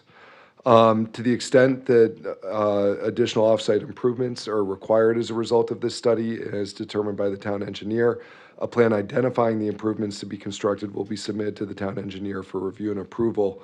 However, we do limit these changes to the following locations, which would be traffic calming locations located on Craigmore Road, Duffield Drive, Fox Meadow Lane, Haynes Road, Lawler Road, Lincoln Avenue, Lindy Lane, Nursery Drive, Sherwood Road, Vanderveer Road, and Wiltshire Lane. It would also be limited to signalized intersection locations located at Albany Avenue at Troutbrook Drive and King Philip Drive, Albany Avenue at North Main Street, Albany Avenue at Asylum Avenue at North Main Street, Asylum Avenue at Troutbrook, Fern Street at Troutbrook Drive, Troutbrook Drive at Farmington Avenue, Troutbrook Drive at Boulevard, Troutbrook Drive at Park Road, and Troutbrook Drive at the Heritage Park Site Drive. And the following intersections: Asylum Avenue at Fox Meadow Lane, Asylum Avenue at Lincoln Avenue, and Troutbrook Drive at Lawler Road. And in order to ensure the performance of these obligations at the time that the requirement to conduct the study is triggered, the applicant will be required to post a bond or other surety acceptable to the town planner in the amount of $250,000 to guarantee the construction of the additional off-site traffic improvements. This condition may also be satisfied by placing $250,000 into an escrow fund that the town could then use to perform the work on its own at a future date, and any remaining funds out of that would be returned to the applicant, of course. In addition, Madam Mayor, an important component of this project, as with all of our SDD residential projects now, is the affordability plan. There's a requirement that the applicant will provide 5 residential rental units 2 one-bedroom units and 3 two-bedroom units, all to be leased for 30 years as affordable at 80% or the lesser of the area median income for the town of West Hartford or the statewide median income as established by HUD. The unit designation, construction, affordability, term administrator, income eligibility requirements, maximum rental prices, enforcement, and other management elements will be outlined in a housing affordability plan that will be submitted by the applicant and are reviewed and approved by my office. And the applicant will also be required to file this plan on the town records in the form of a deed restriction. In addition, Madam Mayor, we are requiring the applicant to make a number of privately owned public space improvements. The applicant will be required to submit a public space plan for review and approval by the town planner.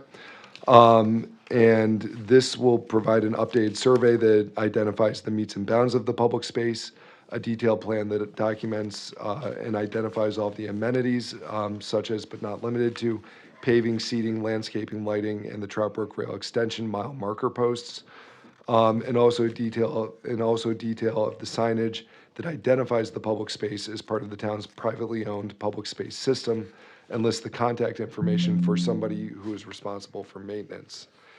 In addition, Madam Mayor, we will require the applicant to keep this public space open to the public 24 hours a day throughout the year.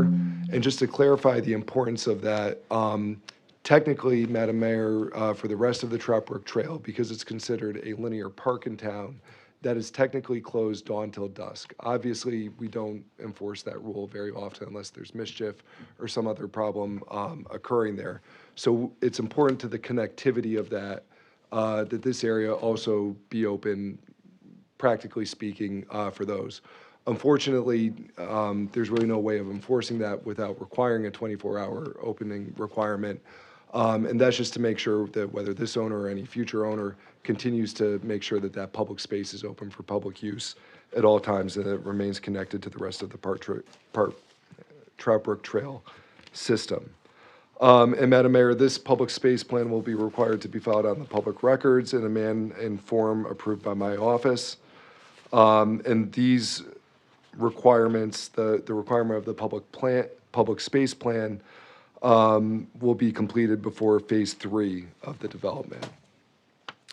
In addition, Madam Mayor, as outlined in the plans, prior to the issuance of any temporary certificate of occupancy, we'll require the applicant to convey the following easements to the town of West Hartford. Number 1, a conservation easement in the areas that are shown on the plan set, and number 2, an easement on Trout Brook Drive for traffic signalization.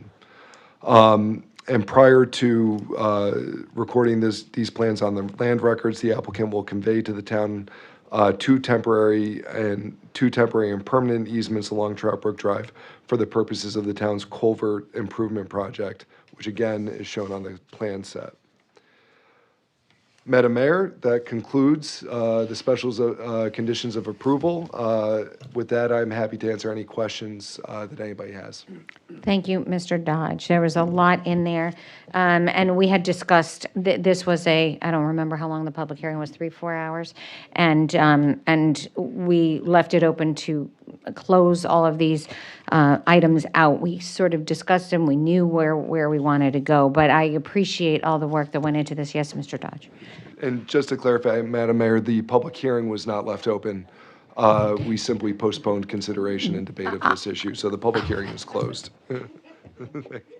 I'm sorry, I did mean that. Yes, it's okay. All right, so we delayed deliberation on the actual vote. So are there any questions for Mr. Dodge before we get into the vote?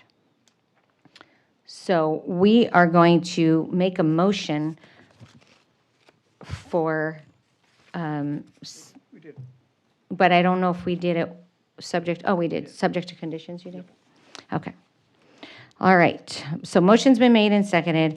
It feels like a long time ago that we did hear this, but I want to open up the floor. This is normally this would be we would have done this at, 8:30, and had a fairly long discussion on it. But we have, thank you, bless you.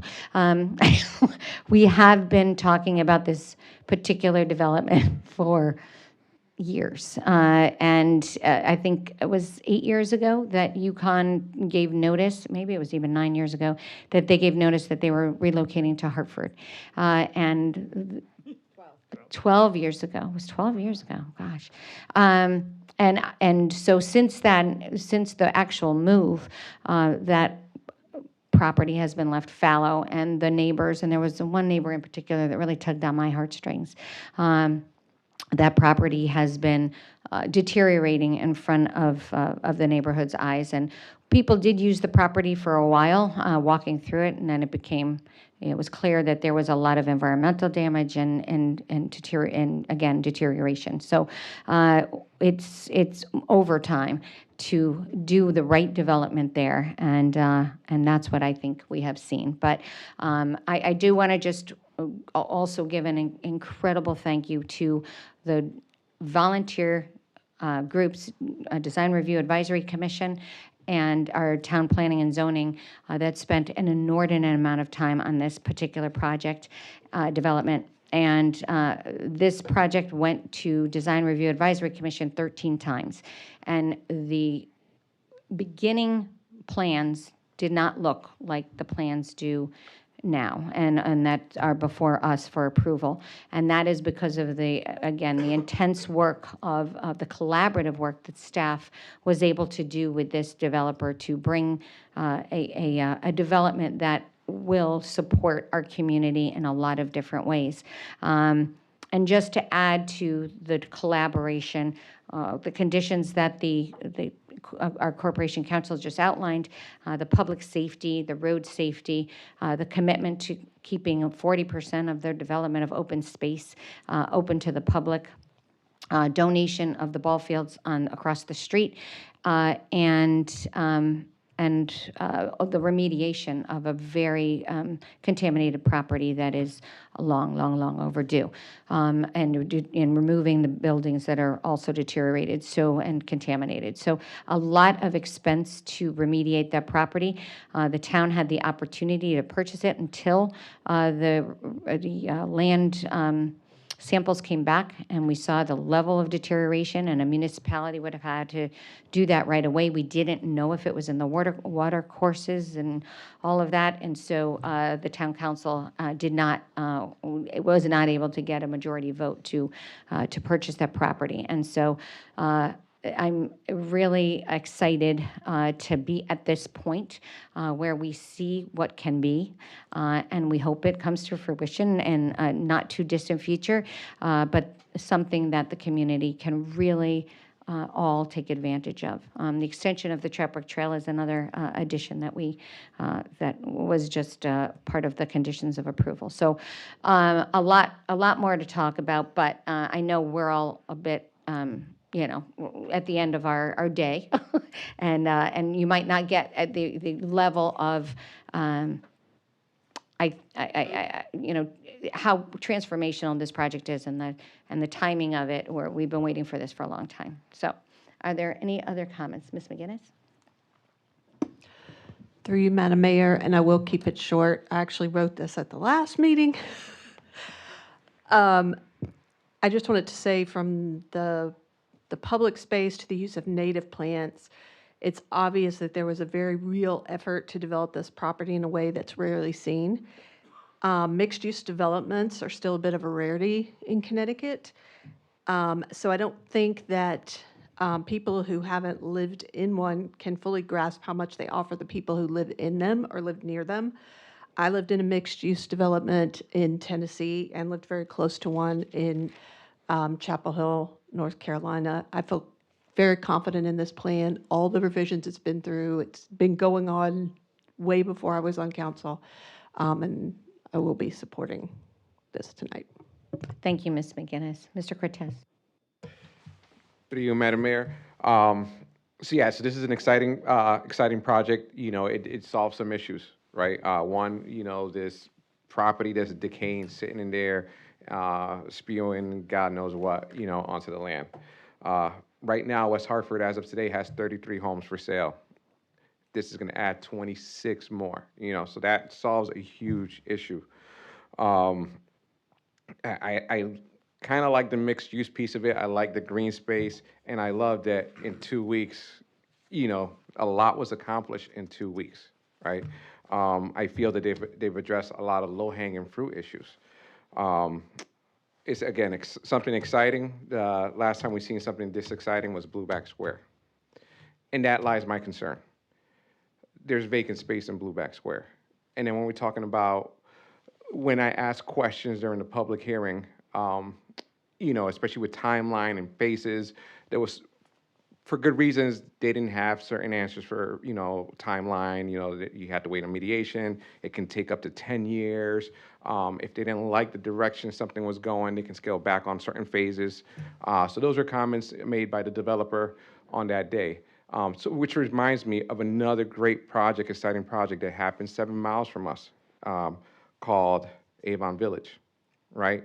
So mixed use, very exciting, and all of a sudden, it wasn't getting all the, everything they were going to get. It didn't meet their expectations, so they scaled back on that. There's a lot of empty space on a project that was really exciting, and I feel that, yes, they're not a nonprofit, right? There has to be a return on investment. There is a huge mediation concern there that's going to cost them money, but also this property, since they've owned it, the value has gone up tremendously. Residents were asking kind of for the same thing, people think that West Hartford is not friendly to affordable housing. There was a lot of ask for affordable housing that day. Again, the missing middle keeps screaming. And it's like, yes, we're going to take care of the missing middle. We're going to add assisted living facilities. Well, the missing middle is like, no, we don't need that. We're still very active. And I think that that part of being good neighbors is listening and starting that relationship right. So right now, it's funny that we're voting on this at 11 something at night, and we're just kind of tired and want to get done with our day. And I think supporting this is just that. It's like, it's great. They work very hard, and we're tired. And let's just move forward and and get this done. But we've accomplished a lot in 2 weeks. So I think if we didn't support this today and said, let's see if we can make this a little bit better, that would be I think that's the right thing. I think if we support this project the way it is, we're settling, and yeah, Blueback is great. It's been a great addition to us, but we still have a lot of vacant space there. So we're just gonna add more retail space, add stuff that the residents, that our neighbors did not want, just because, because we're tired, and let's just vote on it and let's move on. That's where I feel I'm at with this project. I want to move on, but there's concerns that still weren't addressed. The traffic issue, a lot of times, traffic becomes a topic of a thing, and it's like, it's not going to get that much worse. But we're adding intersections that are going to be busy there. So there's a lot of great, exciting things happening on here, but I feel if we move forward, we'll be settling. Thank you. Thank you, Mr. Cortez. Mr. Winograd? So I'm tired, but I'm not settling. And frankly, I understand it's late, and with all due respect, the lateness of the evening has absolutely no impact on anybody's vote. I just don't believe that's true. Okay. I apologize. I didn't mean it in that way. I used it as a metaphor. No, I understand. And I think the lateness was some motivation to sort of jump to the quick, and be less flowery than we might be otherwise. And now you got me going. So, no, listen, as the one person here from the beginning, since the mayor had to be recused from the vote, so I am the survivor from that original group of council people who deliberated buying and have been on this project from the very beginning. And there is sort of an anticlimax tonight. I'm disappointed that the developers aren't all here to hear us and to be really thanked for putting this work in from the beginning. This is a high-quality project with a developer who has bent over backwards to meet every reasonable and some unreasonable, frankly, demands that we've put on them. We've gotten a ballpark for free. We knew this was going to be an issue, but we didn't know how it was going to come out. We knew we had to keep those ball fields. We got them for free. We knew we wanted to expand the trail. We got an expanded trail, and it's going to be beautiful. Open space for the neighborhood. All the other things that the mayor mentioned that I wrote down, but I can't read my writing, and I don't want to repeat her. One thing I don't think was mentioned, the wetlands issue, right? I mean, it's complicated to build on this site. Again, I remember when we looked at this 14 years ago, we were looking at it, well, can we even develop this site? And how hard will that be? And the reason we backed out was because of the balancing between the cost of remediation and the profit one could make off this. And we weren't sure there was a way to do it. And we know someone tried and failed. They figured out the way to do it, to make this work. Again, over and over again, they talked about the soft costs. We dragged them through DRAC. That is a cost on a developer to go through DRAC week after week after week and listen and have changes, but that costs money. One of the things that happened in Blueback, and what Blueback would have done better had there been less of that at the time. I wasn't on council then, but the debates were just ferocious. And they also had to deal with a lawsuit and another, competitors in town who sued to keep them from getting their project done on time. And as a result, they lost years of profit. So all these things that you talk about to, slow it down is exactly the thing that makes these things harder to make a profit for and can cause the exact failure we're trying to avoid. So I think it is time to move it forward. There's not time, no more delays. If we want to build things, we have to build things. And the best way to build housing is to build housing. And we need it, as you said, as well, better than most. 7%, vacancy. And as you say, the addition of ownership in this as well is so important. And again, doubling, our stock for that week when they go on sale. This is, really everything we could have hoped for. It is a smart development, and I think it's time, to move on, to get it done, and again, and hope that they can do it as fast a schedule as possible. But let's not delay them anymore. Let's just thank them for investing in our community. Thank you. Thank you, Mr. Winograd. Mr. Zananowits. Thank you, Madam Mayor. This has gone through a lot of iterations over the years, from a Chinese company where we were talking about having students enrolled into our high schools and how we would handle that. So it's been a long road. They've made many changes. I think someone said that this project doesn't look anything like it did when it started. The iterations, everything that they went through with DRAC, they complied with, and we've got a better options for it. This is a better outcome than it was even 3-5 years ago. So I'm happy with that. One of the things that I am concerned about is that both sides of the property are owned by different people, but yet they add affordable housing together. I don't know how that works. I can't do the math because it ain't mathin'. But you have two separate owners, two separate properties, two separate LLCs, but yet they add the affordable housing together, and we asked them to increase it, and they wouldn't through argument of combined properties. So I have a concern with that, and I don't like the way that math figured out.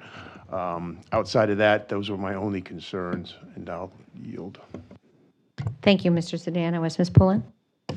Thank you, Madam Mayor. I think this project really demonstrates something that I think is great about government at its most local level. We have a plan that has been developed with input from some very dedicated town staff, some of whom are in this room. So thank you for the many, many, many hours of work you've put into this project. A lengthy iterative input process from neighbors of this property and other stakeholders. And as the mayor mentioned, the input of the volunteers on DRAC and TPZ, We had people come forward who had environmental concerns, traffic concerns, and all of that bringing together people from our community having an impact on a potential development in our community. And here, sitting around this town council table, several of us live very, very close to this property, and I'm one of those people. So I'm actually really excited about this property. I drive past this desolate campus at least twice every single day on my way to and from work and running errands and so forth. And the idea that we're going to have this mixed-use project that provides a lot of open space. I really love like the area around the water, the ponds that are going to be redesigned and rebuilt with the places to sit and stroll, the Trout Brook Trail, lots of open space. And then also people living there in types of housing that we really don't have in a lot of other places around town. The townhouses, the assisted living, and then people who are just going to be visiting, they're dining or shopping. It's just going to bring, I think, a lot of dynamic energy to the area. And I'm not worried about the traffic because I've lived in my house near that campus for 26 years, so I remember when it was a campus and there were students and faculty coming and going every single day. I imagine the traffic light is going right back where it was before. We're very close to that spot. So I want to thank everybody who has participated in this process, and I'm excited to vote yes on this project today. Thank you, Ms. Pullen. Ms. Bay? Thank you very much. There's a lot of things I like about the project, for sure, and I do appreciate all the effort that went in, and certainly the iterations and the hoops you guys had to jump through to get to this point. I don't want to go back in history, but I was here almost from the beginning, not quite. But, you know, some of the problems with the property of being desolate and in bad repair and all those kind of things is because the state left it like that, and they really didn't take care of it after they bailed. But that's neither here nor there now. It's better now. I think the neighbors there don't feel like it's a totally blighted site at this point. I'm just concerned about the density of it, and every time we go through a new housing development, and I'm grateful for these people who come forward, but especially the people who represent the seniors. We are going to have a problem. Where are they going to go? They're in big houses now, not ready for an assisted living. I look around to other adjacent communities, and what are they doing? They're putting in 55 and over. And that makes it dense, but they're single family and they're standalone. They blend with the neighborhoods. It gives a place for aging seniors to go. Some are rentals, some are home ownership opportunities. My hometown actually has two, and I know people who live in them, and they're very, very happy with them. And they were able to downsize and keep it affordable for them. So I think there were other alternatives that I know I brought up, but weren't considered. And I didn't do the economics of a over 55, but you know, with the density of those and the small parcels of land that they have, I gotta believe that could have been workable. It was even brought up tonight with the vessel, that people are very concerned of how they can stay in town and consider to age in town. So I am concerned. I know the traffic studies say what they say, and I believe them. I'm not going to challenge them. But the cumulative effect of all the development we've done in town. Try going across town. Really, try going from the north end all the way over to the end of Elmwood by Charter Oak and BJ's and all that stuff. It's, no matter what time you go, it's really, really hard. Try parking in Bishop's Corner any time of the day. You can't find a spot anywhere near to where you're going. So these things are going to add to that, especially when the developers are bringing in destination things like spas that are going to be marketed all throughout our state and probably elsewhere. The unique grocery store, the unique restaurant that they those are good things, but putting them all together in one not so big spot, I think we have to be cognizant of those things. So very much appreciative to the developers for coming forward and working hard to get it to the best shape that they possibly can. But I'm not convinced we really covered all possibilities that would continue to benefit our town, and particularly the people who are already here. So I think maybe this is a missed opportunity that we could have done something. You know, at the rate we're going, there's not going to be a postage stamp that doesn't have concrete or tall buildings or parking lots or garages or Lord knows what. That's where we're going. So progress is good. I know change is hard, as we hear, but I think there were other avenues we could have explored to get to an answer that maybe everybody would be more happy with.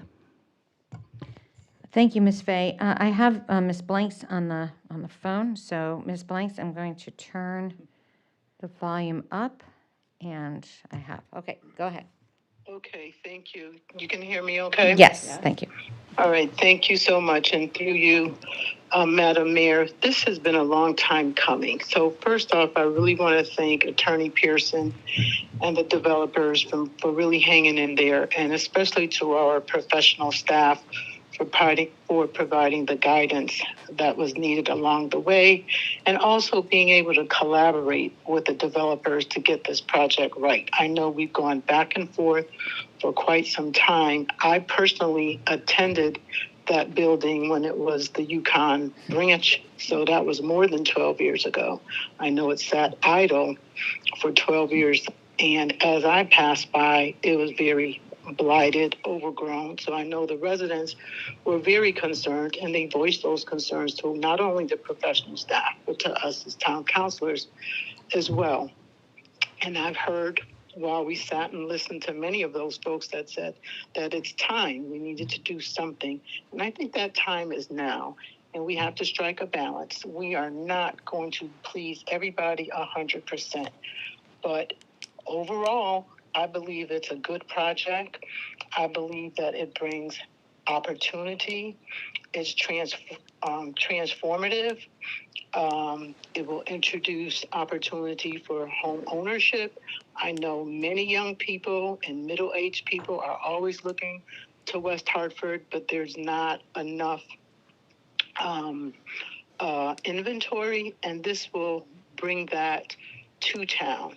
And I also believe that what the developers have done in terms of taking responsibility for extending the Trout Brook Trail is absolutely welcoming, and just shows the effort that they're willing to make to collaborate with the town, listen to the residents, and provide the opportunity for those residents to have input. I'm not going to belabor this because it's late, but again, I just think the project is transformational. It welcomes improvement that has been long overdue for that particular community and neighborhood, and it will provide opportunity for so many people in the future who wants to come to West Hartford, make West Hartford their home, and also provide walking opportunity. And with the mixed-use space, I mean, the possibilities are endless. So I do plan to support this.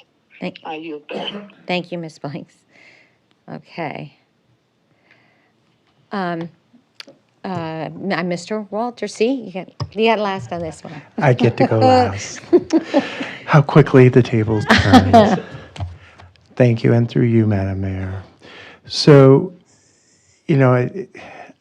I didn't write anything down like Councilor McGinnis did, but I've had a lot going through my head on this. And there are different things that I could say right now. One thing that I keep coming back to is highest and best use of land, which is a principle that you learn when you're talking about urban planning and development. And we have a piece of land that is fallen in disrepair. It is contaminated. It has seemingly everything. It's overrun with non-natives. It's a wetland that was filled in. It has a lot going against it. And in the end, we have come up with a plan to redevelop it in which we restore much of the wetlands. We get rid of the invasives. We build a quality development that includes a mixed use style, which quite frankly is what we need more of.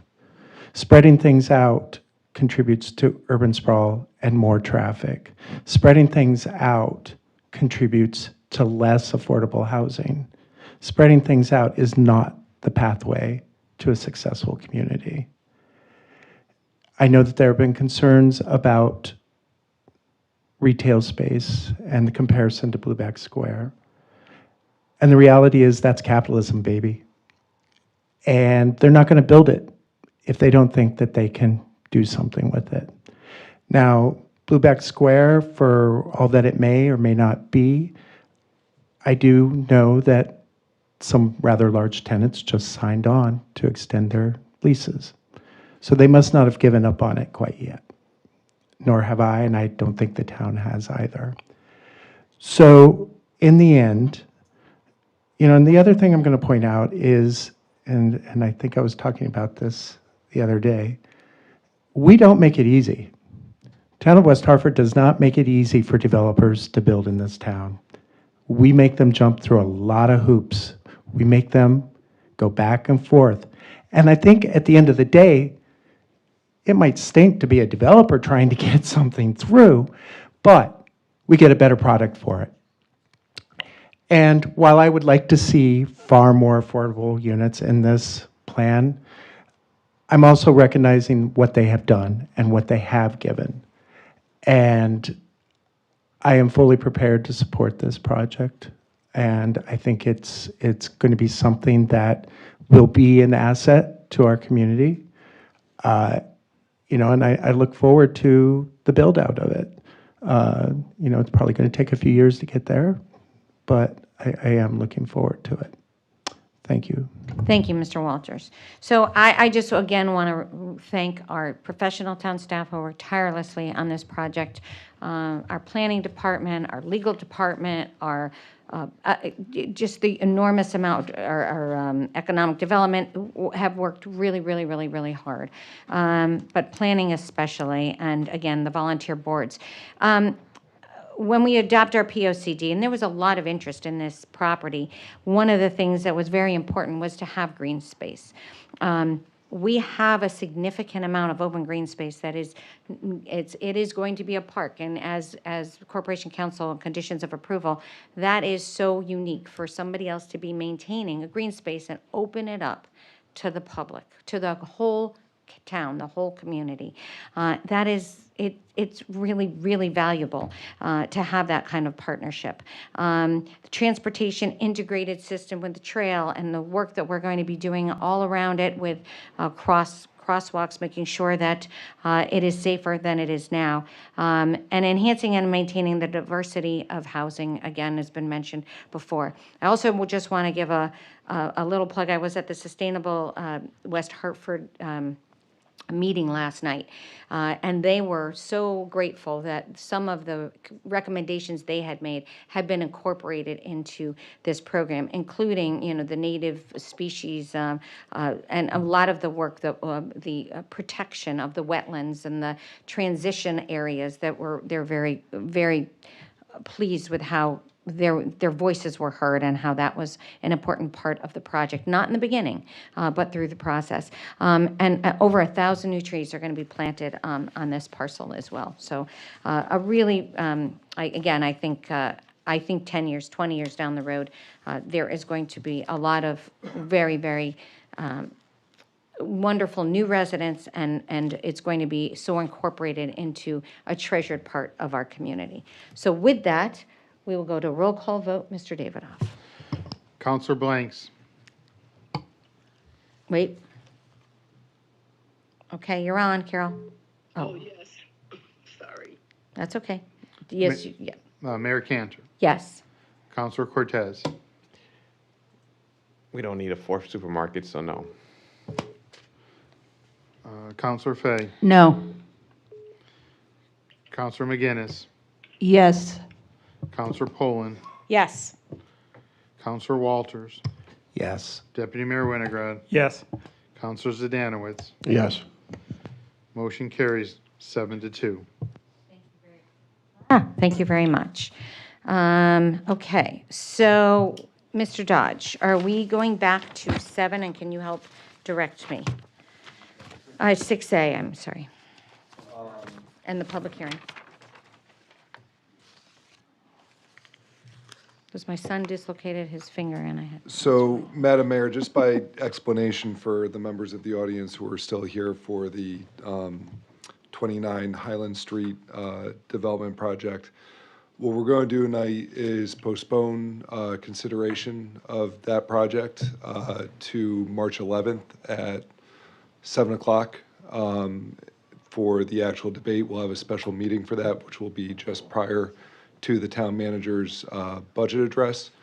And when we return to the public hearing, which I believe you are recessed from currently, we're going to keep that open for a limited purpose. And when we return to the public hearing, I will ask for the consent of the applicant to be able to keep the public hearing open for that limited purpose. But Madam, right now, what would be in order would be a motion to postpone consideration of this matter until a special meeting at 7 o'clock on March 11th. So moved. Sorry. No? Second. Motion's been made and seconded. Thank you, Mr. Dodge. Thank you all. All those in favor? Aye. Any opposed? Motion carries. And I'm very sorry for people that were waiting. I'm sorry, what did you say, Mr. Smith? Wait, what's that? Yeah, we're still in public hearing. Madam Mayor, we are currently in the regular town council meeting. And so there was an action item on the town council meeting for consideration of the application for 29 Highland Street. The motion that was just made was to postpone consideration of that until a special meeting at 7 o'clock on March 11th. And do we need to go back and close the public hearing? Or, I mean, we're not Yes, closing the public yes, hearing, we when- just don't, So, Madam Mayor, we're still recessed from the public hearing. We'll return to that at the conclusion of the At the town council. council meeting. And just by way of further explanation to the folks who are still in the audience, the reason for the delay is so that we can receive some limited new materials from the applicant, but also to give my office and the professional town staff additional time to work on proposed conditions of approval that would address some of the things that we heard during the public hearing tonight concerning traffic calming measures on South Highland Street, as well as restrictions on delivery times, and then also a reconfiguration of some of the units within the development. Thank you, Mr. Dodge. And so I think, Madam Mayor, the motion was made, second, and voted on. I apologize, it's late at night. Yes, Okay. and now I think we couldn't close our meeting. We can adjourn our council meeting, and then we go back into the Well, I know recess. you all probably want to hear my report, but you're free to adjourn the town council meeting. Okay, sorry? Yes. To postpone is 9-0, Yes, correct? yes. Okay, so, Mr. Winograd, a motion to adjourn? Move to adjourn? Second. Motion's been made a second. Well, yeah, we don't usually do this. All those in favor? Aye. Any opposed? Okay, sorry. We are currently adjourned, and we are going to go, we just leave the recess. So, Madam Mayor, now we will return from recess into the public hearing for 29 Highland Street. Okay, we are now, and, right. So it's we going to are be back in the continued. public hearing for Uh-huh. 29 Highland Street. Motion to continue? And Madam Mayor, I would ask for a motion to continue subject to the consent of the applicant, who I will ask their counsel to return to the podium, for the limited purpose of receiving an updated set of plans that shows that modifies the plan set to change one of the one-bedroom affordable units to a two-bedroom affordable unit. Did I get that right?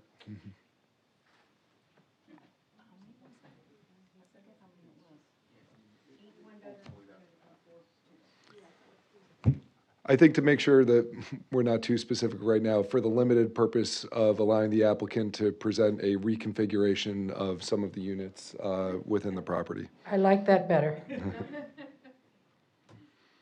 And Madam Mayor, if we could just confirm that the applicant consents to that continuance?